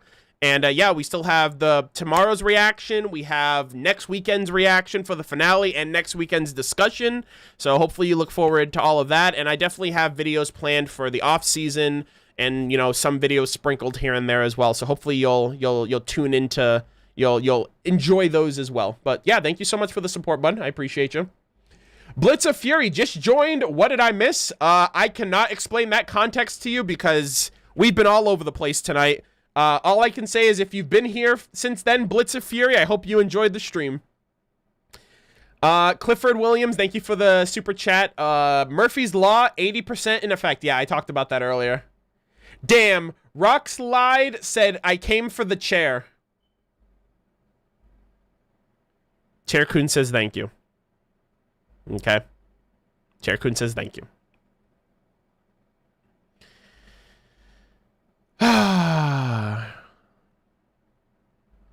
Let's see. Someone said, do you do live reactions? Like, live stream reactions? No. I mean, I record my reactions and then I upload them to my channel, but I don't watch anything live. I would be too distracted by chat. Just for me personally. Okay, so I answered that one. Arnold, will you shave for us for the finale? Absolutely not. I appreciate the super chat, though, Bobby Darrell. I wouldn't shave for anyone but myself. Maybe my girlfriend. All right? That's a hard maybe, because I like my beard. I like my hair. All right? But for chat, I don't know. When you guys prefer the chair over me, it kind of makes me feel like I shouldn't do that. You know? Maybe if y'all treated me better.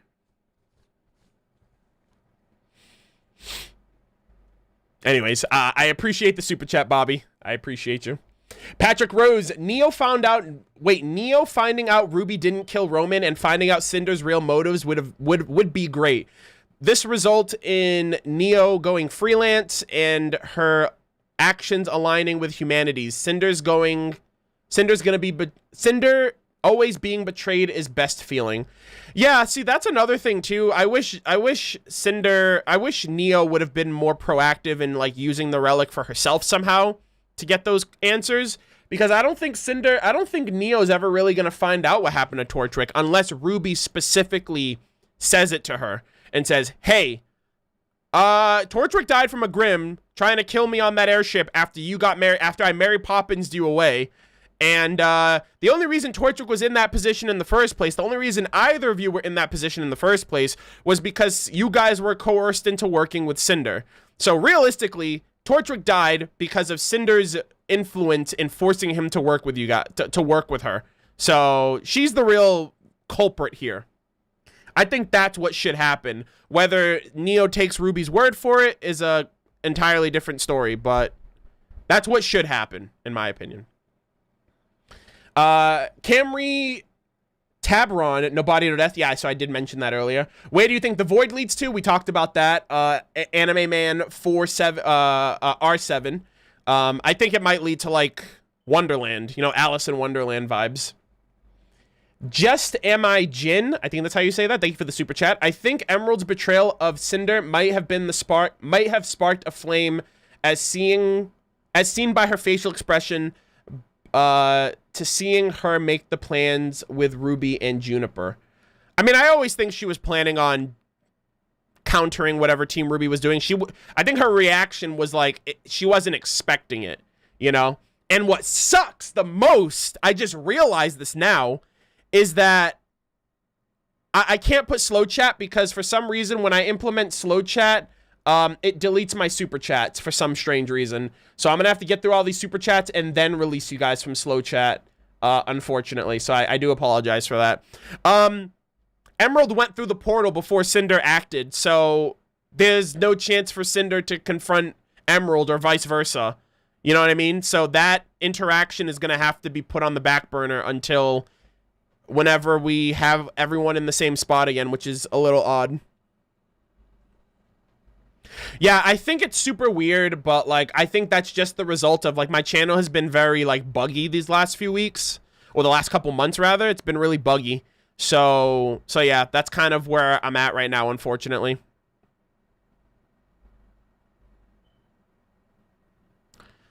Let's see. All right, let me keep going. DLV Neon, Xeno. I think the Yang versus Neo Mercury. Yeah, I think the Yang versus Neo match will happen. Yang has improved throughout the volumes. That was the rematch, by the way. The rematch happened, and Yang lost again. I'm just trolling, but realistically, you know, I think that's. I think we can take that into account as like a dub for Neo. What's good, Arnold? Celebrating my birthday today, and I'm glad you're streaming today to end it off. Thanks for all the content you do day in and out. Supreme Storm Brawler, thank you so much for the super chat. Happy birthday, by the way. I hope it was a good one. I hope there was cake and good vibes all around. I appreciate you spending part of your birthday in my stream, and hopefully you enjoyed the discussion. Thank you so much for the support and the super chat.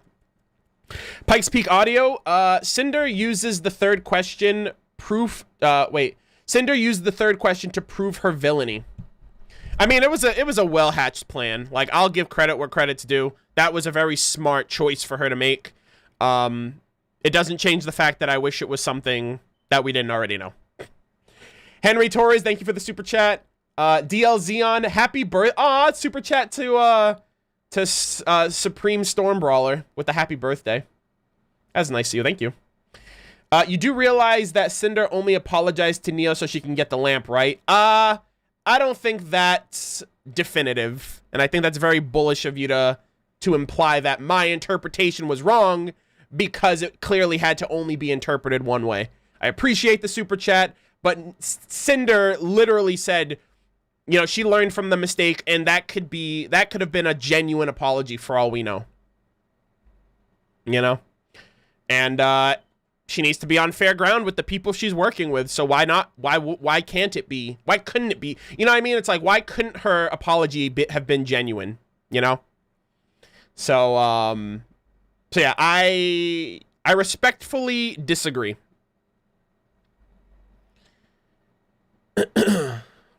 Let's see. I think the Crown of Choice isn't in the Beacon Vault. I think it's hidden in Forever Falls Forest and Vale. That would explain why it's inhabited by so many Grimm. Some people think it could be buried where Summer Rose's headstone is, like on that cliff. or at maybe maybe somewhere. You know, another place that it could probably be located, you know, like imagine if Beacon, like remember in the flashback where we got to see the house that Salem and Ozpin, like rebuilt together when they were living in the forest for a little bit when they reunited, or even the fairy tale of like the wizard in the forest in the cabin by the mighty river, you know. It could probably be in a sentimental place that only Ozpin would know where it is. And Salem is so far gone that she's not even thinking back to those yesteryears of their relationship. And maybe it's in a more sentimental place. Either that, or it's part of Glinda Goodwitch because she literally has a cape that has a crown on her back. But that also represents her as like a reference to Glinda Goodwitch from The Wizard of Oz. So a lot of different interpretations, a lot of different things we can apply to that. But thank you for the super chat, Zach Feifel. I appreciate you. Dying Inside. Interesting name. Thank you for the super chat. What if Jin just told her about some other random RWBY plan? Yeah, I mean, I guess she wasn't very specific, but I think it's very clear who exactly she was talking to. Jin's been around the entire time. She's been like on everybody's freaking waist. And even though she's not present, I feel like she's very aware of what's happening. So, yeah, I could see, like, you didn't specify Ruby Rose, but, like, she knows that that's who Cinder was talking about, right? She's not going to be skittish with a response like Ambrosius would with a request. So, yeah, I mean, that's my explanation. I can't, you know, who's to say I was right? Paradox Entertainment, thank you for the super chat. Emerald's been one of my favorite characters, and I'm so happy my theory that she'd switch sides was right. She's new best girl. Yeah, there's a lot of potential there for her, and I do think that having Cinder and her have like a confrontation in the future would be great, especially to just see where them two started as characters and where they ended up. So yeah, I definitely think that that was a good you know, it was just a great, it was telegraphed really well throughout the show, early on especially. Pikes Peak, thank you for another super chat. God of Light just likes Blue Man Group apparently. Yeah, I'm making all of them blue. Fury Prophet, when the god said, where you seek comfort, you will only find pain. That's where he would have made a spirit. Wait, why? Wait. When the god said, where you seek comfort, you will only find pain. That's why he would make a spirit to hurt Oz. I don't understand what you mean.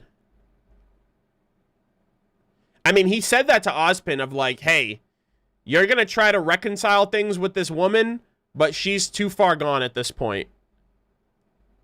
So, you know, and Ozpin took that, and Ozpin still went through with it knowing that ultimately that's what he wanted, you know?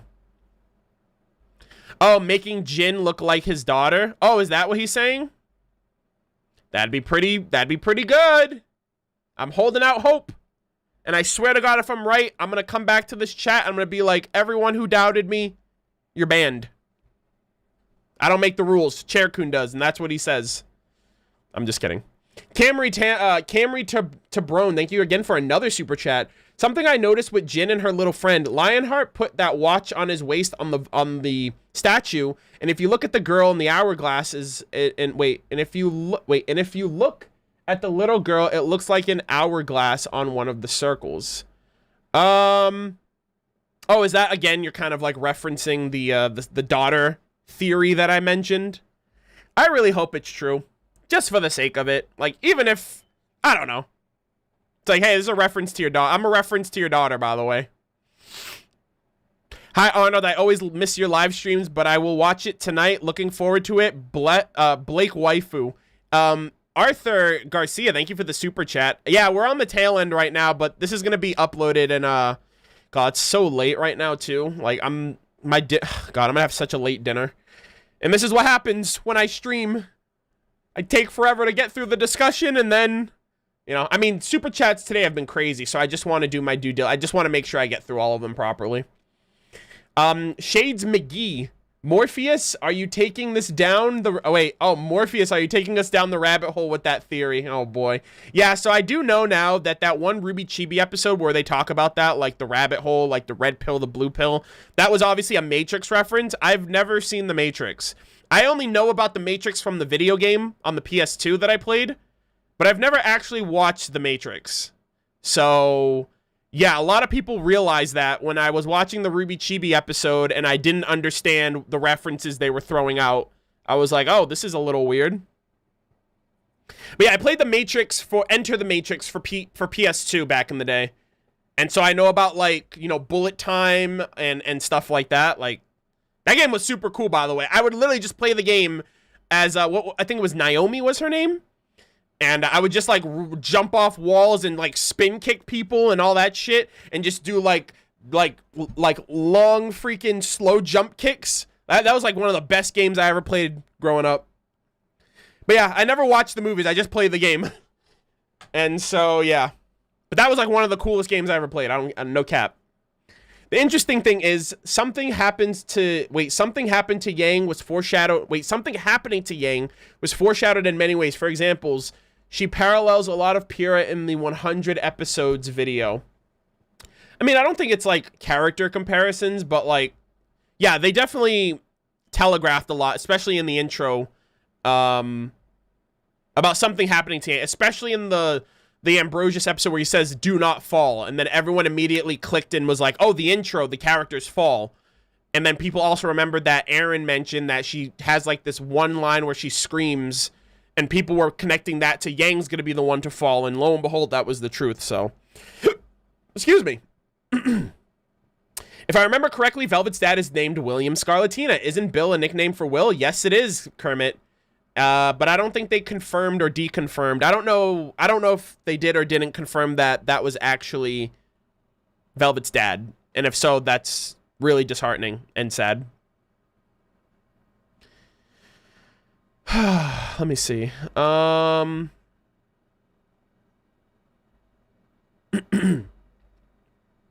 This scene is like something out of Clockwork Orange. I don't know what scene you're referring to, but I appreciate the donation nonetheless, Gorilla Geek. Thank you, thank you. Kita of the Wolves, I heard someone say that Bill was Velvet's dad. Yeah, there were a lot of theories. Those were theories, first and foremost. Neo said, oops, I missed the spot. Lost Meme Boys theory about where Ozpin hid the relic of choice. The Salem continent is its perfect hiding place. Grimar drawn to the relic, but you couldn't tell. Yeah, that'd be kind of cool if he, like, hid the relic in, like, the castle that Salem and him, like, lived in together until she, like, redesigned it. Until, like, Salem, like, redesigned it to be, like, that dark, grim, territory or whatever.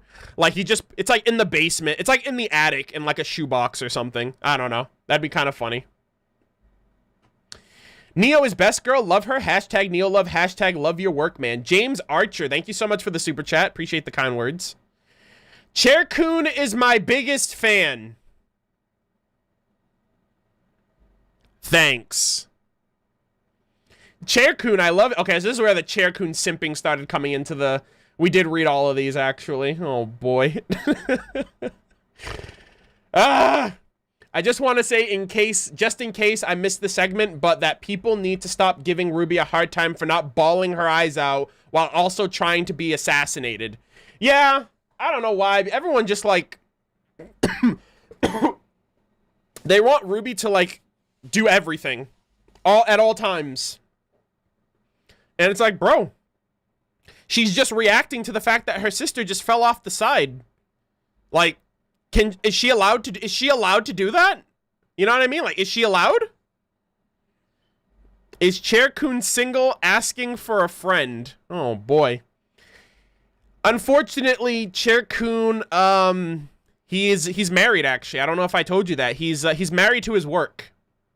And so you know, he has a lot of work to do. He's out here supporting his boy, making sure that things are done to a T for you guys, you know.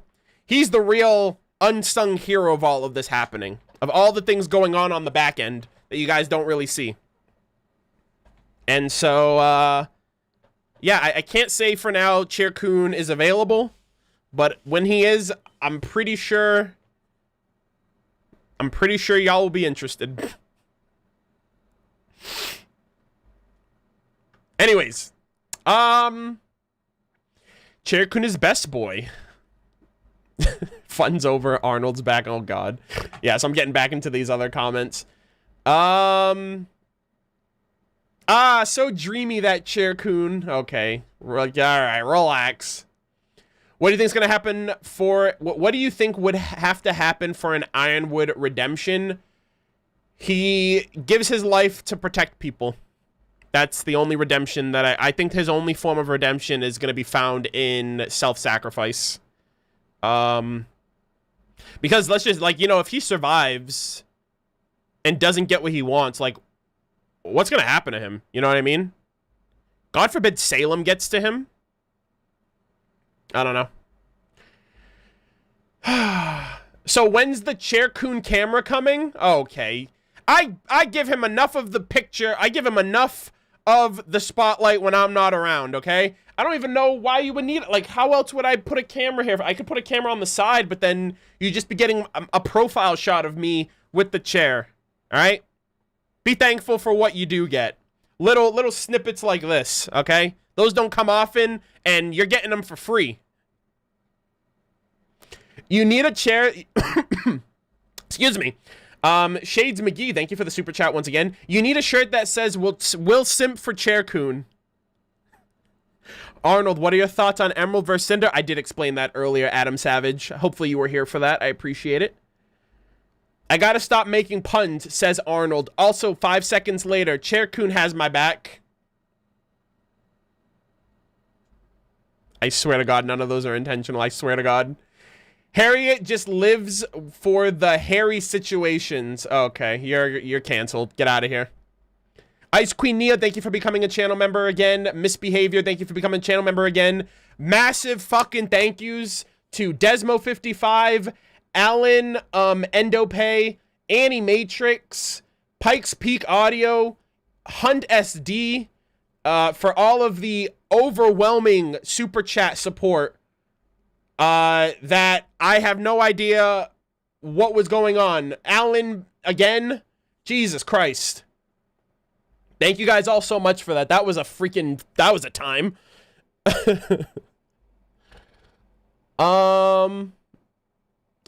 Ironwood finally enacted justice. No clip-on ties. Oh, boy. He freed Jacques from his mortal coil. Bunny Bard, that's a good comment. Thank you for the super chat, guys. William Scherer. Okay, everyone. Serious mode. No one managed anything to start an outburst. Oh no. We are on the scene. Rage. Wait, I don't understand that. No one mentioned anything. Oh, okay. Let's like, oh, everything's calm, don't panic, and then we got to the scene in question, and then it's like, oh shit, everyone's gonna lose their minds. I gotcha. Carrie responded to your tweet about an end credit scene. Did he? Did he like hit me with like the freaking eyes emoji? I swear to God. Hold on. Did he actually? Are you trolling? Please don't troll. I do not like being trolled. Oh, he did? Pog. God, I love Carrie so much. Hold on, hold on. Oh, fuck off, he did! Literally the eyes emoji. I was like, I hope it's not the eyes emoji. Lo and behold, yeah, okay. Yeah, so... You know damn straight if there was not going to be an end credit scene, they would have just kept to themselves. So, yeah, I expect, I hope, please don't play with my emotions, Carrie Shawcross. Oh my God. Oh my God. Yeah. I know them, dude. I know them inside. I was like, freaking eyes emoji, dude. That's like the biggest tease of them all. Aw, man. Y'all get some sleep tonight. You're gonna need it. I don't know how I'm gonna sleep. First off, I'm probably not going to bed until I still gotta, yeah. I'm not going to bed for a while. I have to prep my reaction for Premiere because I didn't do that all week. I have to eat dinner still. I have to, yeah, I'm getting to bed relatively late, but hopefully I get some sleep somehow, some way. But, Nova Wolf, no, I still have super chats to get through. I think I still might have yours to get through. It just depends on how far down. We're almost at the end. We're almost at the end, I promise. Oh boy. But yeah, I've been going through every single one, so hopefully I didn't miss yours. Jacques, for your crimes against democracy and for wearing that damn clip-on tie, you're fired. Nova Zen. God, I love all of the freaking Jacques shade that I've created from that meme, dude. Hunt SD, thank you for the $2 super chat as well. Without Jacques, this would have never happened. True. God, without Jacques, no, honestly, without Willow. If Willow never implanted cameras in the house, they never would have found out about Watts, and this would have been easy pickings for the villains. So the true MVP of the Atlas arc is, in fact, Willow Schnee. Confirmed. Calling it right now. Did you say D&D? Is that a reference to D and Dudley? No, it's a reference to Dungeons and Dragons. Appreciate the super chat, Manuel. Gorilla Geek. Well, to be fair, that was a weapon designed to take out Penny. That was a weapon designed to take out Penny? I don't know what you're referring to. Also, I forgot to say this earlier, but I think Ironwood having that oversized fucking Grand Cannon is pretty dumb. I prefer him being limber and, or nimble, and, I just think due process pistols are fine. I think his big freaking gun, it's just gonna make fighting, like, cumbersome for him, I think. Like, especially when you see how him and Winter, like, charge each other. Yeah, I'm gonna change my camera back. I guess now I don't need to have it on the side for the, for all the other stuff going on. Anyways, the BFG, yeah, I get it. It's just over the top silly. It's just like, why is that gun so big? You look like you're having some trouble walking with it. And then when him and Winter charged each other, the way that he had to like, oh, this is my weapon. This is what I'm going to fight you with. I'm just like, not a good look, James. Not a good look. Anyways, Jacques, you lose. No, you. Farewell, Jacques Schnee. Your clip-on tie will live on forever. Wow, a lot of you guys got in some clip-on tie memes.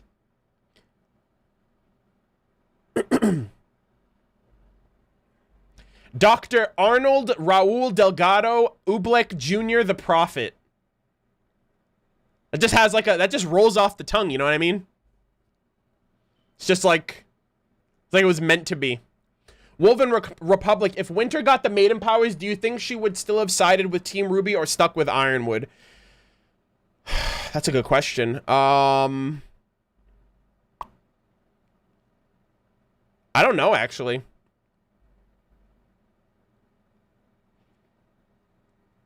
If Penny was never the maiden, she would have never gotten hacked with the virus, I don't think. Because Ironwood would have never needed to go after her. But I think Winter might have been in more peril if she decided to defect after being the maiden. So I don't know. I do know if she did become the maiden and things transpired the same way that they did, Ironwood would not survive this fight at all. But the fact that Winter is on the same level as him, that's what makes me anxious, is that either one of those characters can come out on top. It really just depends on whose aura breaks first. Did they announce how long the episode finale is going to be? Yes, Richard Turner. 23 minutes for tomorrow's chapter. What if Tai Yang is the Scarecrow and he's hiding the He's hiding the crown of choice in his sunflower garden. Oh, boy. I don't think that's the case. That seems more like a RWBY Chibi skit than anything canonical, honestly. If they talk about Cinder's grim bits, would that conflict? Wait, would it conflict on what they've concluded on the Hound? I think there's a conversation to be had there. I just don't think this is the best time for it, unfortunately, because I do want them to address and at least bring acknowledgement to it, you know? I'm donating Leet because I needed this answered. I'm scared not only for Yang, but for all of RWBY. I'm scared that I think they'll die. If not, then they could later. Then what? I love them. Joseph Frazier. Yeah, I definitely feel that because, like, I feel like things have been building up and there hasn't been, like stakes are really high right now. So many things can go in so many different ways, and so many characters can just die off and no one would even know about it because everyone is splintered off. So I'm like nervous for that as well. Like, is Weiss or Willow or Whitley gonna find out if what happens to Winter if she dies from Ironwood? Is anyone gonna find out that Ironwood killed Jacques Schnee in cold blood? I mean, there's cameras in that room, so they could very well find that out. You know, is Yang gone for good? Is Mantle gonna get bombed and Crow and Robin and Harriet and Vine all gonna get caught in that blast? You know, there's so many death flags and reasons to be concerned that they've presented, and we just don't know what they're gonna do in that 23 minutes. But yeah, I'm still not mentally prepared. Literally in 12 hours, the finale is going to be out. In 12 hours, the finale is going to be out. So, yeah, prepare as best you can, I think. Arnold and also Chair Kun, do you think Emerald will fight Cinder at some? I hope so. Even if not fighting, confronting each other, I think that would be great. 13 hours. Oh, no. It comes out for me 12 hours from now. Well, technically 11 hours and 50 minutes. So, yeah. You know, Chair Kun, I love how you can tell. You know, Chair Kun, I love how you can tell it like it is with no bullshitting around. Chair Kun, you the best. Oh yeah, so. Oh boy.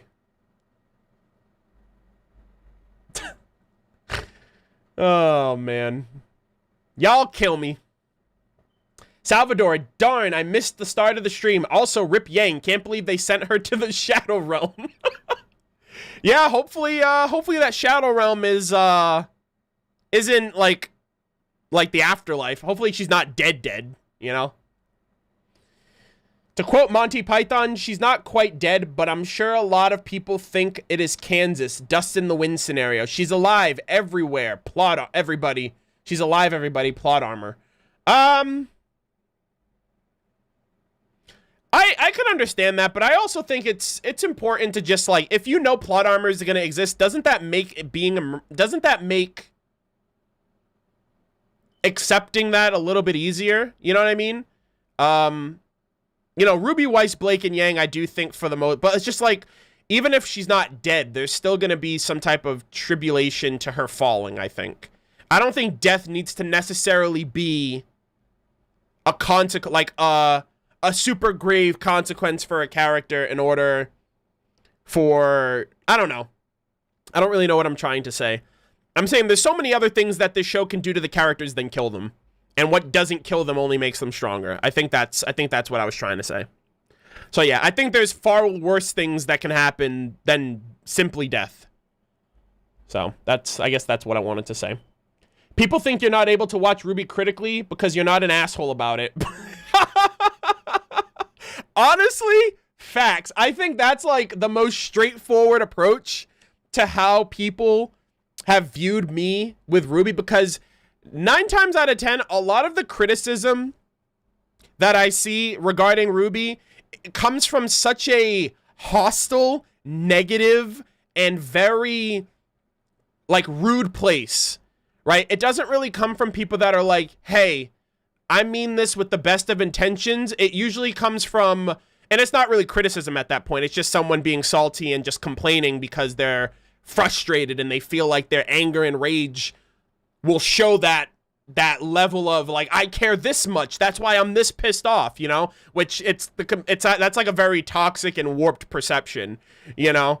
Yeah, I honestly do think that. I think it's like the concept of criticizing something while not being an asshole about it is completely foreign, and most people latch on to this idea that if someone is criticizing this show and they're also saying that it's trash and it's bad and they're saying a lot of the things that I'm thinking, then that's going to be my barometer for what I consider criticism. And so even if you criticize the show and you're positive about it, it's going to be met with pushback because it's not the status quo that people are used to. Yeah, I honestly think that that's very valid, to be honest.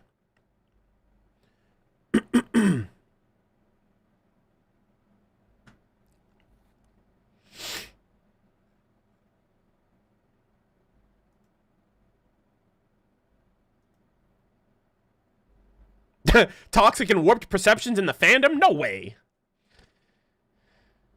These people that you're talking about, Arnold, are literally not happy with their lives and get jealous when they see someone with the capacity to enjoy something when they can't. You're great, man. I mean, there's that too. Like, I can also see like validity in some people who enjoyed the show but now don't enjoy it, and now they feel jaded about the fact that the show that they once enjoyed isn't, you know what I mean? It doesn't bring them joy anymore. So I can easily see like them getting not jealous, but like, what's the word I'm looking for? Like spiteful of like, how can this person enjoy the show still when I've been watching it as well and it's not, you know what I mean? I don't know. I don't like to think that out loud, because then that also kind of makes it seem like that I'm like this holier than thou, like, how could you possibly not like RWBY? It's the greatest show ever. Like, and that's not true. But yeah, I don't know.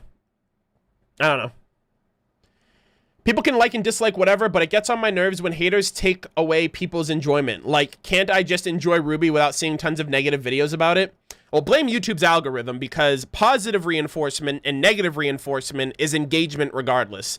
You will get recommended a negative video as much as you'll get recommended a positive video, because those two extremes garner an audience. And so, yeah, like seeing the content is one thing. I think it's fine to see that stuff, because you don't have to click on it, right? You can't just be like, you know, because that's essentially saying, well, why do people create negative content? And it's because they're able to do that. But engaging with it is where you open yourself up to that. Unfortunately, it goes both ways, right? I make content, so I open myself up to people criticizing the show, which doesn't really make a lot of sense, because I'm watching it the same way that they're watching it, but it's from a different lens, because we're different people, we have different perspectives and all that. But there is this idea, like, the same people that complain, like, oh, RWBY, you know, people in the fandom can't handle criticism. They're the same people that will get upset when you complain to them about like ruining their enjoyment of the show, because they want to go out of their way to explain to you why your view of the show is wrong, because it muddies the water of changes that they can make to the show. And if you continue to enjoy the stuff that they put out, it's never going to change. And it's like, sorry, buddy, you're not the only one who watches RWBY. So yeah.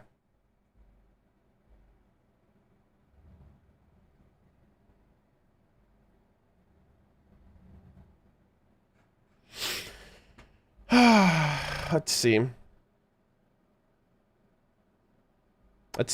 Matt Mercer summed up the mentality of those kinds of people perfectly. Your fun is wrong, basically. If they don't like something, no one is allowed to like it. Yo, Matt Mercer's spitting straight facts, dude. Yeah, I mean, again, I think it comes from that place of a bit of spite, a bit of the fact that, like, you're enjoying something that I think needs to be better, and you're ruining my enjoyment of something being better because you're tolerating something that I refuse to tolerate. So it creates this notion that, like, people should be more critical regardless if they're if they have a positive outlook. Otherwise, nothing changes. And that also, in my mind, gives me the perception that they're unable to accept other people's happiness and enjoyment of the show, which I don't think is right.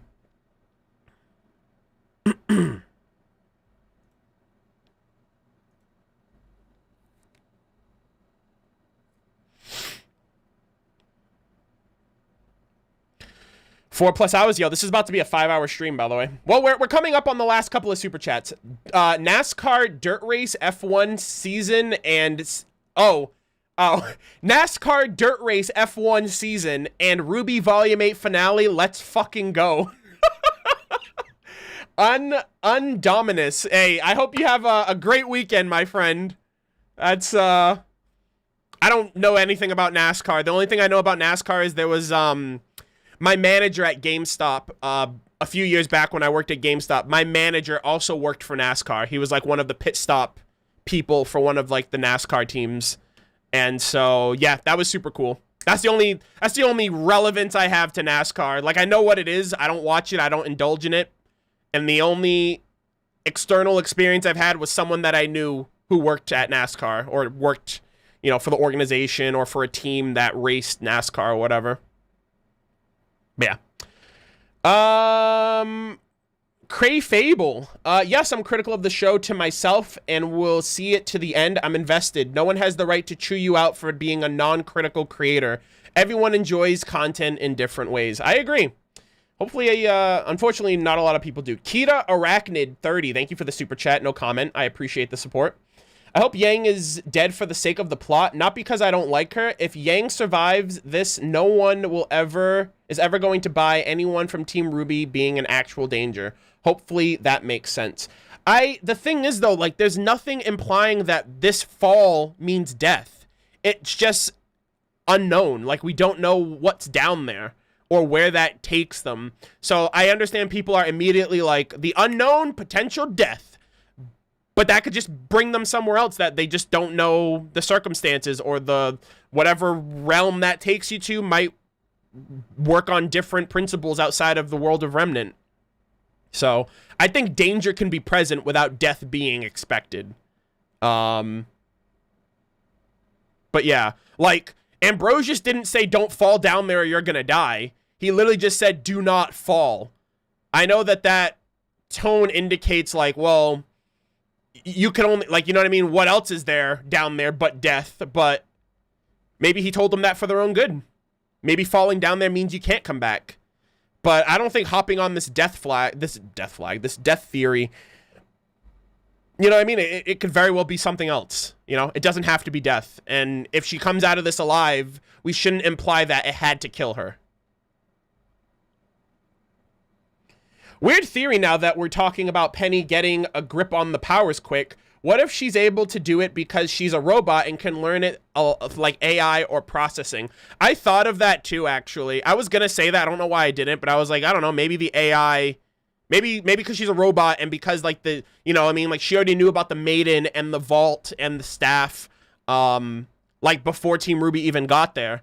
So maybe she's learned about it and, you know, or maybe it's kind of like, it's inherent. You know what I mean? Maybe you just know. It's like almost kind of like the Avatar state. Like previous avatars, like they have to learn how to channel that power, but regardless, like you don't need to learn to tap into it. It's the knowledge of everyone who came before. So maybe it's just more innate in that way. But yeah. Am I wrong for thinking that we may get Neo backstory soon? I don't know. I feel like Neo backstory should have happened by now. I mean, she came back in the last volume, and there could still be a place for it depending on what they do with her, but I really don't know. RWBY Volume 9 Isekai PogChamp. Brianna, thank you for the super chat. Yeah, Volume 9. I'm really looking forward to a potential to that potential, like whatchamacallit, Alice in Wonderland. Definitely looking forward to that. Hopefully that happens. I figured I'd put this in the super chat, but if anyone hasn't played it, Alice Madness Returns is on Xbox Game Pass. Yes, I actually played it originally on the 360. It's one of my favorite video games of all time. Like, one of my favorite video games. I love that game. And I originally played it on Xbox 360. I also believe I got it on Steam, but I haven't gone back to play it yet. But yeah. Yang fell into the hole of merchandise. Now she's on the same shelf as the great one from RWBY Chibi. That's a RWBY Chibi skit right there, replicated Becca. Thank you for the super chat. I hope they do that. Also, Shadow Wolf, the stress is real. Absolutely. Thank you for the super chat, buddy. I did read that earlier. Cinder's getting the final word. Patrick Horn, I appreciate it. Oh, hold on a second. Did you know? Wait, hold on. Oh, no. Did you notice that Ironwood's entrance into the vault, the camera motion, the parallels exactly Oscar at the end of Volume 7? Yeah, except his his follow-up was drastically different. Oscar was going down there to, like, hash things out and start fresh, and Ironwood was there to just fucking clean up, you know, just freaking wipe the floor with Winter and get the staff back no matter what.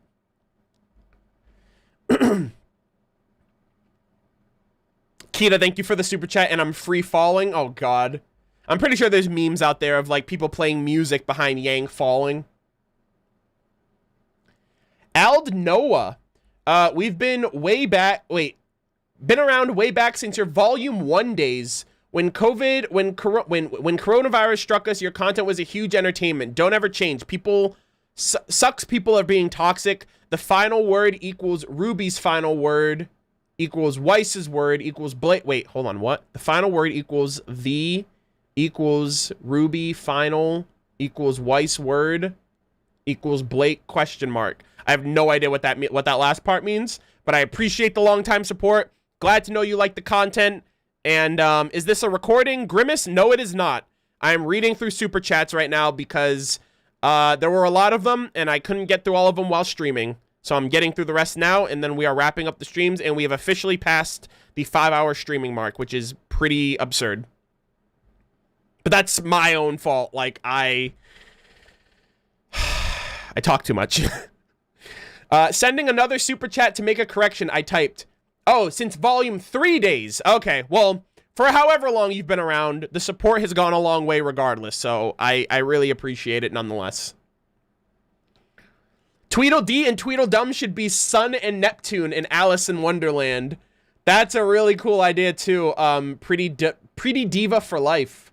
Appreciate the comment and the super chat. Gonna resign for the night. Your reactions and Chaircoon have been the highlight of my weekend. Do you think Ironwood will realize his mistakes? Probably when it's too late to rectify them, but I feel like he might. Could you wear a clip-on tie in honor of Jacques Schnee for the finale? Or have a in memoriam for him and for everyone who died this volume? I won't wear a clip-on tie for Jacques because I literally wore a clip-on tie for all of the ending reactions that I did for Volume 7 to hype up the meme. But I do plan on making a meme video regarding that. Regarding, like, Jacques and him dying and all that other stuff. So, hopefully, that will suffice to an extent. Arthur Garcia, hi Arnold. I always miss your live streams, but I will. Okay, I read that one early. I apologize. That's why she called him old man. Patrick Horn Jr., you and I, we're on the same. We're seeing it. You're seeing it. I'm converting you. Just kidding. Also, thank you so much for becoming a channel member, Pog. Thank you. Thank you. All right, getting through the last couple super chats here. If Arnold was in RWBY, who would or should he be shipped with? Oh, I think I saw Cal put, like, Bluebird.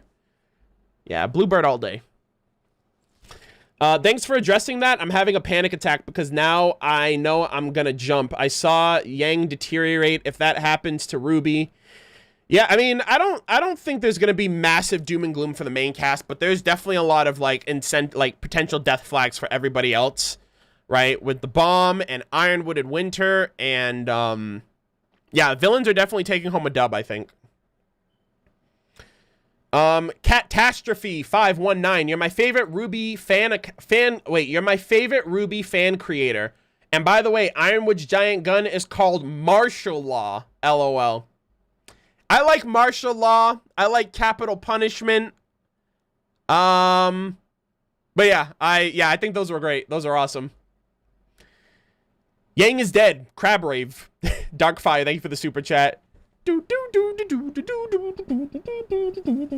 don't want to. Okay, I'm gonna stop that because I don't want to get DMCA'd. Shades McGee, thanks for reading my super chat, man. That's why I like your streams. You care about your viewers. Been here since 6 p.m. Central Standard Time. I like the Wonderland theory. I appreciate that. And last but certainly not least, Major Johnson, thank you so much for becoming a channel member. I appreciate the support. Be sure to link your YouTube account with your Discord account, and you will have access to my Discord server. Yeah, Shades, I just try to do my best. I know that probably was like an extra like 30 minutes of just responding to super chats on top of like the 4.5 hours that I've been streaming, like just straight up talking about the chapter. I really appreciate the support, guys. I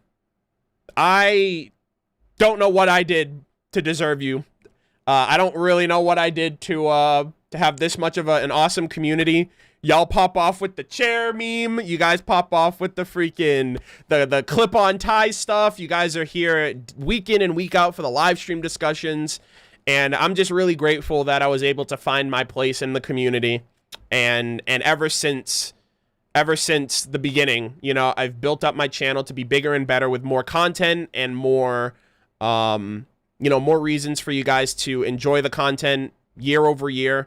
With whether it's the reactions always continuing and getting better, or the live stream discussions for more people to tune into and have something to do, or something that can take their mind off of things, or, you know, be able to, you know, have something, you know, to do if they're bored or they have nothing else going on for them week to week.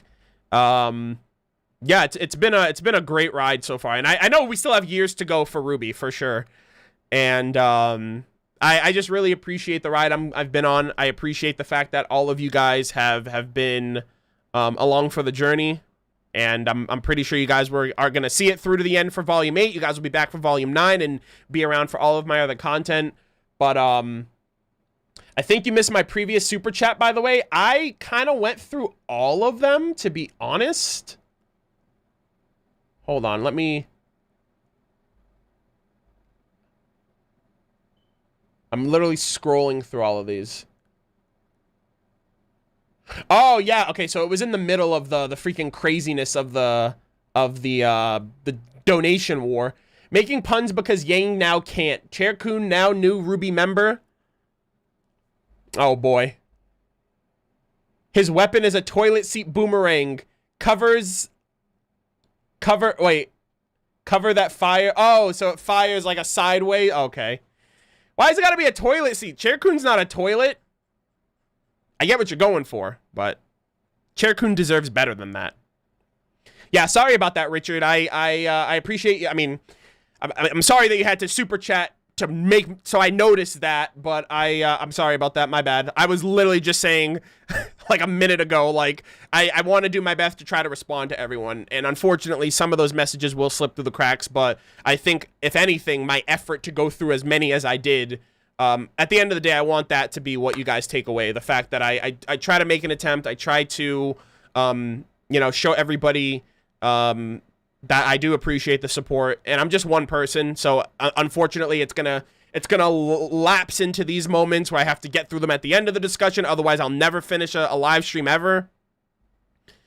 But yeah, I think for the most part about Yang's aura, I don't. Well, just type that in chat right now, Star Squall. Well, I think I technically I did go through all of them. Do you think RWBY will ever start her own academy somewhere down the line? I don't know. I think by the end of the show, the concept of like the relics and the gods and the Grimm might actually be gone. Because the whole reason why the world is in such a fucked up state is because the god of light and the god of darkness left their creations on the planet and just dipped and was like, hey, have fun dealing with the Grimm that my brother made. Have fun dealing with, you know, enjoy these limited silver eyes that the god of light left behind. Yeah, so I'm going to close super chat right now. So Squall, just type what you said in the chat and I'll respond to it right here. Wendell Hall, thank you for becoming a channel member as well. I appreciate it. Julia Spite, welcome back. Hey, Arnold, if you're reading this, I'm so sorry that I can't do my weekly super chat. No, don't worry about it. You don't have to apologize. It's not required. It's not mandatory. You know, I'm not going to think any less of you. So I do appreciate you just tuning in. My card is having a little trouble. If this will be fixed next stream. Yeah, I mean, that's fine. Don't feel obligated. I appreciate your support nonetheless. I said the reason her aura was broken in one shot is because Neo was going for a kill shot and Yang took the full powered brunt of it. Yeah, I can see that. Yeah, absolutely. Y'all ready for the true content? My freaking jaw is hurting a little bit. All right. So I think that's everything. Ryan picking up the rear. Blake and RWBY will seek vengeance against the enemies, just like Eren Yeager does with the Titans. I haven't seen Attack on Titan season 3 or 4, but I do know, like, from season 1, he was like, I'm gonna kill all the Titans. So hopefully that's going well for him. I have no clue. But anyways, with all that said, I'm gonna take you guys off slow chat. I'm sorry that it had to be at the very end here, but literally all my super chats are gone off my screen now, because of the fact that I don't know why, but my channel's like busted where if I turn off super chat or turn on super chat, whenever I turn it on or off, it refreshes my super chat page for some reason, and then I lose all of them. But yeah, so I had to keep that just to make sure I could read everyone individually before opening the floodgates, if you will. Whew.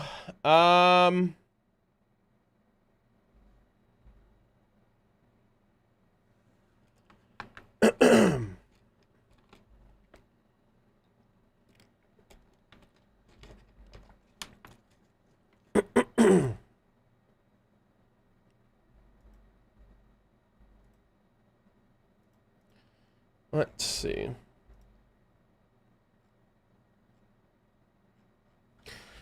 Okay. Check my last super chat. I have a theory. I literally can't. Like, super chats are gone. I turned off super chat. Like, I literally only have 2 here. Your most recent one and just Ryan's, which I just read. So I do apologize. But unfortunately, I mean, the final word, I did read one on the final word. Was that yours that I read? I'm pretty sure I read all of them. Or you can just type it out in chat right here and I could most likely read it. Because chat's pretty tame at this point. Yes, we are getting to the Cat in the Hat. I have to find out what the next page is.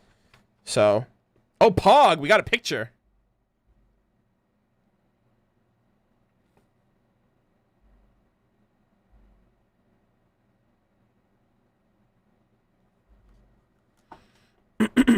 The thumbnail is out. Yeah, we talked about it earlier, Fire Rose. We showed it on stream and everything. Imagine Neo talk. Yo, imagine Neo talks. Holy shit. That'd be nutty. The final word is also her first word. That'd be crazy. A lot of people would be pissed off, by the way. Just because Neo talked. Because, like, that's her whole thing. Like, a big part of her appeal is the fact that she doesn't talk. You'd be like, damn it, how dare you express yourself for the first time in 8 volumes.